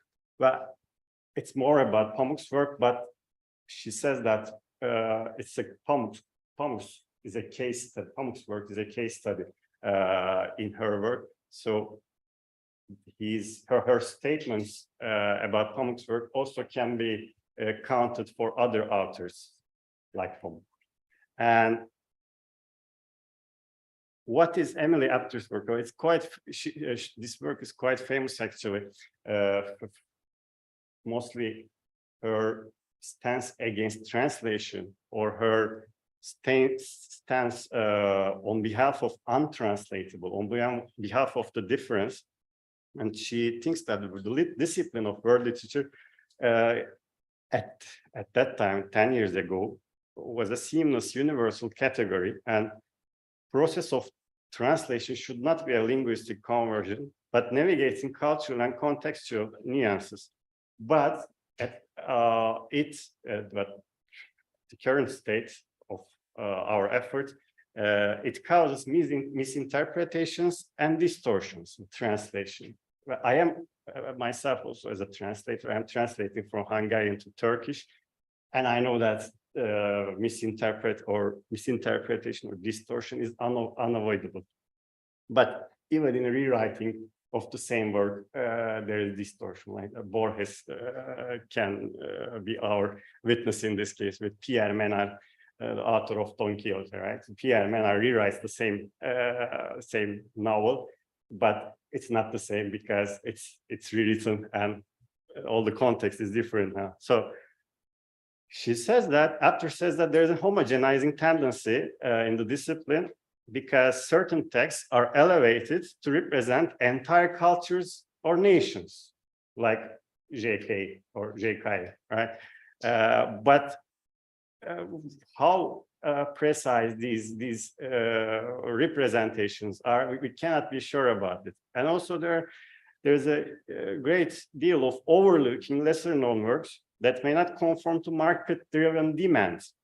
For sure, there is a role of power dynamics, ideological biases, and market forces shape the selection and presentation and also circulation of texts in the global market. But there are complexities, limitations, and political underpinnings of literary translation and representation. So how can it be so easy for some author to represent an entire culture, especially with translation, which inherently carries serious misinterpretations and distortions? So with Apter's work, it seems like we have a challenge at our hands because we cannot have a viable alternative. What's the alternative? To not translate anything at all? It's not an alternative, right? There should be translations because not everyone or no one can learn all the languages in the world. Maybe with the word script, it would be easy, but we don't have a word script so far. So there will be always some difficulties, but translation will be always viable as well. And among the concepts which Apter suggests as untranslatable, with capital U, right? It's Hüzün by Orhan Pamuk, by something similar to saudade in Portuguese. Well, it's not easy to translate into another language, as Apter also offers this word. But we see that Pamuk uses such word. I mean, it's a quite common word in Turkish. Of course, he uses it in his own. Then how his work can be that kind of work which is so easily translatable to another language because he's become this figure worldwide, globally recognized author figure who represents his own country. So, but still at the same time, he uses some things which are easy to translate, right? But I will skip these quotations right now. So with this brings us to the other work in my presentation, Bern Translated by Rebecca Walkowicz. She published this work in 2015, quite up to date. She says that there are some works in our age which are Bern translated, so they are written for translation. The authors of these works wrote these novels, especially novels, to be translated into other language with that frame of mind in their head before rewriting their works. So for these authors, contemporary authors, translation is not incidental, but essential. So they should be careful of what they write, right? In this case, they should choose such words which are easily translated, or such topics which are easily translated in order to be recognized by everyone in the world. So she says that there are such works, such authors. So she says the older notion that a novel stems from just one language can be inaccurate. But her theory is obviously against the national languages, so in our age especially. And she gave the example of Pamuk also, especially with his later works. She says, Pamuk is among such authors like Kotsi or Ishiguro. And it seems like, at least to me, Apter's and Walkowitz's theories have opposing viewpoints, right? Because Apter says that there are untranslatable concepts in almost every language. It's not easy to translate. And Walkowicz said that there are born translated works. But Walkowicz says that untranslatability can mean either a difficulty in translating or an opportunity to start a translation process that never truly finishes. So she says untranslatability is not a negative thing, but it starts a creative process. But Walkowitz's theory seems to me a bit similar to those video games, which are when they are published to the market, they offer several languages at the same time, right? You can choose one of the languages, even if there is a story in it, you can choose, and you never know which one is the original language in a video game. You can assume that it's English, but it can be something else also if the team is not based in an English-speaking country. But video games are products of a group of people, a team. But the literary work is a single creation. So how can an author can create something to be translated with that set of mind? How can he think that it will be circulated around the world with translation? So I think it's a bit hard to conceive Walkowitz's theory. And the third work about this problematic, Gloria Fiske's Orhan Pamuk and the Good of World Literature. Fiske raises the query whether the study of world literature heavily influenced by Western scholars can yield any positive outcomes. So not just the translation is problem, but all the field, all the discipline of world literature, comparative literature, according to Fiske, cannot yield any positive outcome because in this work she not exclusively centering on Pamuk's writings, but she uses Pamuk's work as an illustrative example in examining this uneven process of translation, dissemination. And she says that there is this transportation in the world, a non-Western writer to Western audiences, but non-Western is also quite problematic term, right? That what can we understand about this term, non-Western? Is a Hungarian writer a non-Western writer, for example? Or are all the non-Western authors represent the same thing? How can it be possible? But we usually see this kind of epithets, right? Non-Western author. Even the term Western author is problematic, probably. So she says that thus a writer like Orhan Pamuk works as a spokesperson for his nation on a global stage, whether he seeks that duty or not. And his Western readers come to him to learn the truth about distant people and places, notwithstanding the obvious fact that he traffics in fiction. I agree with her. Great. But see, she still uses the same epithet, same paradigm, which she criticized the others for using it, right? Writers like a writer like Orhan Pamuk. But who is a writer like Orhan Pamuk? Who is that person whose works, who are working like a spokesperson for their country? Who are these people? And she says that, as we said, rhetorical traps for writers like Orhan Pamuk. Once again, she uses this. By holding them accountable for cultural diplomacy that is not in their power to provide, we set traps for one another too. We set those traps for one another too. I agree with her. Yeah.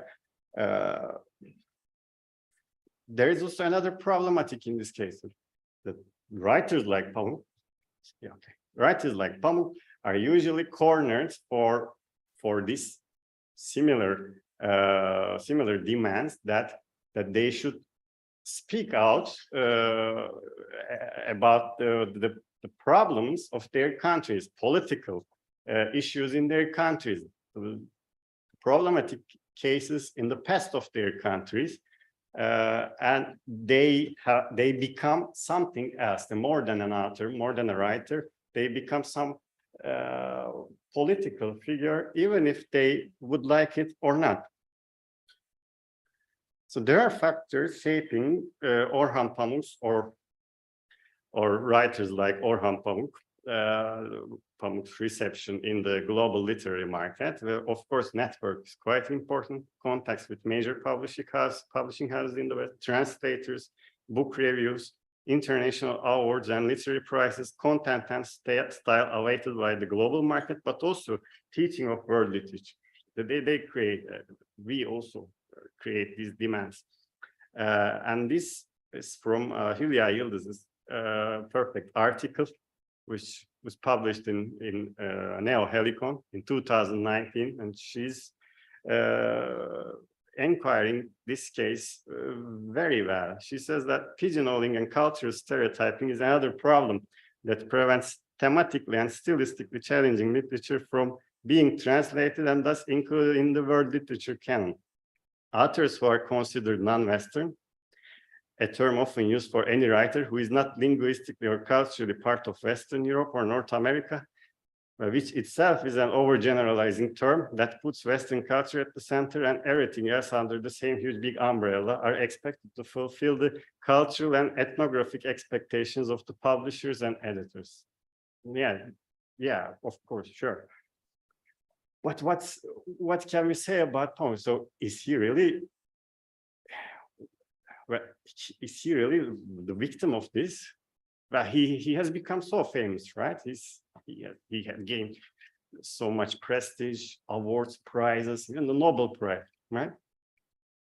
He has become a victim of expectations. So in this case, I would like to give a very brief example. Nazire, an untranslatable word. It was lost in translation, actually. It was this word, or meaning or usage of this word, was lost in translation in his work in Black Book. And this book was translated into English twice. At the first time by a Turkish native speaker person, and then secondly by Maureen Freely, a very prestigious English translator. But in the original novel, Nazire, which means an imitation or a transformation of a work of a great master in old Eastern art. Nazire means that. And in the book, Celal, who thinks that the important thing was not to create something, but to draw instead from the marvels created over thousands of years by the many thousands of great minds who'd come before us, to change here and there and turn it something new. So this is actually transtextuality called by Janet, or intertextuality, or textual transformation, whatever you would like to call it, in a nutshell. So to reshape an older work, to rewrite an older work. And in the original, Nazire is written, only real skill when it pertains to writing, only real skill. But in the translations, in both English translations, it's translated as the only skill he had. The Celal, the journalist, had the only skill he had. It's funny because we know that Pamuk always checks at least the English translations of his novels, so that he even translates together with his translators. But how there is a big gap in translations. It's quite important because this part of the novel is about a story which was recounted in Rumi's famous Turkish Sufi mystic poet's Mesnevi book. It was recounted, and in the book, in the Black Book, Pamuk's novel, he is rewriting this story by not telling anything about it. So this is a puzzle which a reader must solve. And this story is about 3 painters, so it's quite long. Well, actually, this is quite familiar trope to everyone, probably. There is a famous Shah who would like to marry his daughter to the best painter in his kingdom. So he makes a competition. He starts a competition. And there are 3 painters, which, well, the one who makes the best picture will marry the daughter. Sorry? Yeah, sure. This is the last day in my presentation. So first painter makes a mistake because he puts his signature in the painting, which is forbidden because the great masters never sign their works. Everybody knew that it's their work without their signatures. That was his mistake. The second painter fails because he makes a deliberate mistake to be recognized by the audience, which is still forbidden because great masters never made those mistakes so visibly. And third painter fails because he didn't make any mistake. It's perfect. Everything is perfect, even better than the great masters. But when great masters made their works, they always put something about their beloved ones. So that's how their girlfriends, their loves recognize that it was representing their love to them. But in this third one, there is no such thing. So daughter doesn't marry to anybody. No one wins. And Pamuk recounts this story, which existed in Rumi's work. And he says that Nazire, which is what he does here, is the only real skill in literature, in writing, in the art of writing, which is actually quite important component of postmodern literature. But this can be only understood by someone who knows this reference, who knows the connection between these references. But it's lost in translation, so someone cannot understand this in English. So to conclude, then how his work can be born translated, even when there's such huge differences between the original ones and the translated works?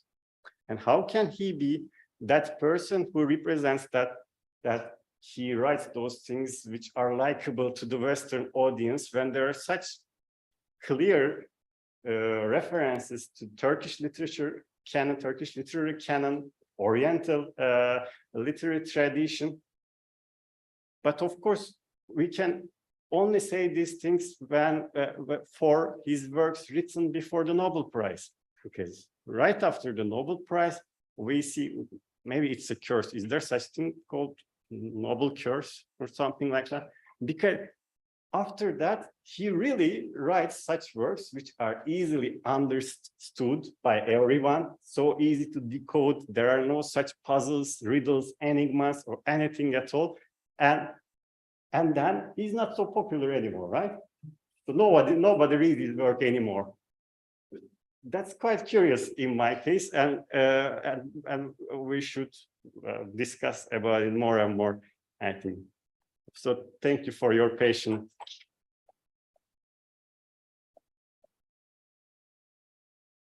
I believe that ONG is still here somewhere. Oh. Could we have the Zoom back, please? Perhaps, we'll see. We only have a few minutes for questions. I will take questions, wonderful, on this from the audience so that Wenjin can hear us as well. And I open up the floor. Maybe I could ask the speakers to come back up here, so all three of them are here. Thank you. So, questions from the audience? If not, I have some.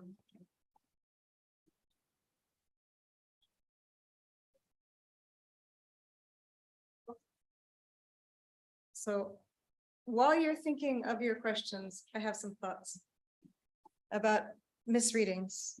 And I guess this is mostly directed towards the two speakers that are with us, but I believe it also has something to do with Wenjin's paper as well. Because what was similar in all three papers was definitely this concept of misreading. And of misreading usually from the center of the periphery, if you're going to call it that.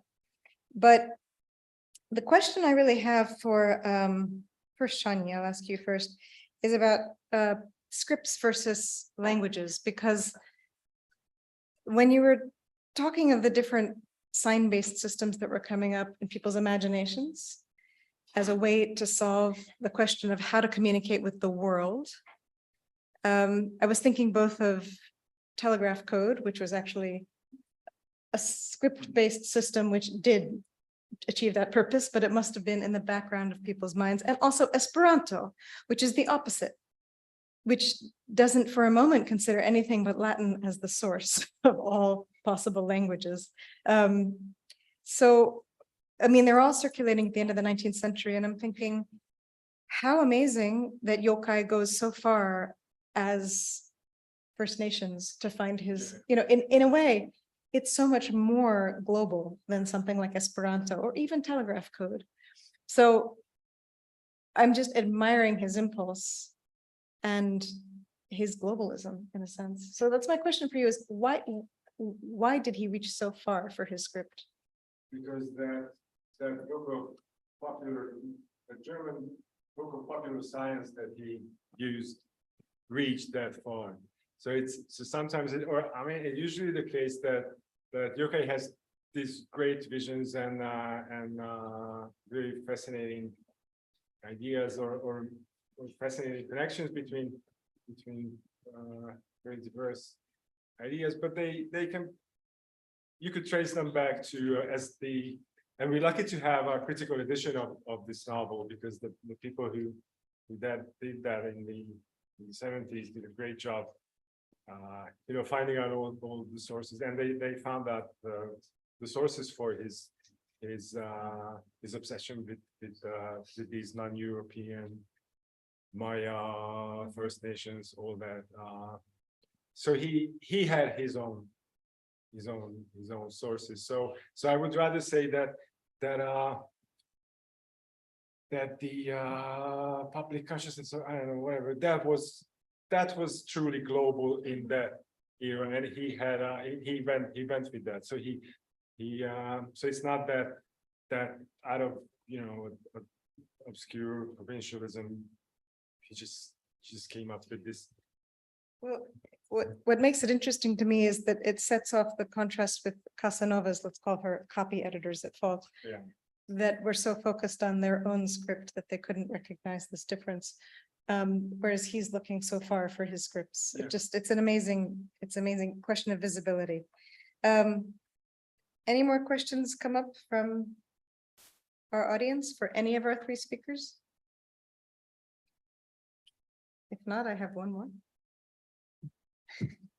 I have one more for Boris about specifically the work of comparative literature, or people studying world literature from this comparative point of view, or people like yourself that are balanced directly as a translator between these different linguistic traditions and cultural traditions that you're interpolating.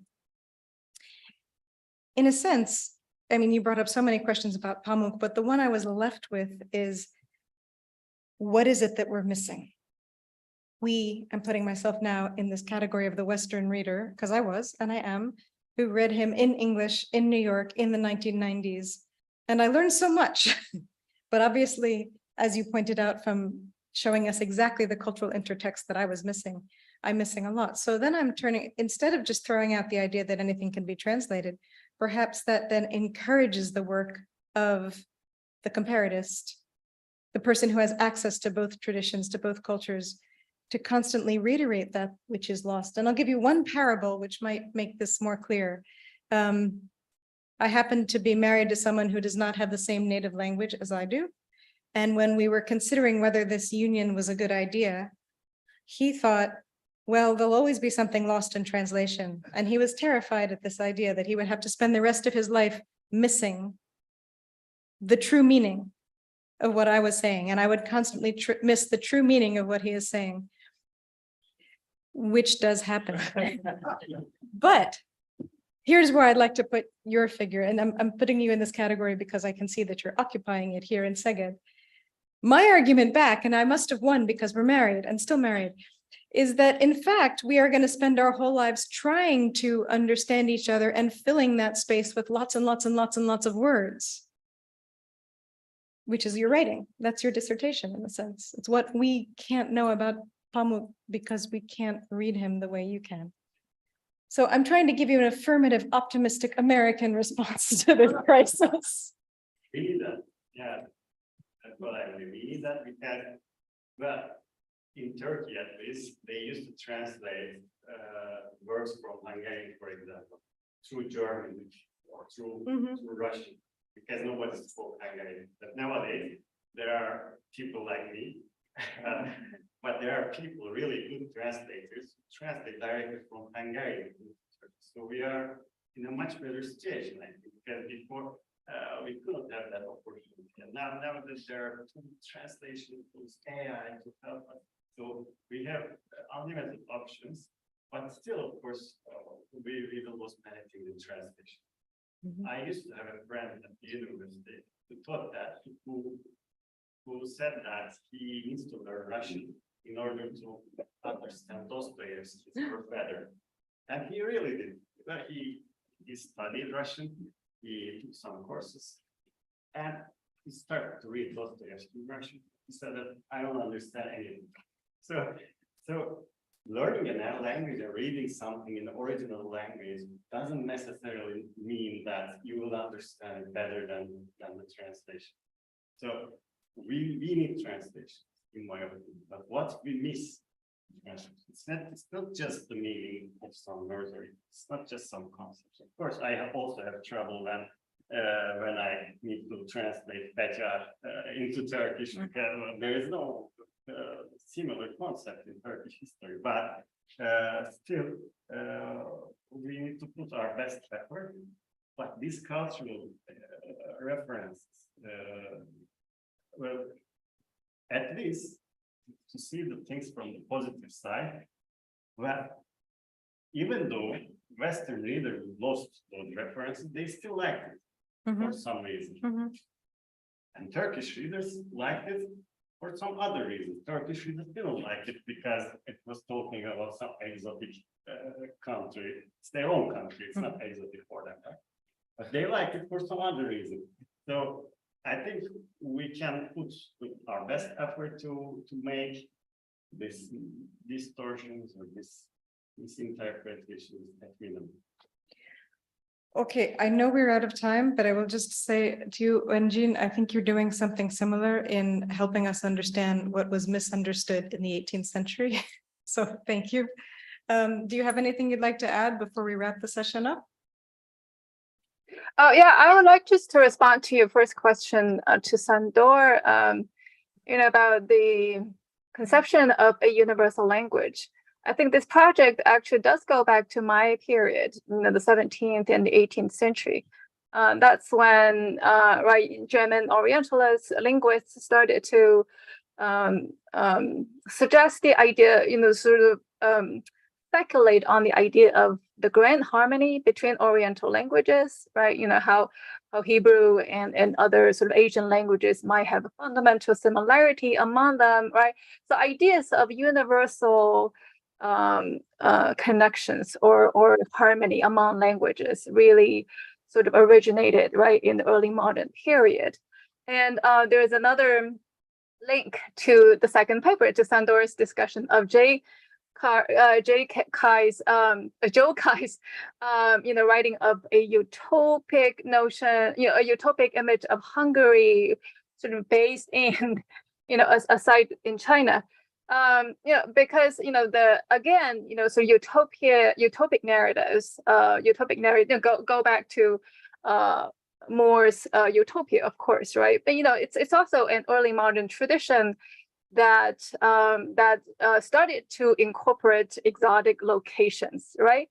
Right from the very beginning, because around the same time as Utopia, you also have New Atlantis by Francis Bacon, right? So New Atlantis is based on an unknown island somewhere in the ocean. So you started to have utopic narratives from written by European authors that incorporate that project imaginary lands on or at sort of non-European exotic locations.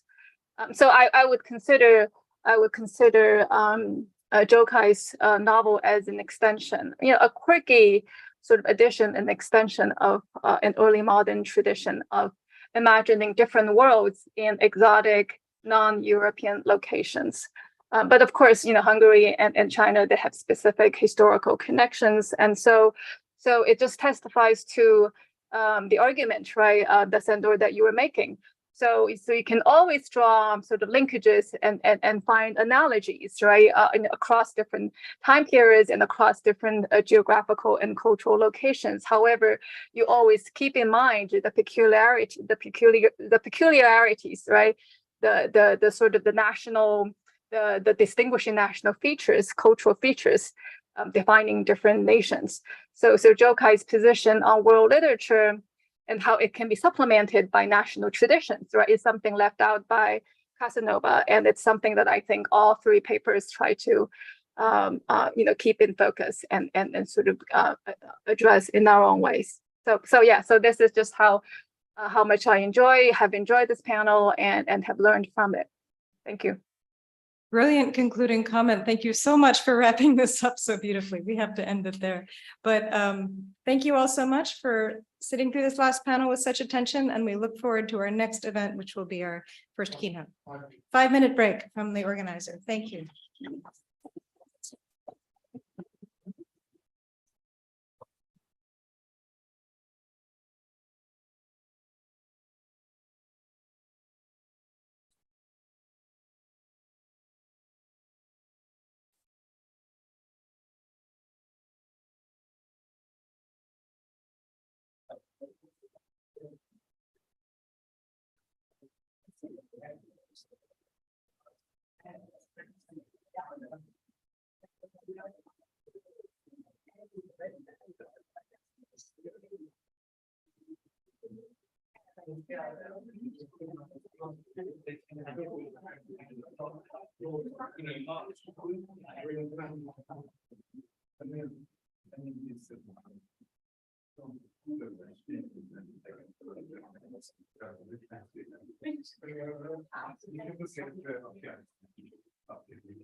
That's really nice.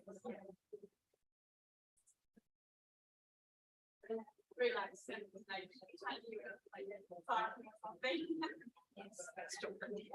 it's obviously massive because we've got lots of things to say, but as soon as somebody says you don't know what to say.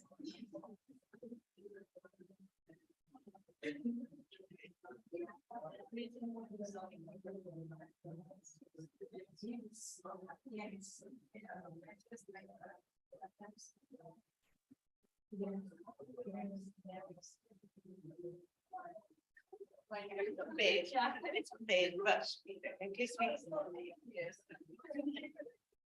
It was almost more than the pandemic, the problem was that we were struggled.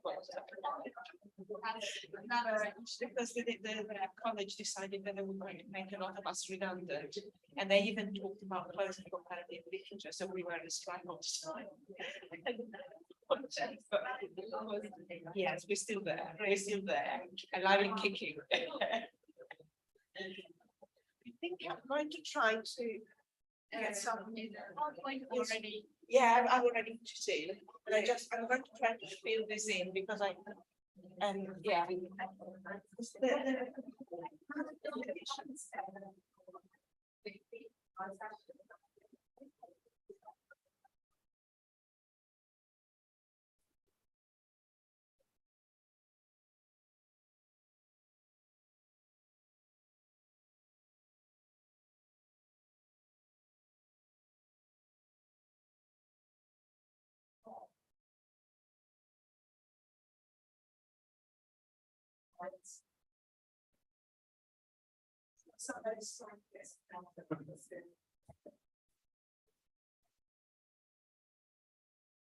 Got my futures there. Should I expect kind of presentation? I've already put it in, and it's here.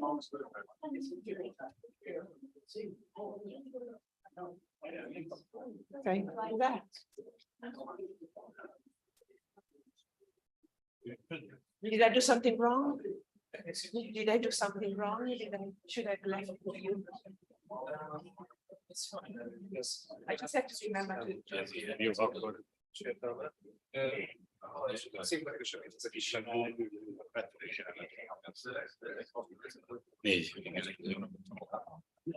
You're a savior. That's right. It's fine.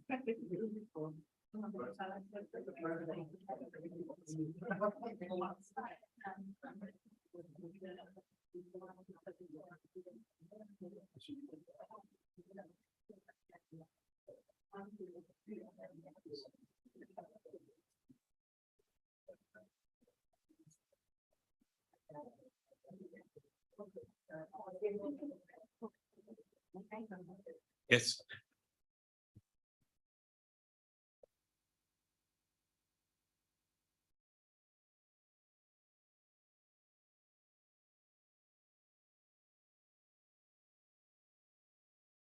Dear colleagues, in our program scheduled 3 keynote addresses.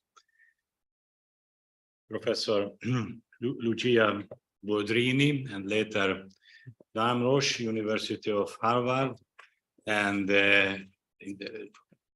closing this conference, Dorothy Figueira, University of Georgia. That is really a great pleasure for me to introduce Lucia Boldrini, President of ICLA, International Comparative Literature Association, and Professor at the University College of London.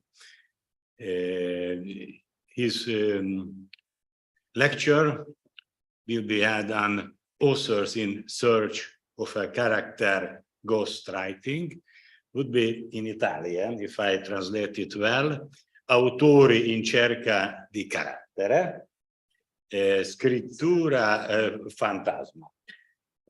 Allora chiedo, professoressa, di tenere la sua conferenza. Grazie. Thank you very much. Grazie. Thank you very much, Robert. I'm actually at Goldsmiths, University of London, rather than University College of London, but that's confusing because the University of London has a lot of colleges and they call themselves universities and colleges, so everybody gets confused. I do as well. Okay, is this working? Yes. So, well, first of all, thank you again for to Joseph for the introduction.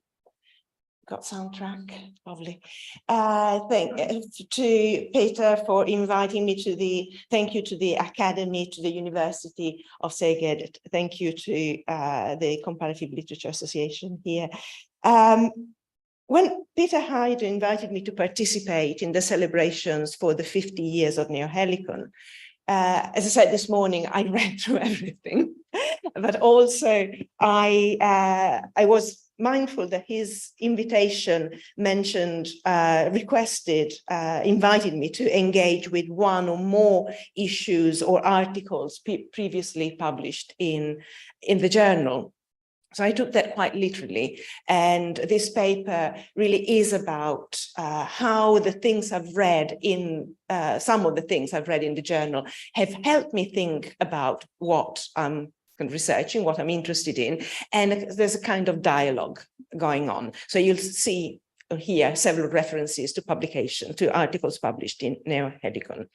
And the other thing I would like to say before I start is that one of the things that happens when you give a paper, a talk at a conference, and you're not the first one, your paper already starts getting a little bit kind of almost obsolete. You want to revise certain bits to take into account the things that have been said in today. And you will hear a number of resonances with papers we've heard today. And I'll try not to deviate and engage with those, otherwise I could be here until the time when you really want to go to the reception.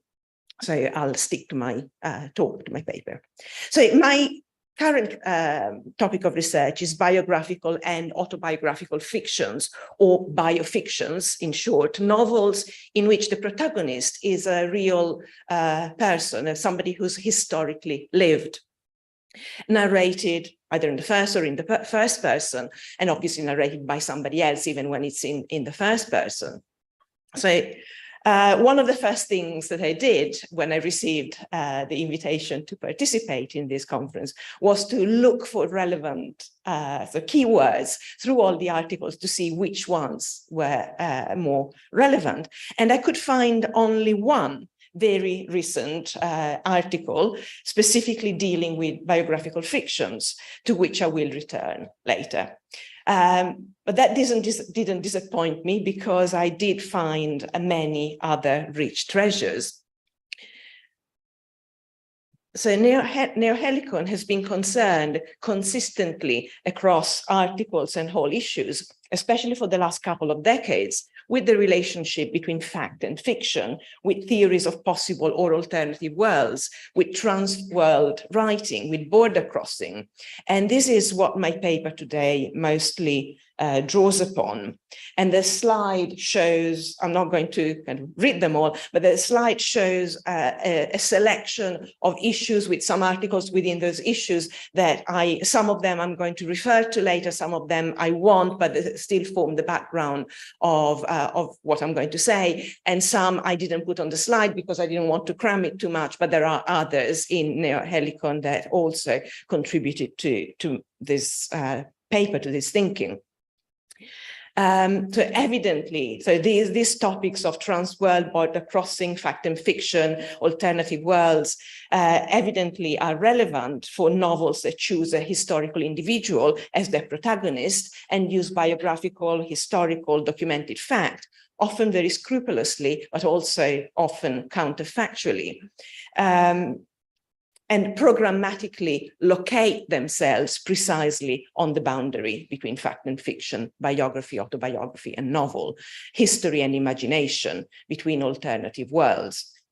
It also so happened that when Peter sent me that email, I was reading and thinking about novels in which the trans-historical individuals whose life is being rewritten appear as ghosts. So creatures located on the boundaries of material and spirit worlds, solid reality and evanescence, insubstantial existences. Kai Mikkonen and Françoise Lavocat intimate in their foreword to the volume on trans worlds that possible world theory can transcend its traditional application to novelistic narratives and be used to illuminate non-fiction as well. And they give a number of examples, among which is migrant narratives. And I will add narratives of historical individuals returning to our world as ghosts that can also help us work out the still present effects of post-traumatic events, collective post-traumatic traumatic events such as conquest, colonialism, slavery, forced removal of people from one place or one world to another. So this is a very initial sketch of the context. Let me introduce the novels I'm referring to now before returning to the critical background that Neohelicon helps me with in order to think about these books and the genre that they belong to. So the first of my books is A Ghost in the Throat by the Irish writer Doreen Nigrifa from 2021. Where the ghost that tries to speak through the narrator is an autofictional projection of Nigrifa herself. The character is Evelyn Dove Nichonel, whose husband was killed in 1773 in the context of the oppressive anti-Catholic penal laws of 18th century Ireland.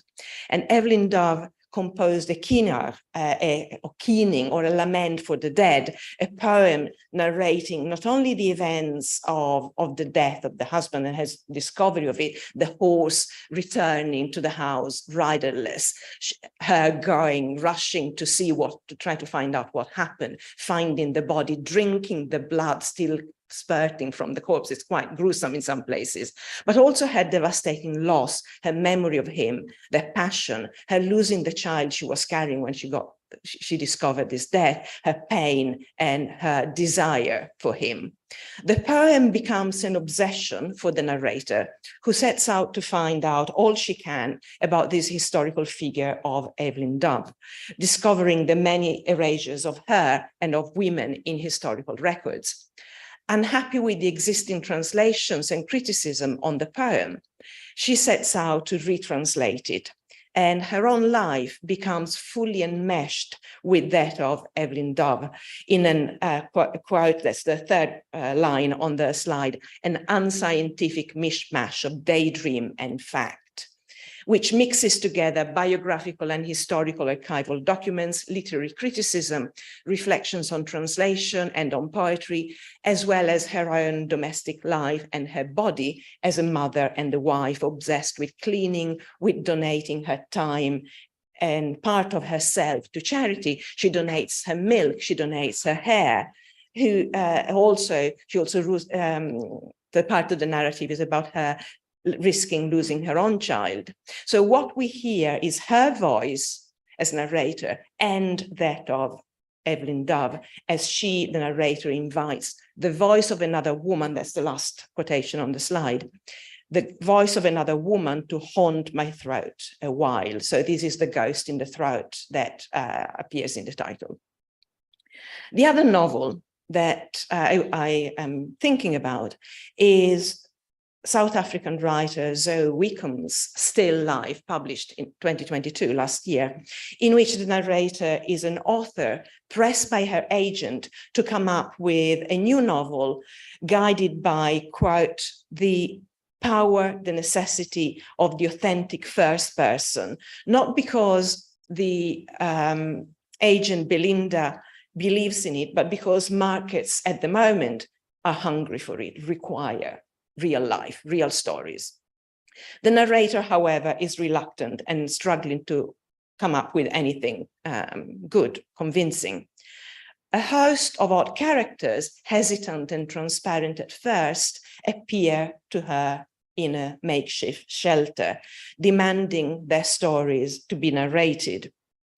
Or rather, demanding that she narrate the story of Thomas Pringle to make him known to the world that has forgotten him.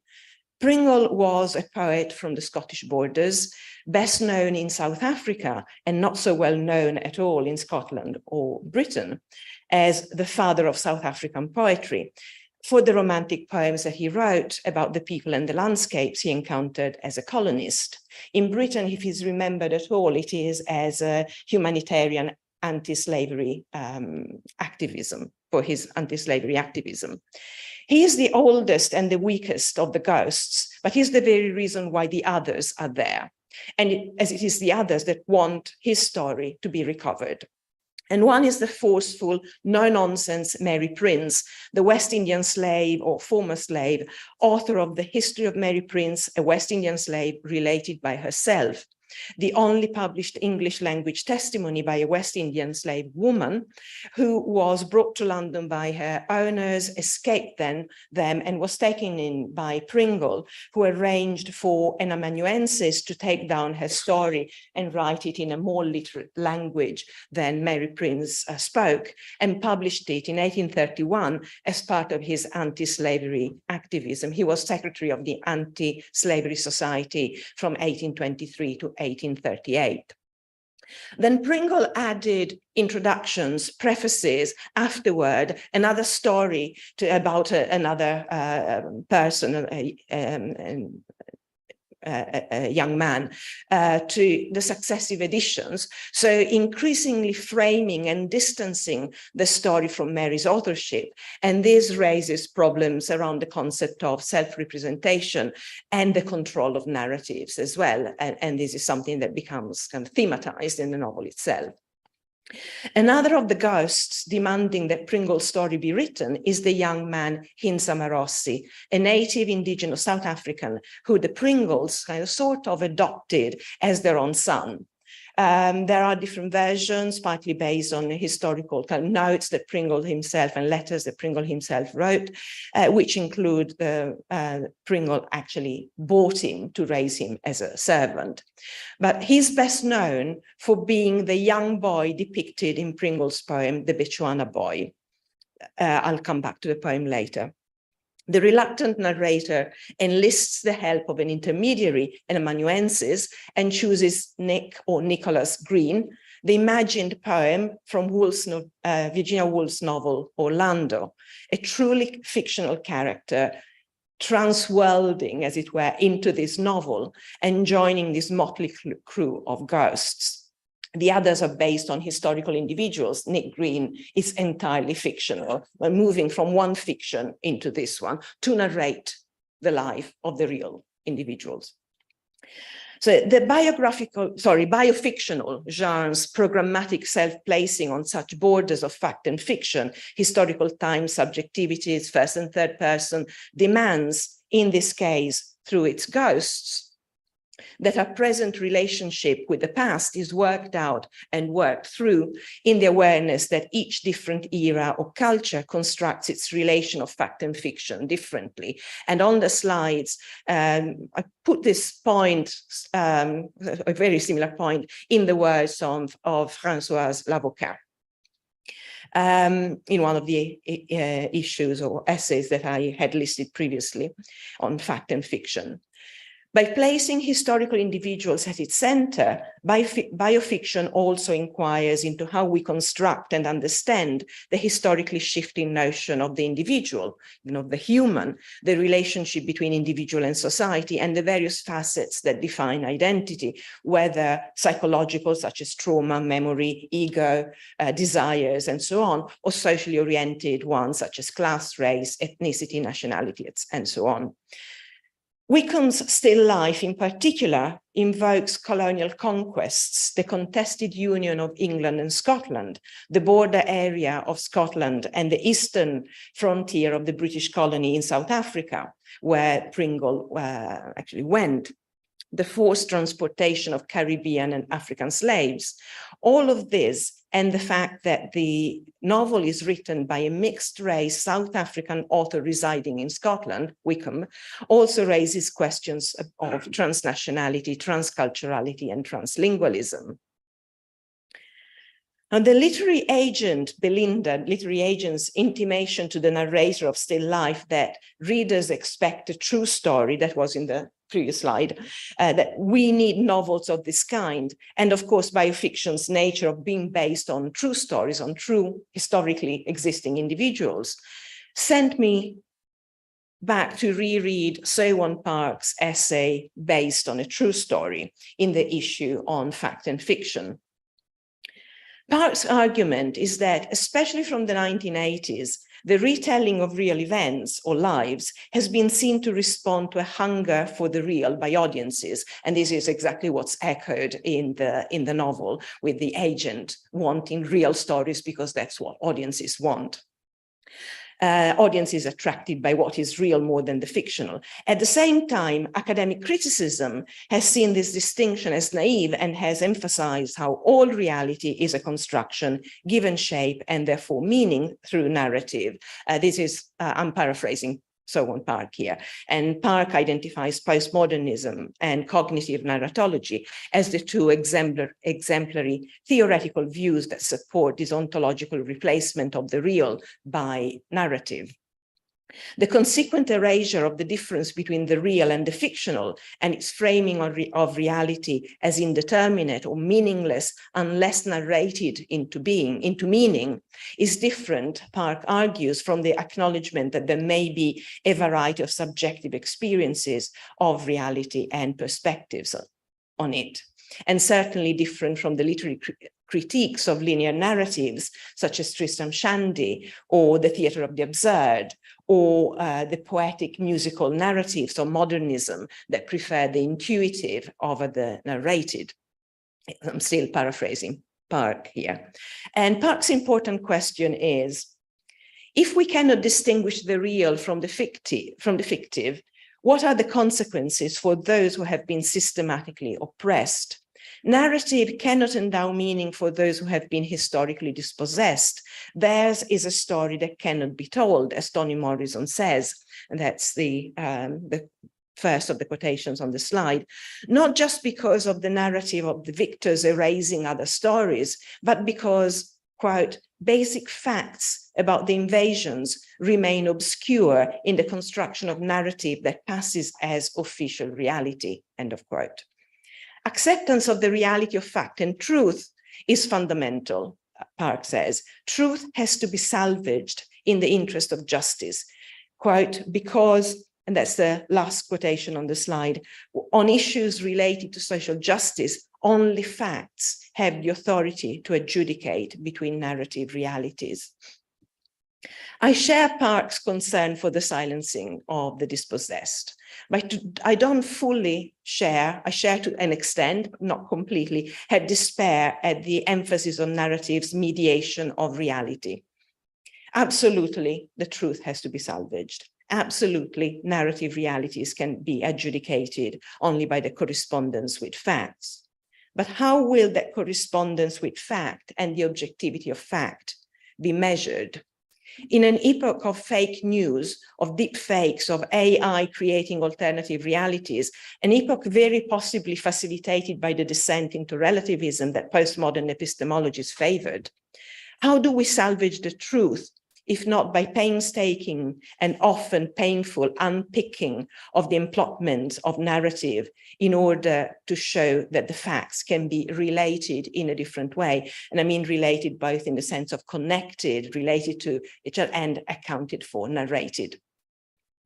Many biographical fictions are concerned with the narrative recuperation of the stories of the obscure and of the obscured, with illuminating the dark corners of history. These narratives are powerful even when they fail, as they acknowledge that facts are lost, precisely because they show how we use narratives to make sense, and yet how this sense-making can fail for cases such as genocide or injustices that annihilate the humanity of the victims. Perhaps the very choice of narrating biofictionally, that is, through a genre that places the historical individual at its center and tries to reconstruct that individual using the tools at its disposal when the facts are missing, perhaps this is what recovers, or to use Park's term, salvages the most significant fact, that of the humanity of these individuals. So narrative can be an agent of erasure of the real, as Park says, but it can also function as agent of disruption of other dominant narratives.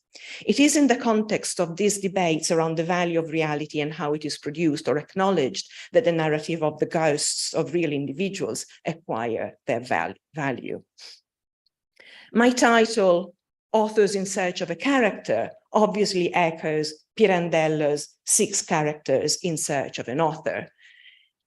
In the play, the characters, after having been conceived but not given a story, search for an author that can give them completion and meaning. In the novels I'm interested in, the ghosts already do have their stories. Evelyn Dove wrote hers, and that poem, the ballad or the keening for the lament for the death of Arthur Leary, her husband, has been considered by some critics as the main, most important poem of the 18th century.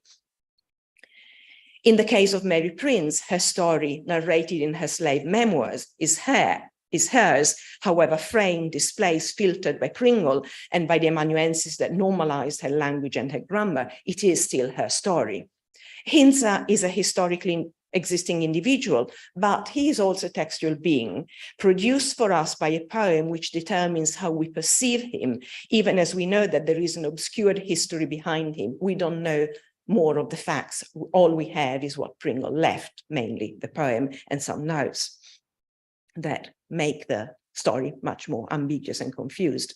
Nick Green, entrusted with seeking and writing their stories, is, as I was saying earlier, fully fictional. All we know of him is all that there is to know, because he's being created as a character, and therefore he exists in the words that, through the words that of the writer that wrote him. So he is a textual product. That the ghosts demand to be narrated, or to have Pringle's story retold, re-narrated, updated, revised, recuperated for at times, may suggest that it is the characters who, in a direct echo of Pirandello's title, search for an author. I turn it around because, in fact, as Mary tells the narrator, Mary Price tells the narrator, Mary Prince tells the narrator of Still Life, it is you. Oh yes, there is no question. It is you that what sought us out, peered at us through the cracks. So the autofictional wrapping around the biofiction, so the narrator being a projection of the author that chooses the characters about whom to write. So this autofictional enveloping, as it were, the biofictional, gives agency to the author narrator to seek out and give voice to the ghosts, complicating the relationship between levels of reality and of textuality, between alternative agencies. The author invokes the spirit, as it were, and the spirits possess the writer as medium. and speak through the writer. If you speak of ghosts these days, you can't not reference Jacques Derrida and the notion of hauntology that he introduced through Spectres of Marx in 1993. I'll keep it to a brief quotation.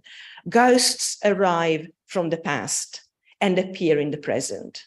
However, the ghost cannot be properly said to belong to the past. Does then the historical person who's identified with a ghost properly belong to the present? Surely not, as the idea of a return from death fractures all traditional conceptions of temporality. The temporality to which the ghost is subject is therefore paradoxical. At once they return and make their apparitional debut. It is this disrupting of any notion of linear time, this cross-border temporality, that interests me in my biofictional narratives of ghosts. What temporality do the ghosts and the individuals whose lives have been reimagined belong to, the present or the past? Both as biofictions, neither, as they no longer are, if not as figments of the imagination or ectoplasms bursting as energy exteriorized by the writer as medium. While characters appear as ghostly only in a few biofictional novels, the whole genre, I would argue, is a form of ghost writing.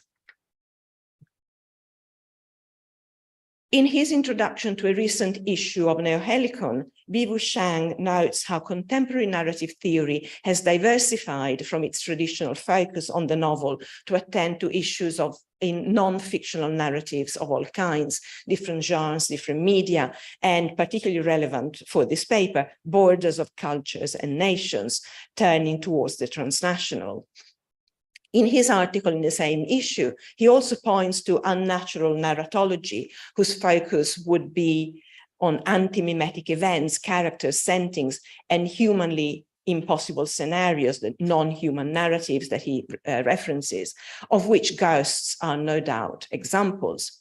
While Shang places ghosts among the non-human, and with very good reason, in the biofiction genre, however, the ghosts are revenants of historical individuals.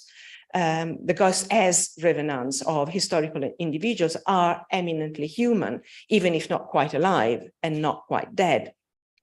Biofictional ghosts raise the question of the ethics of narratives of border zones.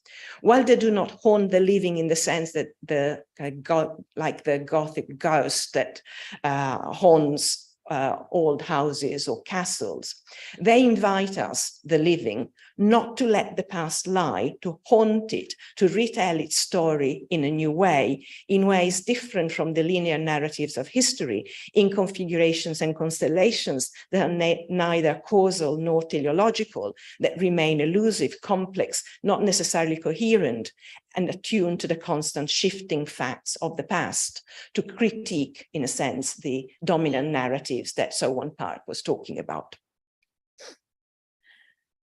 The erasures that Nigriffa seeks to address are those of the silencing of female voices and agency. She starts and ends her novel and repeats at intervals. This is a female text. By linking her recuperation of Evelyn Dove to her own motherhood, her body's production of milk, her reading the poem obsessively while she extracts the milk, her holding on to a copy of the keynote of the poem through her risk of miscarriage and her baby's premature birth, she brings together the need for a narrative of a life which, in the absence of facts, can only be fictionalized, and the ability to factually, materially produce a life. Desire is what moves across and joins together the world of poetry and the world of bodies in the stubborn materiality. If Evelyn Dove is the ghost, then the narrator is also in search for the material traces of that world and that body, the houses, items of pottery, like she finds shards, bits of broken pottery, the grave that she's looking for and she cannot find, the ultimate burial place. This search raises constant ethical questions, from the narrator's arrogant invasiveness of the private life of those who now live in a house where her characters once lived. It's almost as if it's she, the narrator, who haunts the present inhabitants and won't let them live in peace, to the appropriation of the story of another, the subject from the past, to the risk to her family as she yields to her desire to put her own life in the service of others. This giving of self by the biographer is shown in the novel to be not a selfless act, but a selfish act, which sacrifices others as well. And interestingly, it is when the husband decides that he will have a vasectomy so she can stop having children and produce all this milk and give herself to others in that way, that the narrator decides to let go, or that she can let go of Evelyn Dove, to release her ghost and let her rest in peace. In Zoe Wickham's still life, these powdery phantoms that stir and falter in the dark, transparent at first, soon acquire a more substantial materiality. They first appear to the narrator in a makeshift shelter, and that's the quotation in the middle, the wind rattles and so on. The description of the shelter. I'm not going to read all of the quotations. The shed is shortly after described by Mary Prince as this derelict pondock of history. Now, this word pondock, that's the penultimate quotation towards the bottom of the screen. It refers to a shantytown dwelling or a shack, and originally also huts made of reeds with wooden frames in South Africa. The word is interesting and carries with it a transnational history linked to forms and waves of colonialism and imperialisms. Mary, the Caribbean slave, who's never been to South Africa, nor to Africa for that matter, it was her parents that were transported in the Middle Passage across the Atlantic, Mary uses a South African word, Afrikaans word, used in English South African as well, which the Oxford English Dictionary tells us arrived to the Cape from Malay, where pondock means shed, in turn probably borrowed from Arabic, where funduk means inn, hotel, shelter, or caravanserai. So it's also linked to travel across deserts, travel for commercial purposes. The narrator thinks that she could use these ghosts in her own house of fiction. That's the last quotation on the screen. The novel that she is pushed to write by her agent. The references, of course, to Henry James's notion of the house of fiction, which he writes about in the preface to the Portrait of a Lady, which the narrator says, given her reluctance to write, may be no less leaky than the pondock in which the ghosts appear. These references to Henry James may be ironic, but what Wickham announces is a reflection that is at the same time literary, and it is historical, philosophical, ethical, political, and it is also a literary reflection on the relationships between fact and fiction, or on how we construct fact and fiction, on how we use them, how they participate in the construction of our ideas of knowledge, of truth, how they vary historically and in different contexts, from colonial to post-colonial, for example, and how in the idea of the house of fiction, they're also related to notions of home, of what protects us and what exposes us to danger or to falsification. I have already spoken a little bit about Mary Prince, and there's much more that could be said, but I'd like to say just a few words on Hintsa Marossi, the figure of this young boy, best known for being depicted in Pringle's poem, The Bechuana Boy. I've put the first two stanzas on the slide. The poem is much longer, and the bits I'm going to refer to extend to more than the two stanzas, but those already give a little bit of an idea, and I'm not going to read them now. So the Bechuana Boy is a romantic fiction of the poet suddenly coming across a persecuted native boy who's escaped his cruel Dutch owners with his young beloved Steinbok, the animal. a young animal. The analogies between the boy and the animal, the relationship between boy and animal on the one hand, and poet and boy on the other, his being effectively reduced to animal or pet, have been read by recent criticism in much more disapproving terms than the humanitarian perception of the kind white man saving the sweet persecuted indigenous boy was at his time, as Pringle's time. These critical interpretations are alluded to in the novel quite explicitly. The critics, some of these critics actually appear in the acknowledgements. And they become a source of distress for Hinze, whose initial memories of himself are those conveyed to him by the poem. He is, after all, a product of poetry, even though he existed historically, because all we know about him is through this poem. Seeking better understanding of his origins and his identity, Hinze travels to South Africa. So the novel takes place, the ghosts appear to the narrator in London. And now Hinze travels to South Africa, a place that, although it's his native country, location, he doesn't recognize it at all. South Africa scares him. Academics there in universities there give him critical answers about his identity. So he flees from South Africa and returns to London, which he finds more reassuring. What may be unexpected in the novel is that it is the Caribbean former slave and the South African native who want the true story of the white European male to be told, so as to resurrect, rescue, and re-establish his name, lost to memory in Scotland and Britain, and criticized in South Africa for his colonial white savior attitudes that keep in place colonial and racist structures. Both Hinze is more conflicted than Mary about this kind of rescuing of the name of Pringle, because he's still trying to find out how Pringle shaped him and who he really is. But both he and Mary together continue to assert the need to rescue Pringle's story and make it known. While recognizing his implication in the colonial project, they also wanted recognized that Thomas Pringle was different from other colonists, that their lives would have been different, worse, without him.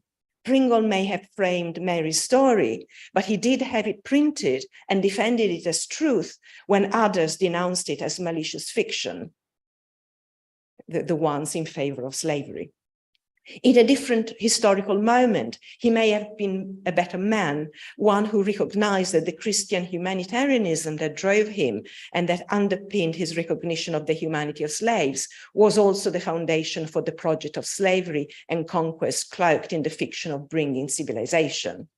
So as Wickham says, examining, that's the second quotation on the slide, examining the ambiguous adoption of a Swana boy perhaps could not fail to expose the fabric of colonialism, not if you look at it from the boy's point of view. But she also says, and that's the last quotation, it is the ambiguity that interests me. It appears to be true that the childless Pringles came to think of him as a son, hence the boy's love for them. History is messy. Facts can be messy.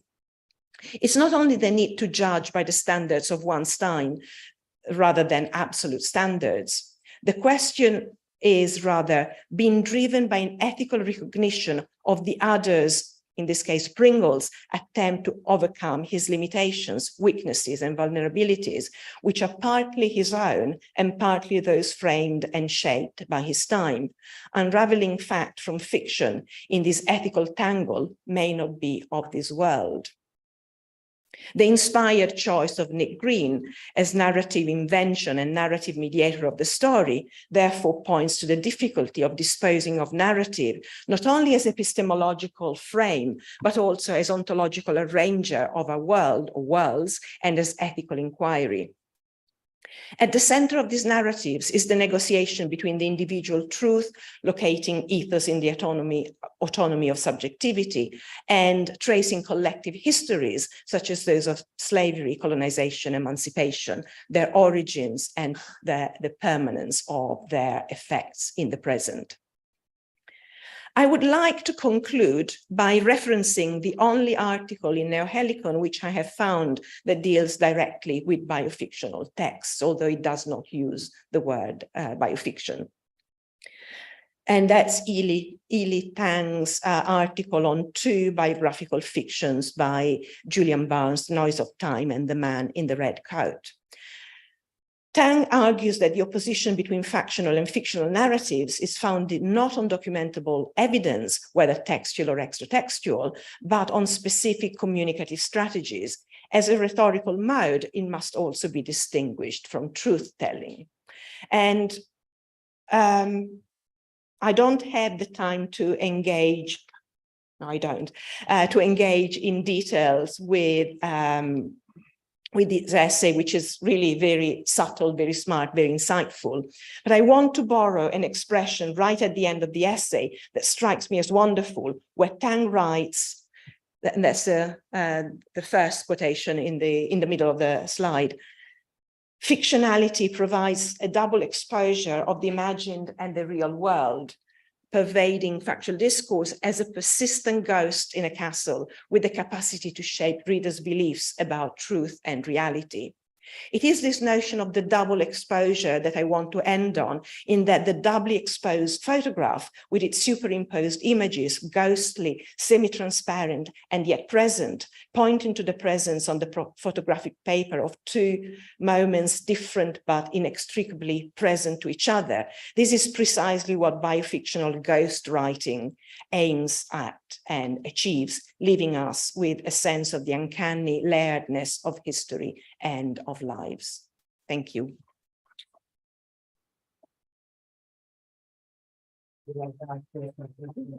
Magistrale, cara Lucia, thank you very much for this very deep analysis of problems treated by Neohelicon, as Lucia exposed in a excellent manner.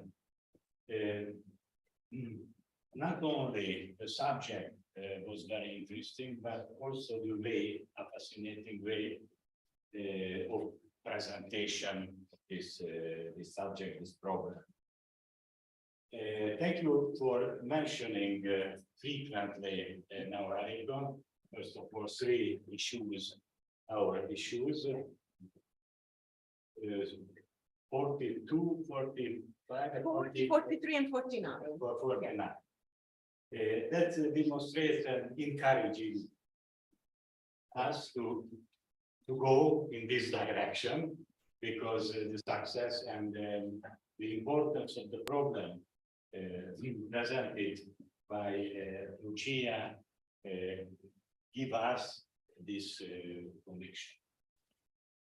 So we have, after a very hard day, working day, we have about 5 minutes or 10 minutes of debate. And I invite the audience to questions, remarks, comment. I don't know what, but reactions as you like. The discussion is open. Professor Kogarashi. Thank you. And I have a short question. You think 2 fairly recent novels, and I wonder whether all those people who are reading these novels would be applicable also to not so recent stuff. I mean, so what are the possibilities for reading? Thank you. I'll stand so I can use the microphone here.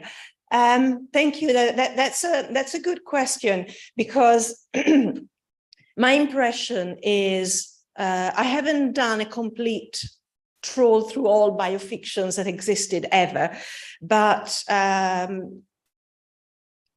talking also to another colleague who I discovered only 2 weeks ago is also looking at ghosts in biofiction, and he's looking in particular at ghosts that appear in biofictions about Virginia Woolf or Bloomsbury figures.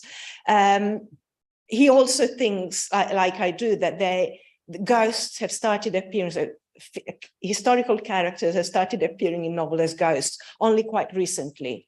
in the last, the novels we were looking at, I think the earliest one is 2020, possibly 2019. I'm not sure of the date of one of them. So I think it's a fairly recent phenomenon, but I think it's also a recent phenomenon that comes out, well, first of all, of a lot of this discussion on ghosts and the hauntology, spelled H-A-U, ontology that Jacques Derrida introduces, and then that other critics have picked up and written a lot about as this queering of the temporality of history and our present relationship to the past and how the past is. The book was a response to Fukuyama's The End of History. So no, history doesn't end. History continues to haunt us. And there's been so much debate. And biofiction at the same time over the last decades has exploded as a phenomenon. There's 3 books published every day, I think. It's very difficult to keep up with it. So I think there's kind of cultural, critical debates that kind of pervade the culture that somehow also encourage writers to think in those terms. But what my colleague that's also Todd Avery, that's also working on this, as I just discovered, we were talking about this, and both of us are coming to the conclusion that in a sense, as I said, writing about historical individuals is a form of ghost writing, because you keep them alive, continuing to somehow haunt a present, haunt the living, when it's not the writers, as in the novels I've mentioned, that somehow are haunting those dead and not letting them lie. So I think the kind of idea, the conceit, the use of the idea of ghost writing with its ontological and epistemological implications can be extended for sure back to other novels. And surely, I'm sure it's not just, you can think of other types of historical novels that, or historiographic metafictional novels that are not biofictional in the sense that I've described. But the ghosts as ghosts, we've only found them so far appearing in recent ones. I'm sure that at some point we'll find an earlier one, because there's always something that the past kind of reveals that you hadn't noticed before. But at the moment, I don't know of any. Thanks for that question. Thank you for the answer. Any other? Varga, Professor Varga. I'd like to ask your opinion that why Microphone is almost exclusively reserved for literary fiction. I mean that in movies, it's very natural just to take life of real existing people, but I haven't heard, for example, the recently shooted film Oppenheimer. Nobody talks about biofiction, but it was a biofiction. Biopics is the word that's used. Biopics. Yes, yeah. But biofiction is a relatively recent word, not so recent, but it's taken off recently. It was first, excuse me, used by, sorry. It was first used by Alain Buzyn in an article of 1991. And then it was picked up by other critics in another book, but it's not being used that much. Fictional biographical fiction, autobiographical fiction is the word that's most used. And sorry, trying to cough away from the microphone, otherwise it resonates.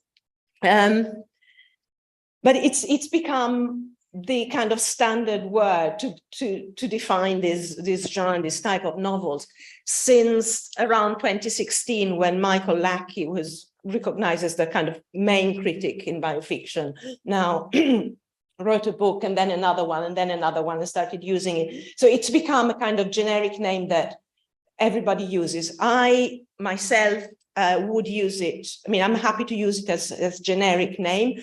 I've used different expressions before, well, partly because I I wrote, the last book that I wrote about this was before 2016, and it hadn't taken off as well. And I was writing about novels written in the first person and that pretend to be autobiographical, but are not because they're written by somebody else.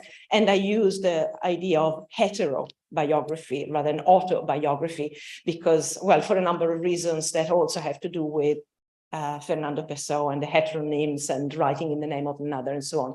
And other people have used other terms, but biofiction is the one that has kind of been universally accepted now to refer to this type of novel. So I was using that.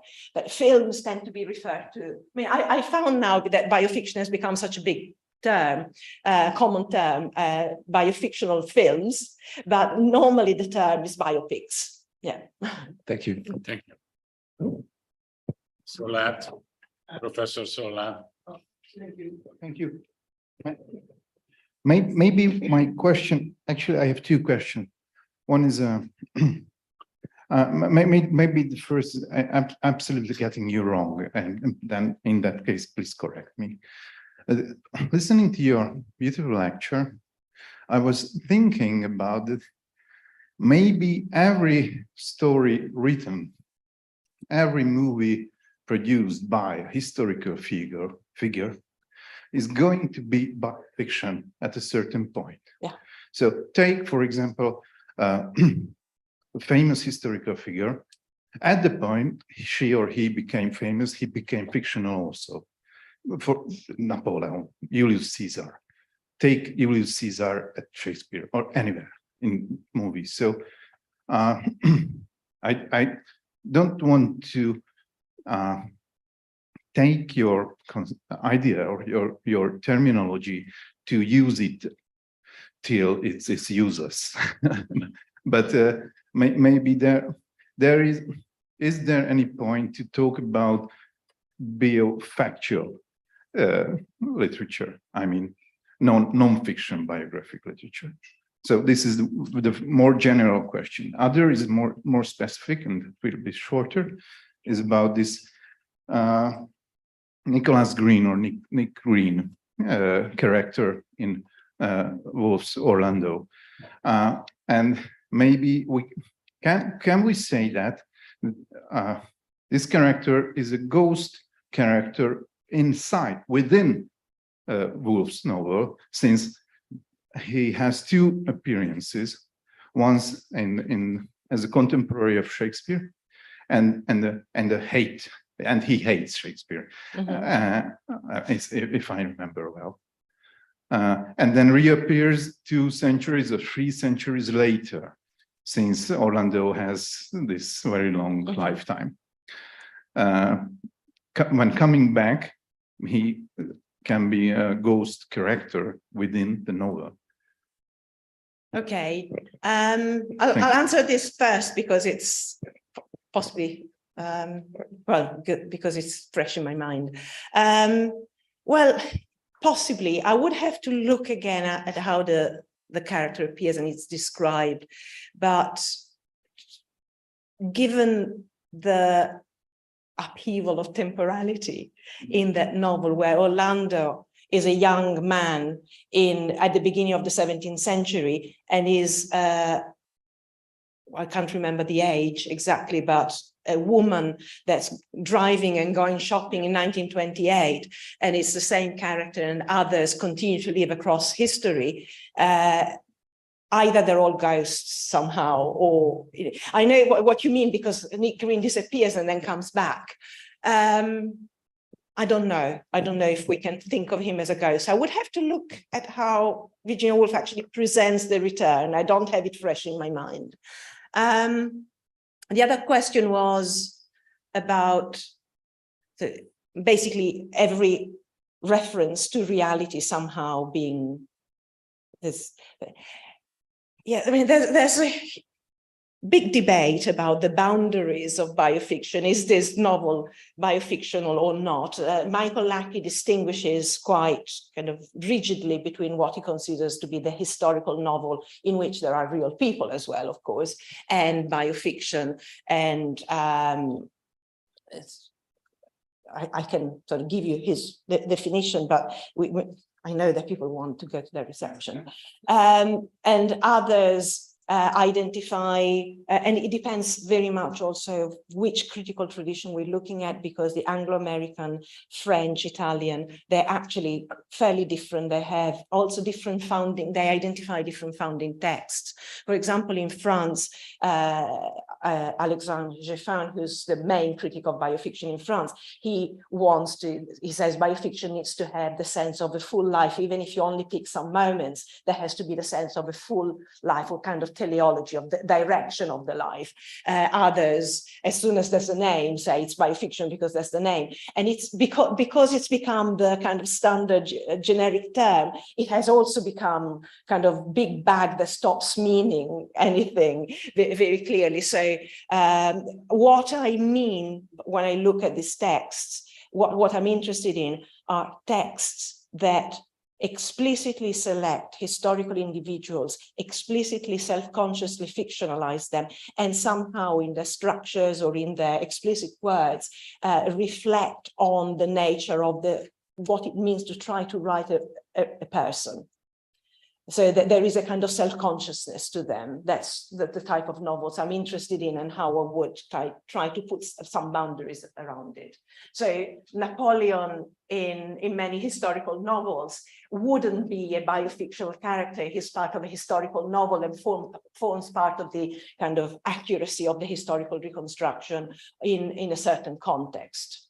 In fact, Riccardo Castellani, Italian critic, possibly the main Italian critic of biofiction, is identified the moment in Tolstoy when, unlike in most other novels, we see what Napoleon thinks as the first biofictional kind of turning of Napoleon into a biofictional character, because instead of just being part of the background, we go into his mind, writing things that are not recorded by the any possible historical record. Greg, please, Joseph. Two quick comments. First, I don't know where you stand on Borges. With Borges, there's a lot of these little autobiographical narratives where he's dialoguing with the ghost of himself, and wondering which one is real or not. But then something that was occurring to me in part of the dialogue here was, is it not possible that the ghost is not a historical figure? I didn't hear that. Is it not possible that the ghost in the body that's been studied that started in 2020, that the ghost is in fact not the ghost, but the other characters in the story, that the historical figure is in some way the more real figure, whereas the other characters are actually the sort of an inversion. Yeah, I understand what you're saying, and in some cases of other novels, not this too, I don't think it's possible to somehow see. It's a kind of, if you like, Renaissance life is a dream, where you don't know on which side of the divide between dream and being awake, or dream and reality you are. If you're a philosopher thinks you're a butterfly, are you a butterfly or are you a butterfly? So there is that possibility in this text. So in still life, the ghosts of those characters appear very evanescent, transparent, acquire reality, live in the real world among people, and then disappear again at the end. So they are the ghosts. They are described as the ghosts, and they do not see the real people as some kind of different reality from them, like the real people being in the fiction, being the ghosts. They appear as ghosts, and the same in the Ghost in the Throat. It is a ghost in the sense that the narrator kind of brings this voice from the past to speak through her. It's almost an impersonation, a calling of the dead by a medium that kind of performs, utters the words of the ghost, as well as talking to it. So I don't see that reversal that you're speaking about in this text, but I'm not saying that it can't happen. In fact, I can see it being something that is likely to appear in some other of the texts. Borges, where do I stand on Borges? I'm not sure I would consider him, saying this very tentatively, in the same biofictional category as this, but I don't know where I stand, in the sense that one of the things I've got in my to-do list is reread Borges and decide what I make of some of those narratives, because they are very influential for a number of biofictional writers and autofictional writers and writers that write across biography and fiction, in Italy, in France, in Latin America, of course. So I'll tell you when I meet you at the next conference. Thank you. I have to cut the discussion because the time is a great tyrann. I close this first working day of our conference, our work, and the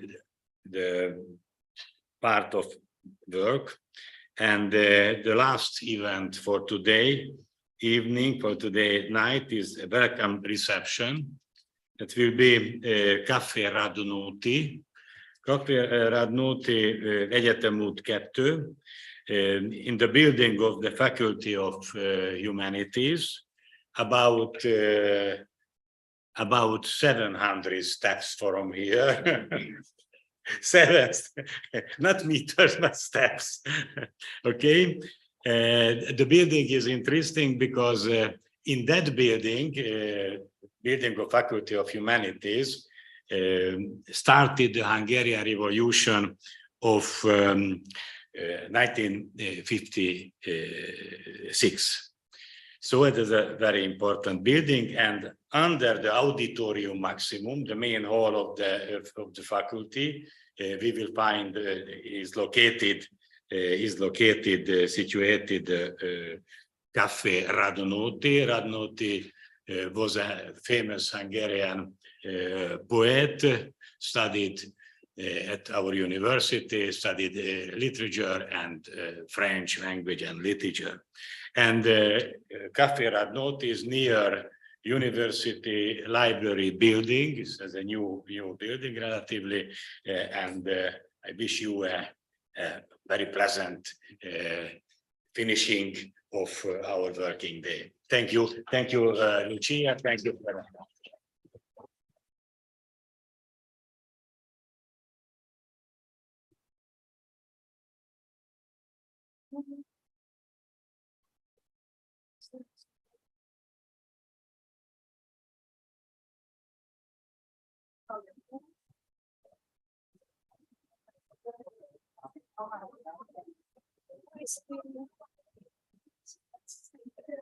Sweet.